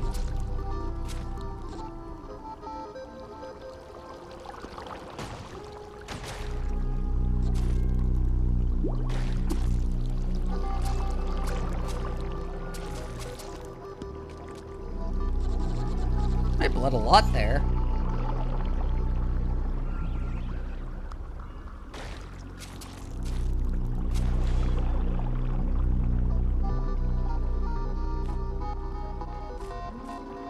More Bob Cheek. Which apparently gives powerful rubber-based effects, so like up to like plus 50 electrical resistance. Which should be really nice.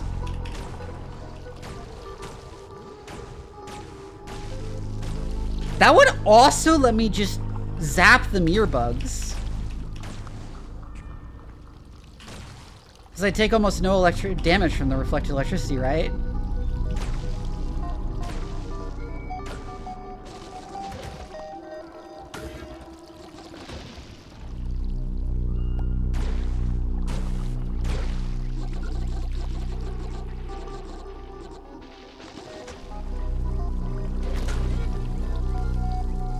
God. Those guys are so... They just replicate and then zap the shit out of you.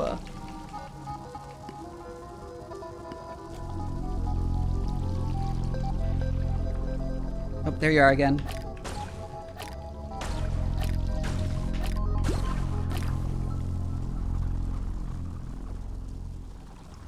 He got close enough to make copies.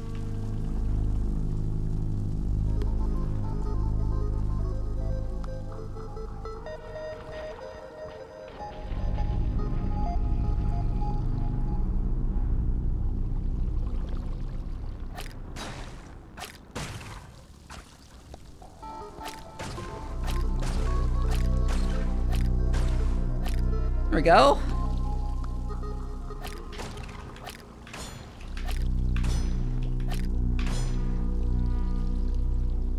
I see you're fighting.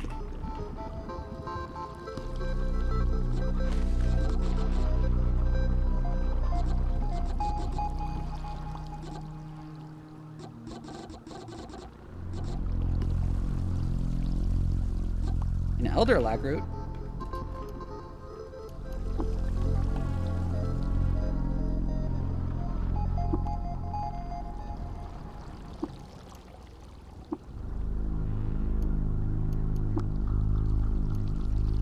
Why did lag roots count as hostile? I don't understand that. It like warns me every time I get close to one.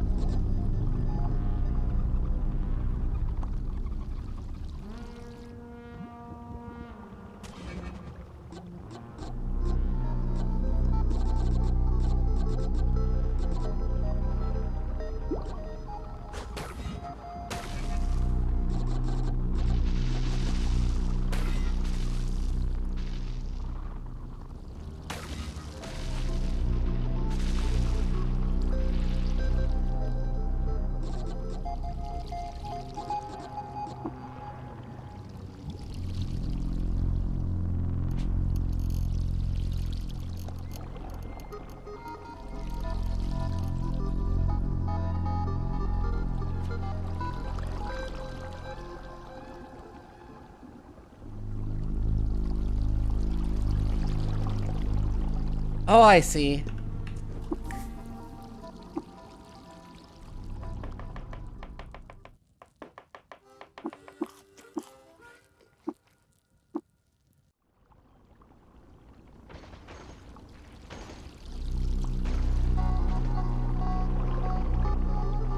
What are you shooting?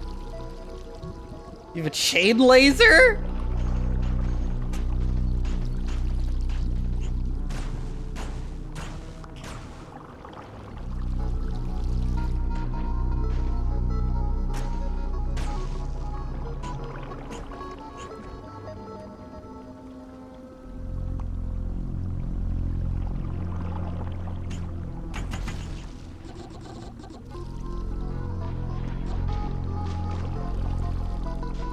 Oh, it's getting passed around by the tongue tyrants. I need to bother with it.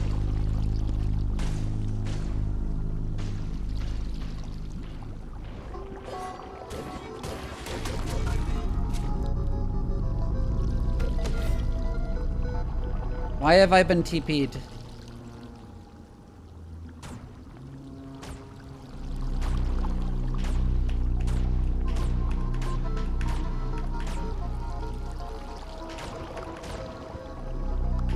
It's these bows and arrows, yeah!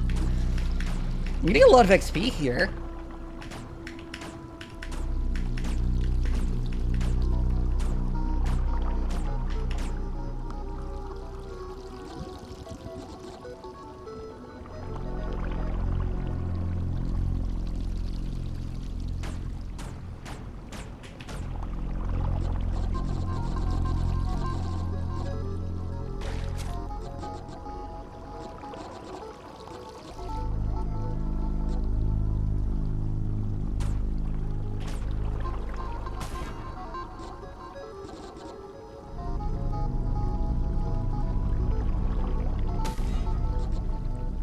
Oh, that's how I kill the junk dollars.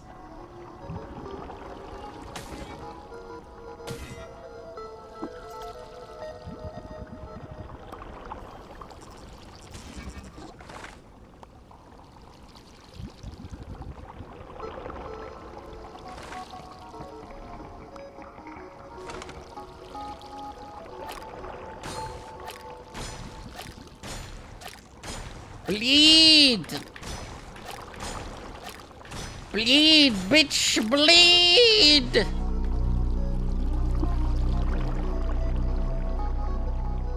Where the fuck is this Svardim hatchling it's warning me about?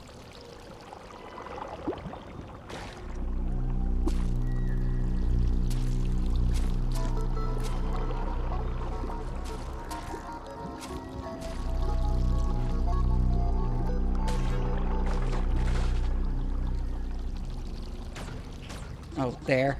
We're dead now. Hi, Pyro.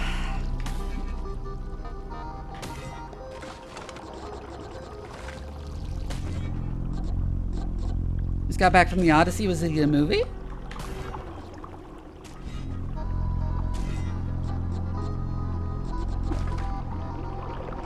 Location of a fungus forest.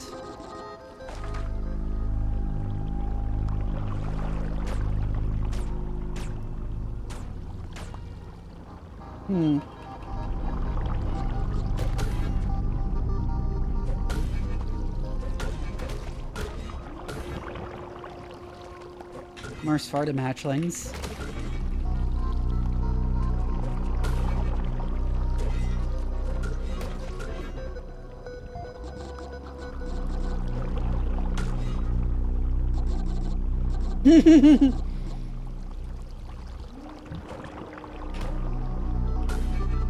When you pull the polyps off, does it like actually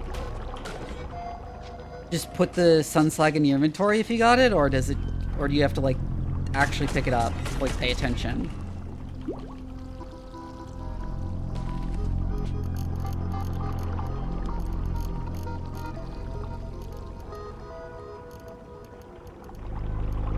Funko Pop-Up Satoru Gojo.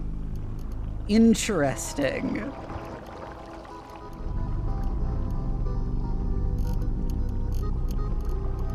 Let's try to store this away.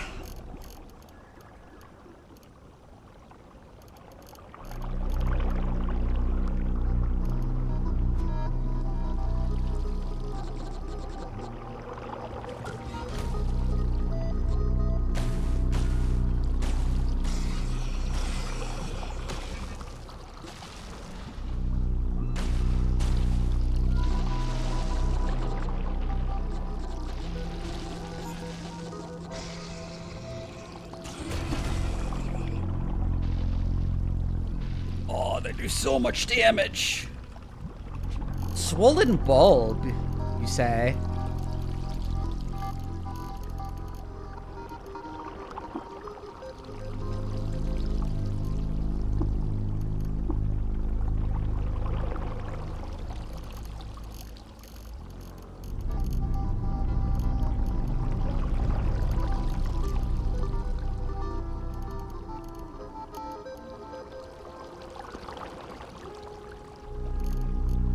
Tongue twist.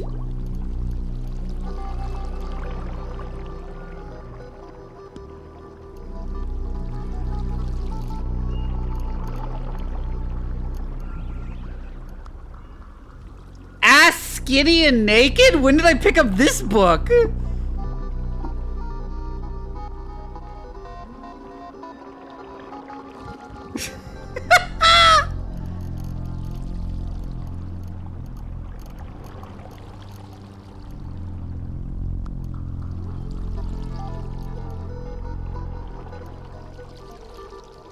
Racy literature!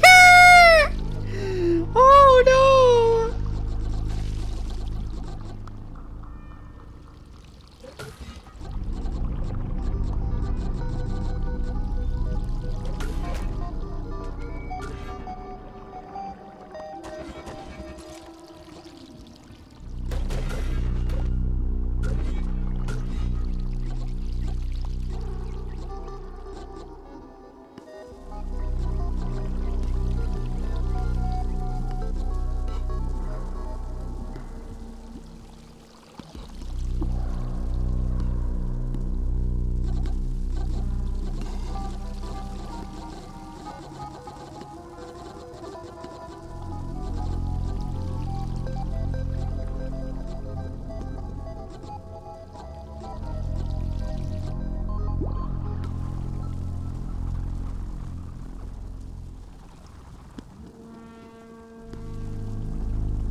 Hey, Cho Girl.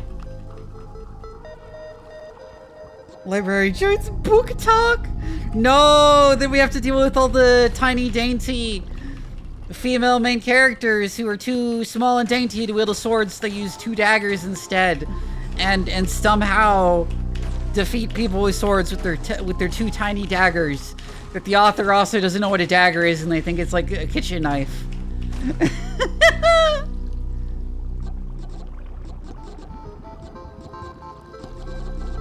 Zolkir, it's really good. Yes, I play it with permadeath off. It feels more like permadeath is the optional experience. This game's story is too long for permadeath to be the main intended experience. What is that? Oh, he's shooting null rays at the fucking fish. He's shooting null rays at the fish! What are you?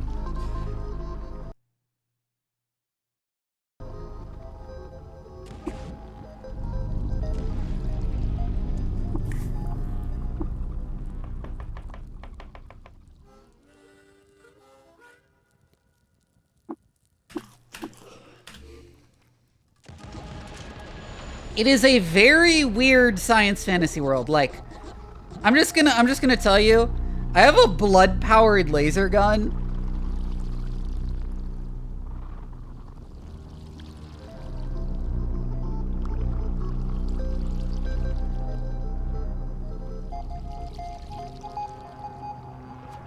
Also, I'm in like a giant like coral reef made of metal.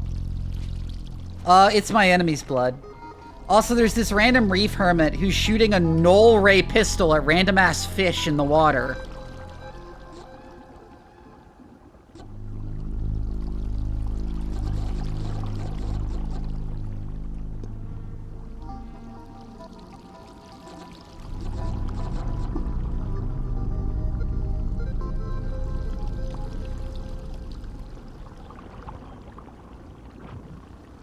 No, no, no, no, no, I hate you, I hate you, I hate you, I hate you. Get away from me.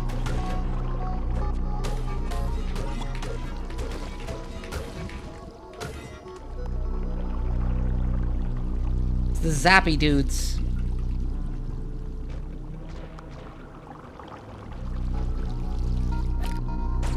That is a memory eater. Do not get close to me.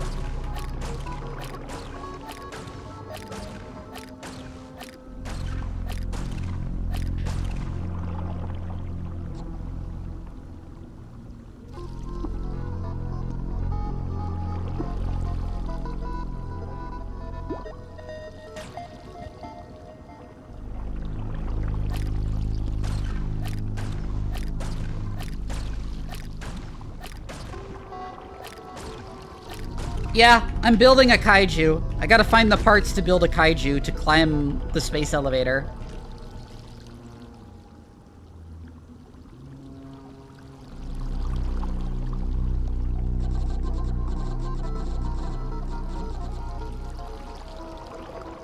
No, apparently there are this is a common trope in like book talk fantasy novels.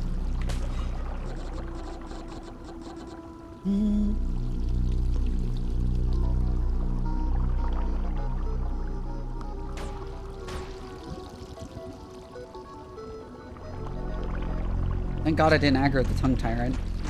These are so annoying to deal with when they're hostile.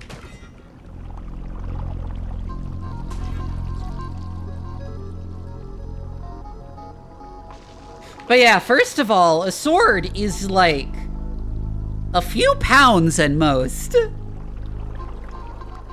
It does not take a lot of upper body strength to wield one. Second, dagger fighting is way more dependent on strength than using a sword, because dagger fighting is basically wrestling. You pin a guy in place and then you stab him. Third, daggers are like a foot long. They're not knives. They're different.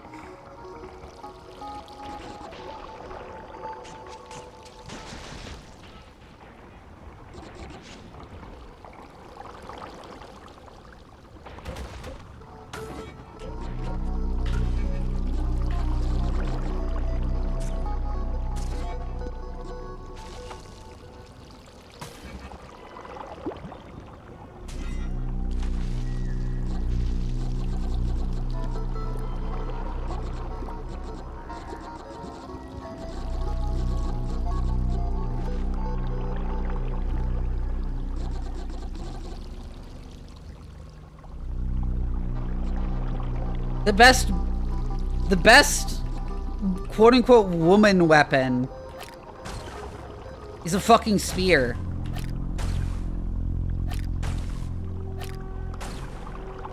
It's like every culture has female warriors traditionally use spears.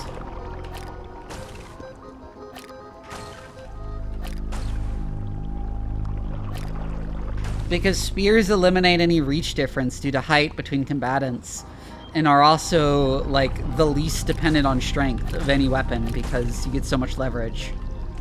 Like, the bigger the weapon, the less your upper body strength matters, which is counterintuitive if you've only like played Dungeons and Dragons, but makes perfect sense if you have actually held a sword in your hands.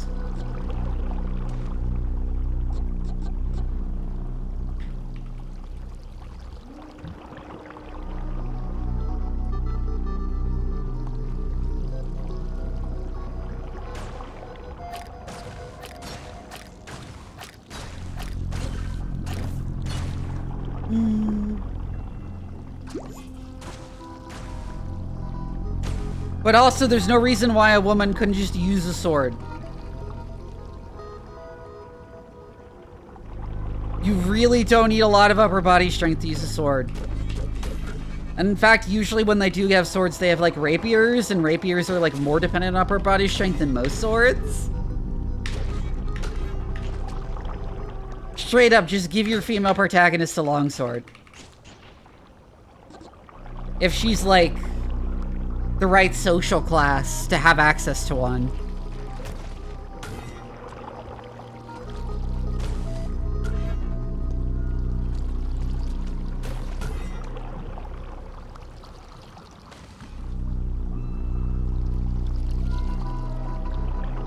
Oh my god, you need to share some of those with me. A bridge?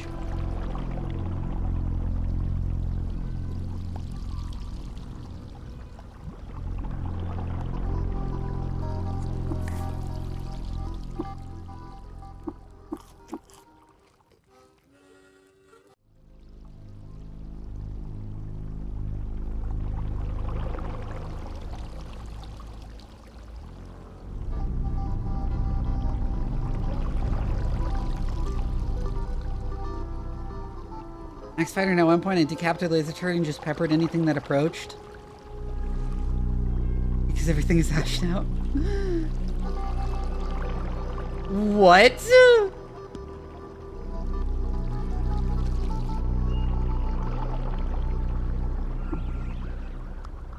I swelled with inspiration to cook a mouth-watering meal.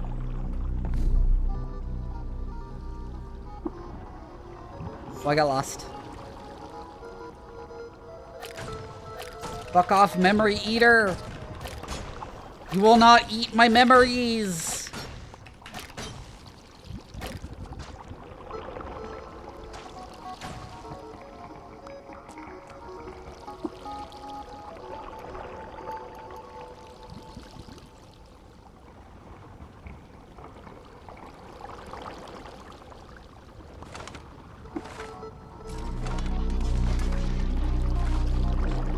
I just need a bit more XP to level up.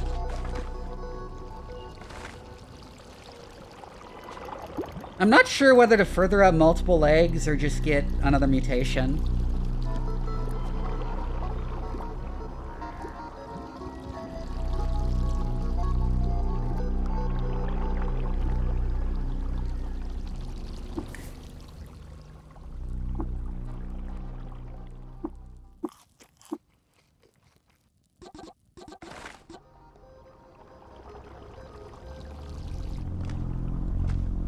Kudzu symbiote? Oh, they're hostile because of the Kudzu symbiotes. Oh my god, he ate my memory of the map.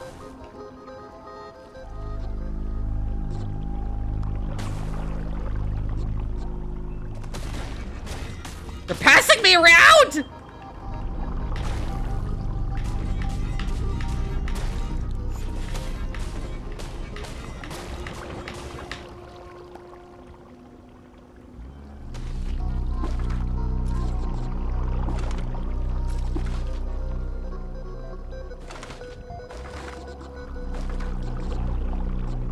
I am not familiar with lantern shields.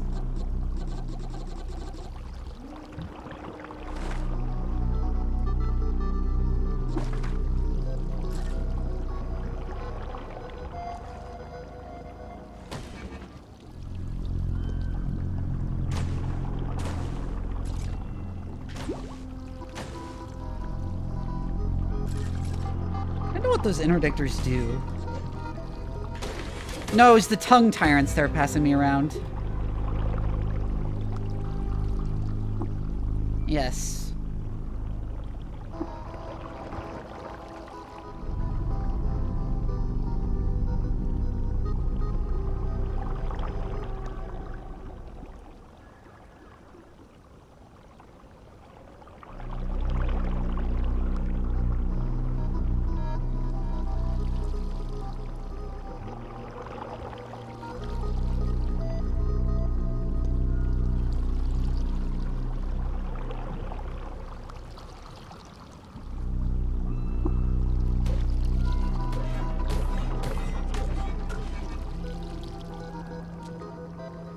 I see.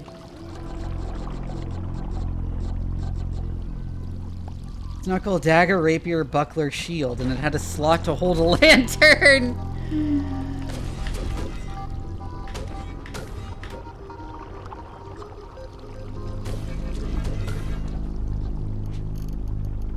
Man, I got a shit ton of skill points.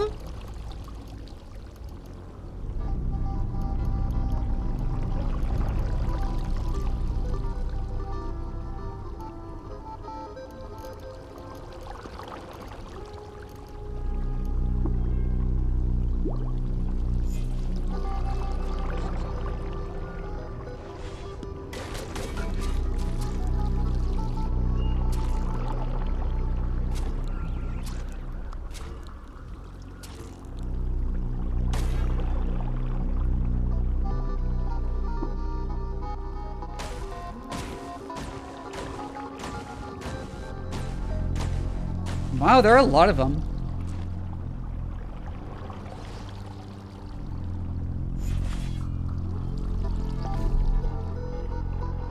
Don't shoot! I'm with the science team!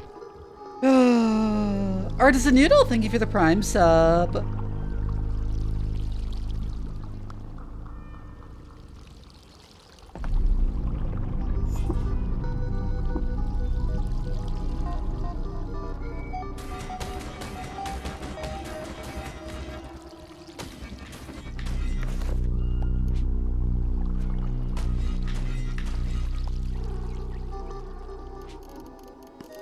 Where's my pickaxe?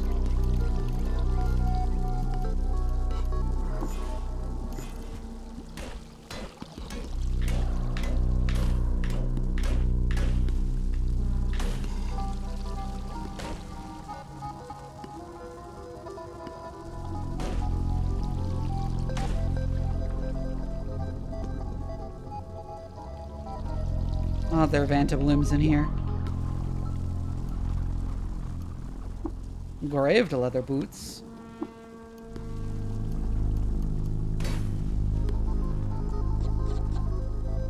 Gra Streams, thank you for the follow.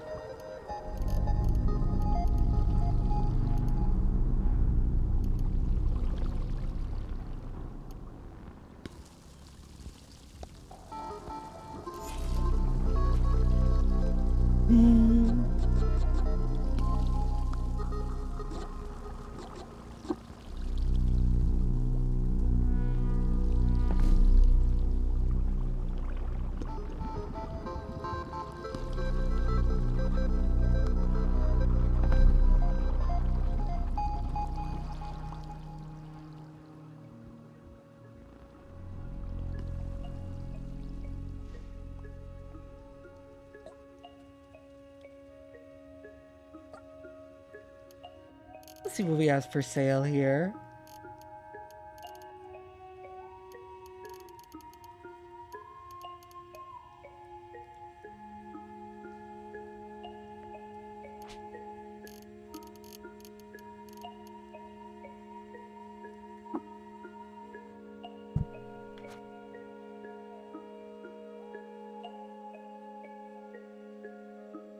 There are a lot of really funny historical combo weapons that just sucked ass.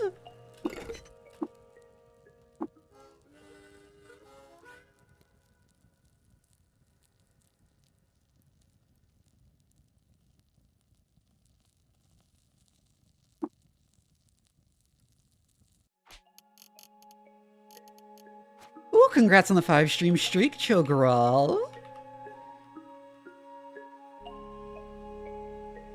Oh, there's the merchant. I saw him. What?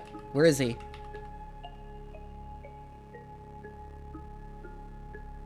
Where the fuck do you go?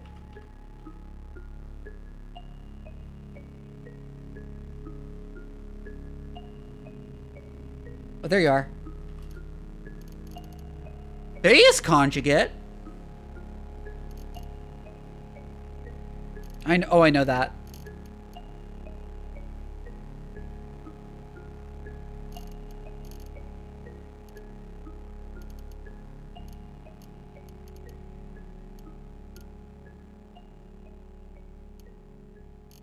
need more herb berries, because I ate all mine.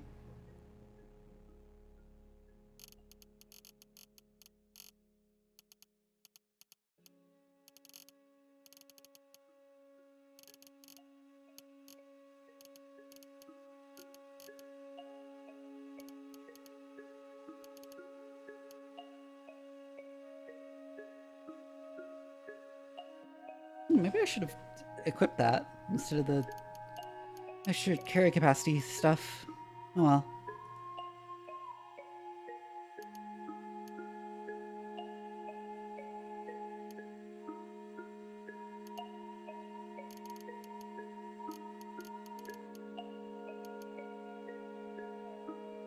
No, only one of those.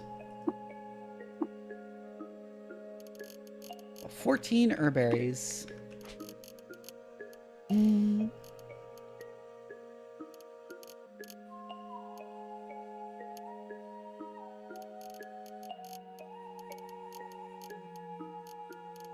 gonna go to this 6-day stilt and turn in some clicks, and then I'm probably done with this game for the night. I might do a little bit more, like play some web games and talk a bit.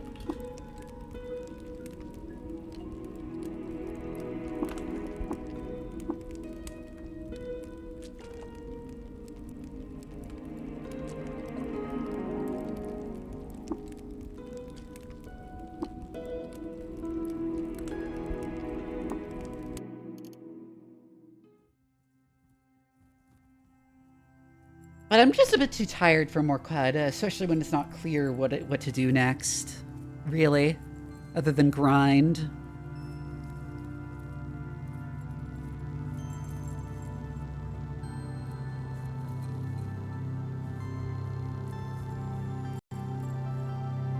The game crashes, it's quitting? Interesting.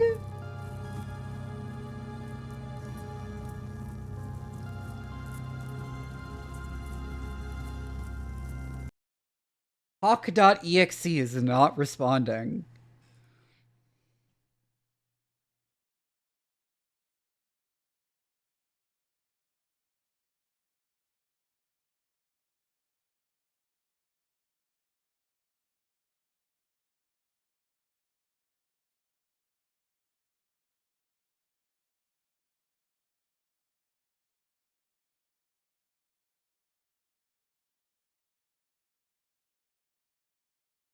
What are some of the videos people suggested for me to watch that I haven't checked out yet?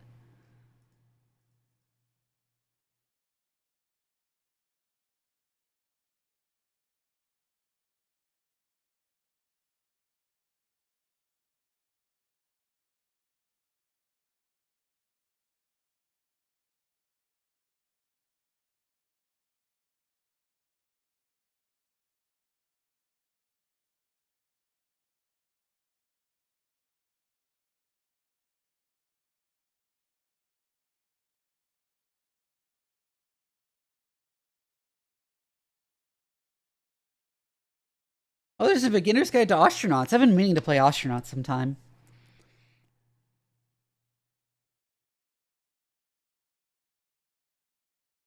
I'm like, I do gotta say, as like,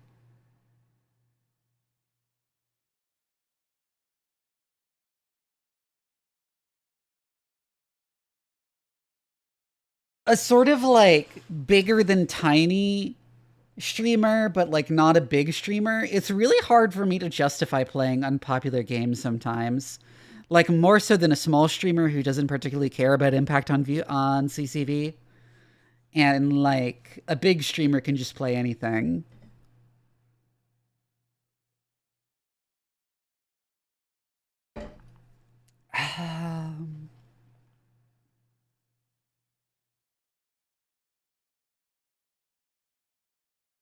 Oh, there's this stuff made here with making an autocorrect mini golf club. Let's watch that.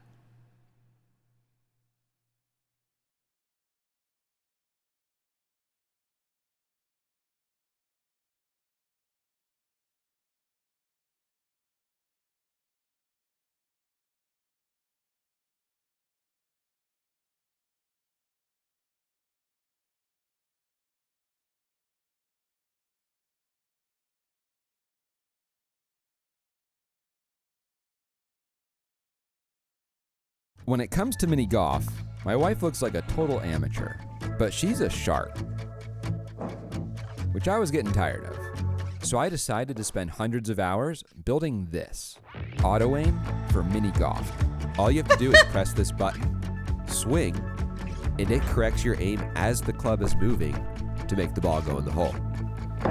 You could be swinging crazy. over here, and the club will make the ball go over here. It feels like magic. Since it's aiming for you, you don't even need to look. Heck, you don't even need lights. It'll work in the dark. It can also track and hit moving targets. It is so cool.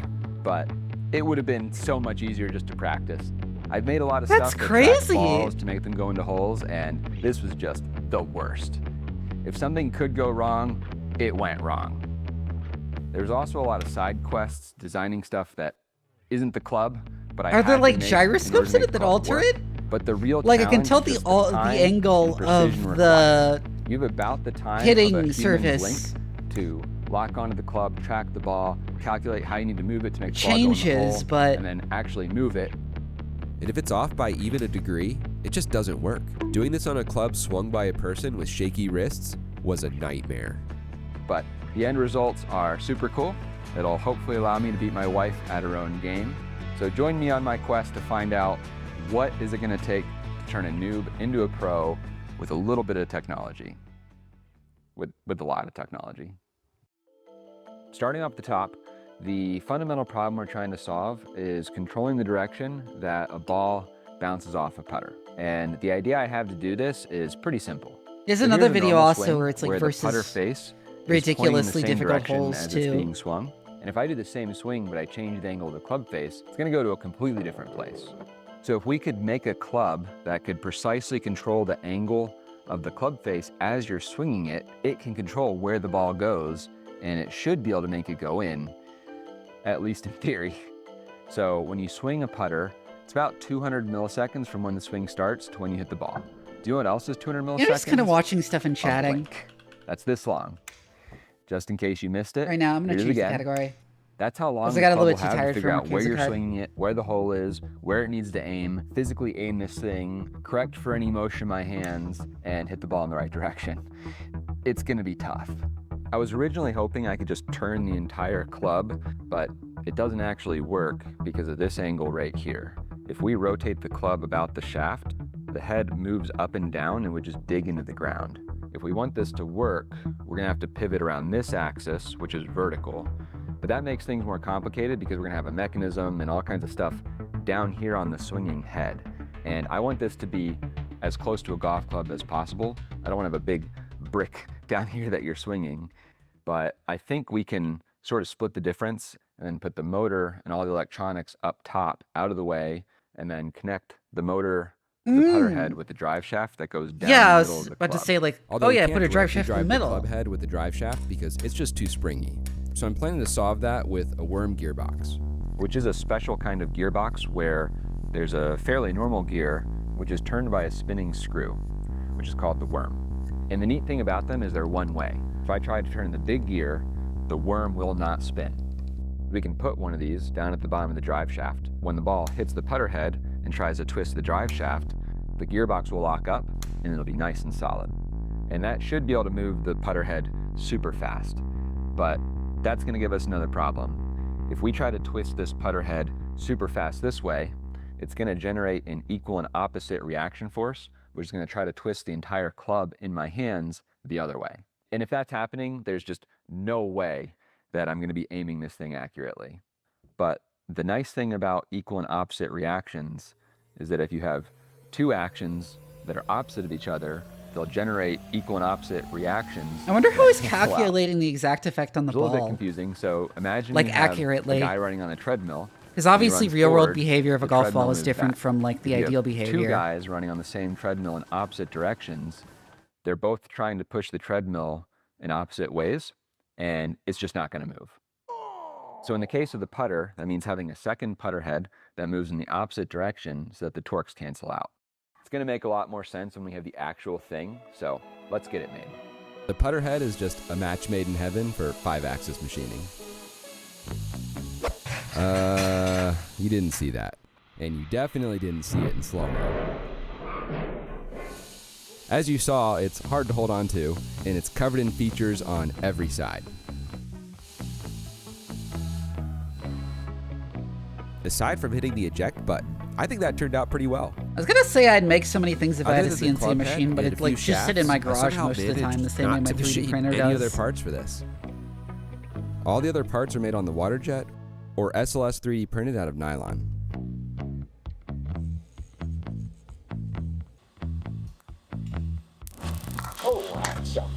I really tried to think through the details of how this one will be assembled, where the wires go, all that kind of stuff.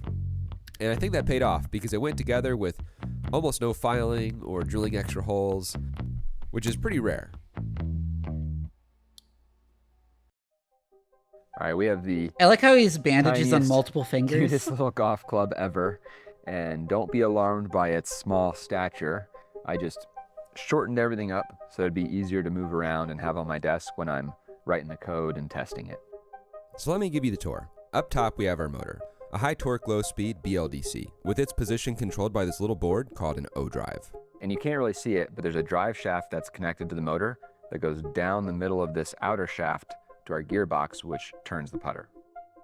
And the worm drive output is sideways, so we have another set of gears that change its direction and turn the putter head. Oh, that's so And this clever. goofy looking piece of metal hanging off the back is our inertial counterweight. It rotates on a second shaft next to the putter head, which lets us put a little gear between them, so they always rotate in opposite directions. So there's an unfortunate side effect of having all these gears. Each set of gears has a little bit of space between their teeth, which lets them wiggle back and forth. Engineers call this backlash, and it's not good because the ball hitting the blade can move it, and it just won't be as accurate. And I had started to design a whole complicated thing, but I realized I can just attach a rubber band between the putter head and the counterweight, and that solves the problem. And I keep telling myself I'm gonna fix it later, but we all know that's not gonna happen. Now, if for some reason you wanna try to make this club or you just wanna look at it more closely, all the design files are available for free. They're on Onshape, and there's a link in the description where you can sign up and get them. All right, it's time to see this baby purr. Do babies purr? Everything's moving smooth. Whoa, no, we don't wanna do that. Let's try that again. The whole point of this inertial balance is the club head doesn't move around when you move it quickly. Right now, the club head is moving around when you move it quickly. And I think I know why. Oh, I'm such an idiot. So the putter head and counterweight rotate in opposite directions, so there's no twisting. But with the counterweight on the back, they're accelerating laterally in the same direction, which moves the club. But at least it's not twisting. This turned into a series of increasingly desperate attempts to hack away the problem. But it's very confusing because reality was not matching my calculations. And I couldn't figure out why, so I just broke down and built this thing. It's a 3-axis gimbal that will let the club rotate freely in every direction, which should make it a lot easier to see what the reaction forces are based on how the club is moving. So theoretically, this thing is totally inertially balanced, but reality begs to differ. The twisting is responding the opposite way that I would expect to changes in the counterweight. I think I know what's going on here. It's the motor.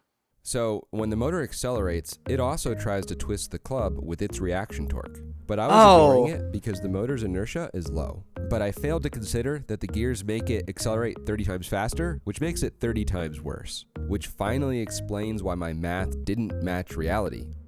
Because it was garbage.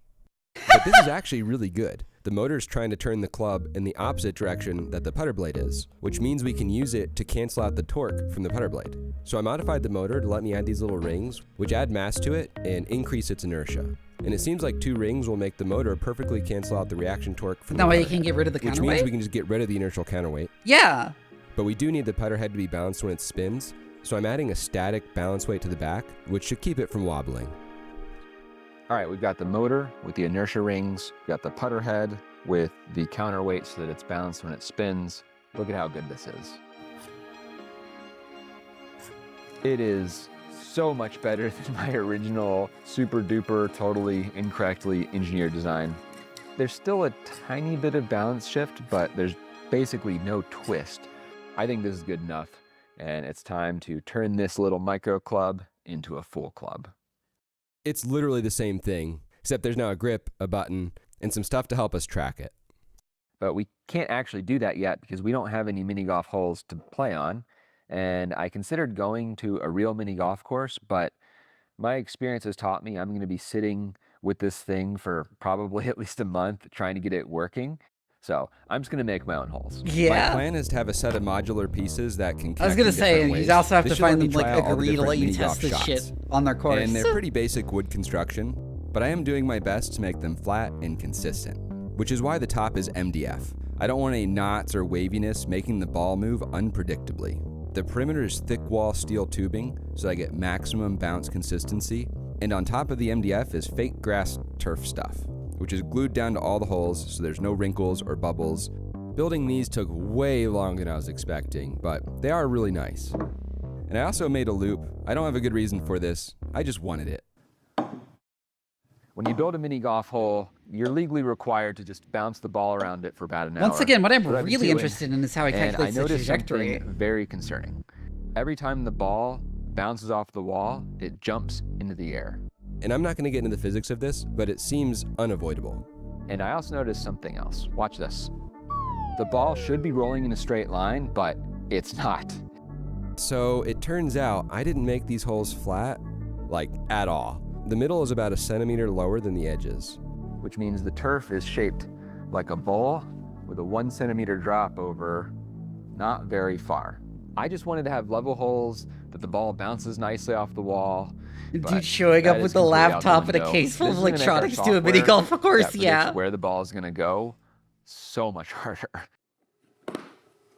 We've got the club, got the hole, but can't do anything useful yet because our computer doesn't know anything about anything, which is a problem because we want it to calculate how the club should move to hit the ball correctly. To do that, it needs to know precisely where the hole is, where the ball is, and how the club head is moving and rotating across time.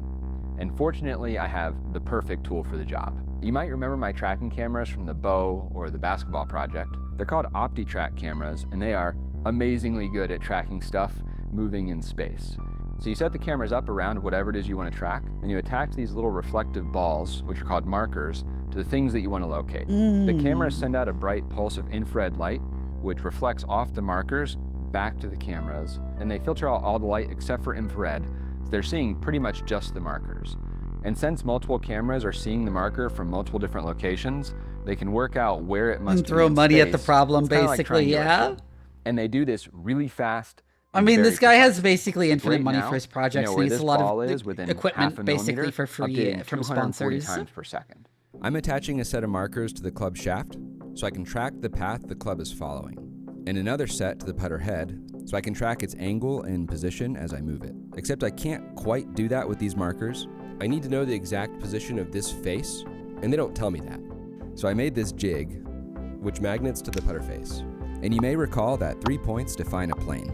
So if I know where these 3 markers are, I have a plane that I can offset back to know exactly where the club face is. And if I simultaneously measure this jig and the markers, I can compute the offset and rotation to go from these markers to the front of the club face. So now if we measure where those markers are with my tracking camera, we can use the offset and rotation to calculate where the club face must be. The ball is another tricky thing to track because we can't just have markers hanging off the side of the ball. And I tried using you little could have computed reflective that dots manually. on the ball, but they're just too small and moving too quickly for me to get a reliable track. So I decided to just turn the ball into one giant marker by cutting out and carefully applying reflective tape to the entire ball. And it's not perfectly even. It probably won't bounce as consistently as a plain golf ball, but it seems to be pretty good. I'm not seeing it do anything weird. And it tracks really well. This is a trace of it jumping into the air after it hit a wall. Now that we got the tracking working, we know where everything is, but we still need some software that's gonna take that information and figure out what to do with the head of this putter. And if we wanna do the full mini golf, bouncing off walls and correcting for the curvature of the turf, it's gonna get very complicated. And I'm gonna do that, but I just wanna see this thing work. So for now, I'm gonna do the simplest thing I can think of, which is point it so that the ball will go straight toward the hole. So this turned out to be not simple at all. but we got it done. Using it is pretty straightforward. There's only one button. I mean, It's right under your ideally, thumb, it should and I just have like it because I reflect don't want off the club normal of the plane, going right? crazy When it gets trying to hit. track balls when I'm just carrying it around. But like That tells that's it time like to go crazy. spherical cow And when you're in position, you just press the button. type shit when it comes to the The trajectory. computer starts tracking the club, looking for motion that matches a swing toward the ball. And if it sees that, it starts fitting a 6D trajectory to the path of the club, estimating how it will move and rotate before it reaches the ball. And then the club is also speeding up as it approaches the ball. So the computer's also trying to model that and predict the speed when it hits the ball. And throughout this process, my hands are moving Well, I did around have a guy and named tweaking the club. VTuber So it's measuring the Inflator in my deviation from chat its goal last coming from time. my hands and adjusting the path in real time. So all of this is working together in perfect harmony so that just when the club reaches the ball, it hits it in the wrong direction. Why? I have no idea. I do know that we've just arrived at integration hell, which is where you try to put everything together and nothing works. Yes. So here's a little Whitman sampler of some of the problems I worked through. The motor had too much cogging, which would make the controller go unstable. The reflective metal on the putter shaft would occasionally confuse the tracking cameras. I accidentally fried the motor controller. I zigged when I was supposed to zag. I somehow programmed the worm drive gear ratio wrong, so it was always telling the motor to go too far. I possibly had magnetic interference with the motor encoder, and so many software bugs. But finally, after over 1,000 tests, Oh yeah, if you put the controls Here we too go. close, like the control circuits too close to the motor itself, then the magnetic field is going to interfere with them. Oh yeah, that looks good. Let's see it do it again.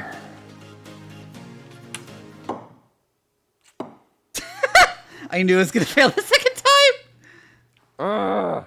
sometimes it just points in the wrong direction, and sometimes it does this. When I said crazy, this isn't what I was talking about.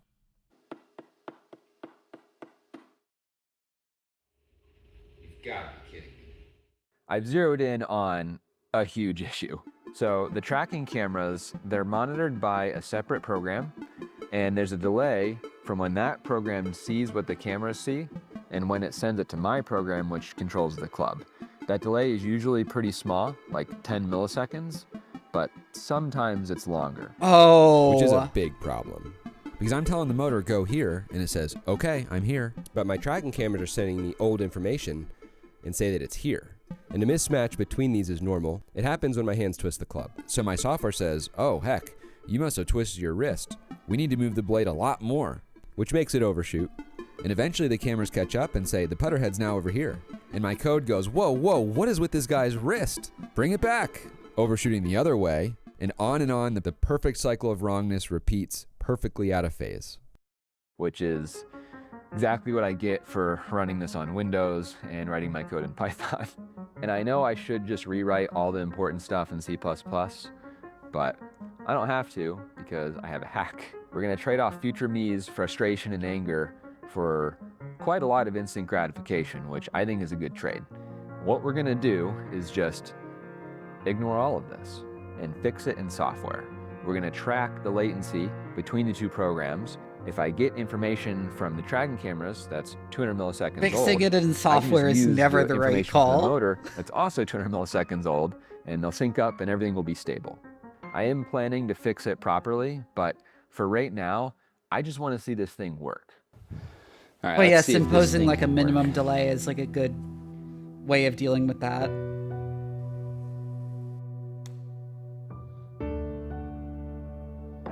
All right, that's Machine engine, promising. then just sort of subtract the actual Do delay it from. again. It's not even aim because I shouldn't have to. Yes! All right, it definitely works. See if we can do one more. Oh, I have to hit it a little bit harder if I want it to actually go in, but yes! Finally! Finally! Oh, what a pain. Let's aim at that wall and see if it goes in. Here we go. That's crazy. That's so crazy. I can aim at the wall and it goes into the hole. It feels completely wrong. but it also feels kind of right. I don't know.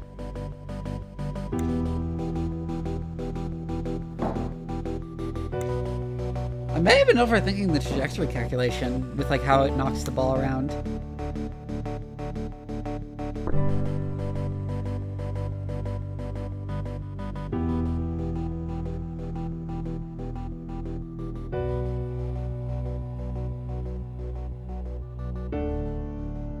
Even knowing how this thing works, it seems to just defy physics. Is like blowing my mind.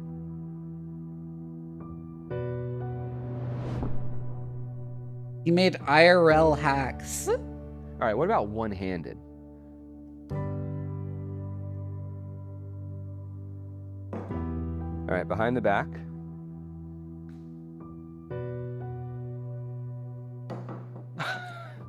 I can't believe that one hit. All right, blindfolded. Sounded right. I realized it should be able to hit a moving target, which I just had to see. So I made this special hole that can drive back and forth, and it has tracking markers. So my software can track it, predict where it's gonna go, aim at that point, and then... That's crazy.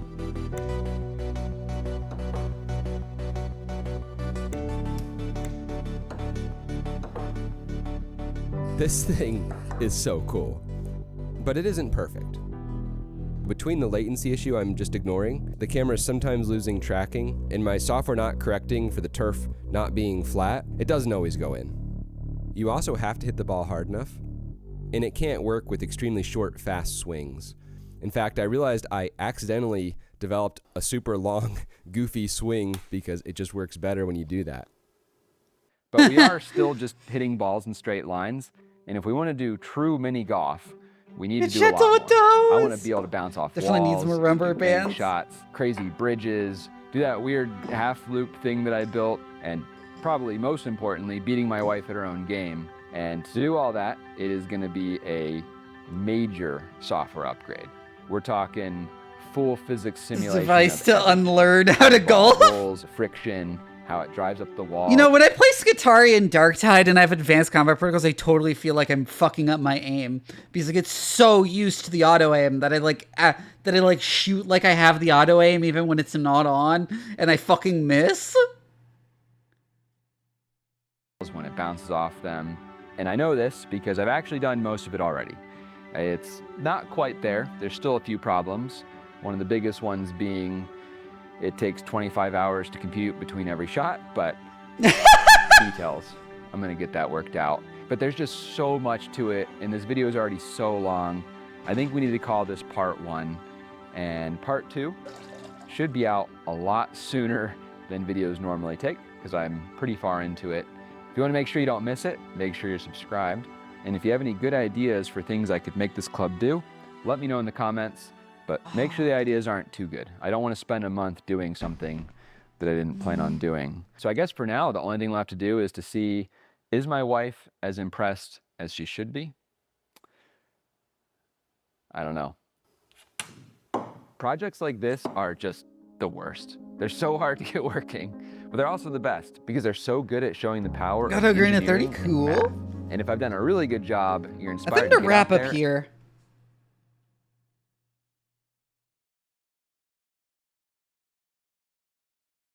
I'm like super tired and I'm probably going to bed early tonight. I'm like super tired and I'm probably going to bed early tonight. I'm like super tired and I'm probably going to bed early tonight. I'm like oh my god, I'm capturing the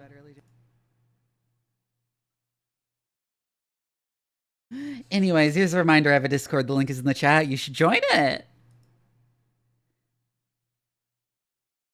We're going to write Pawsworth, who's a fellow member of VTC and one of the people I have been playing Vintage Story with on Wednesdays.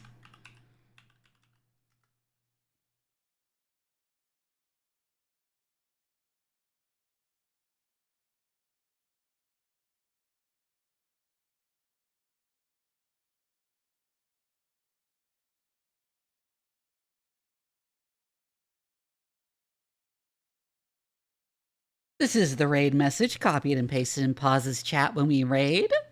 I will see you all tomorrow when I'm going to be trying out Quasimorph on stream, which I look forward to, and you should look forward to it too. Good night, everybody.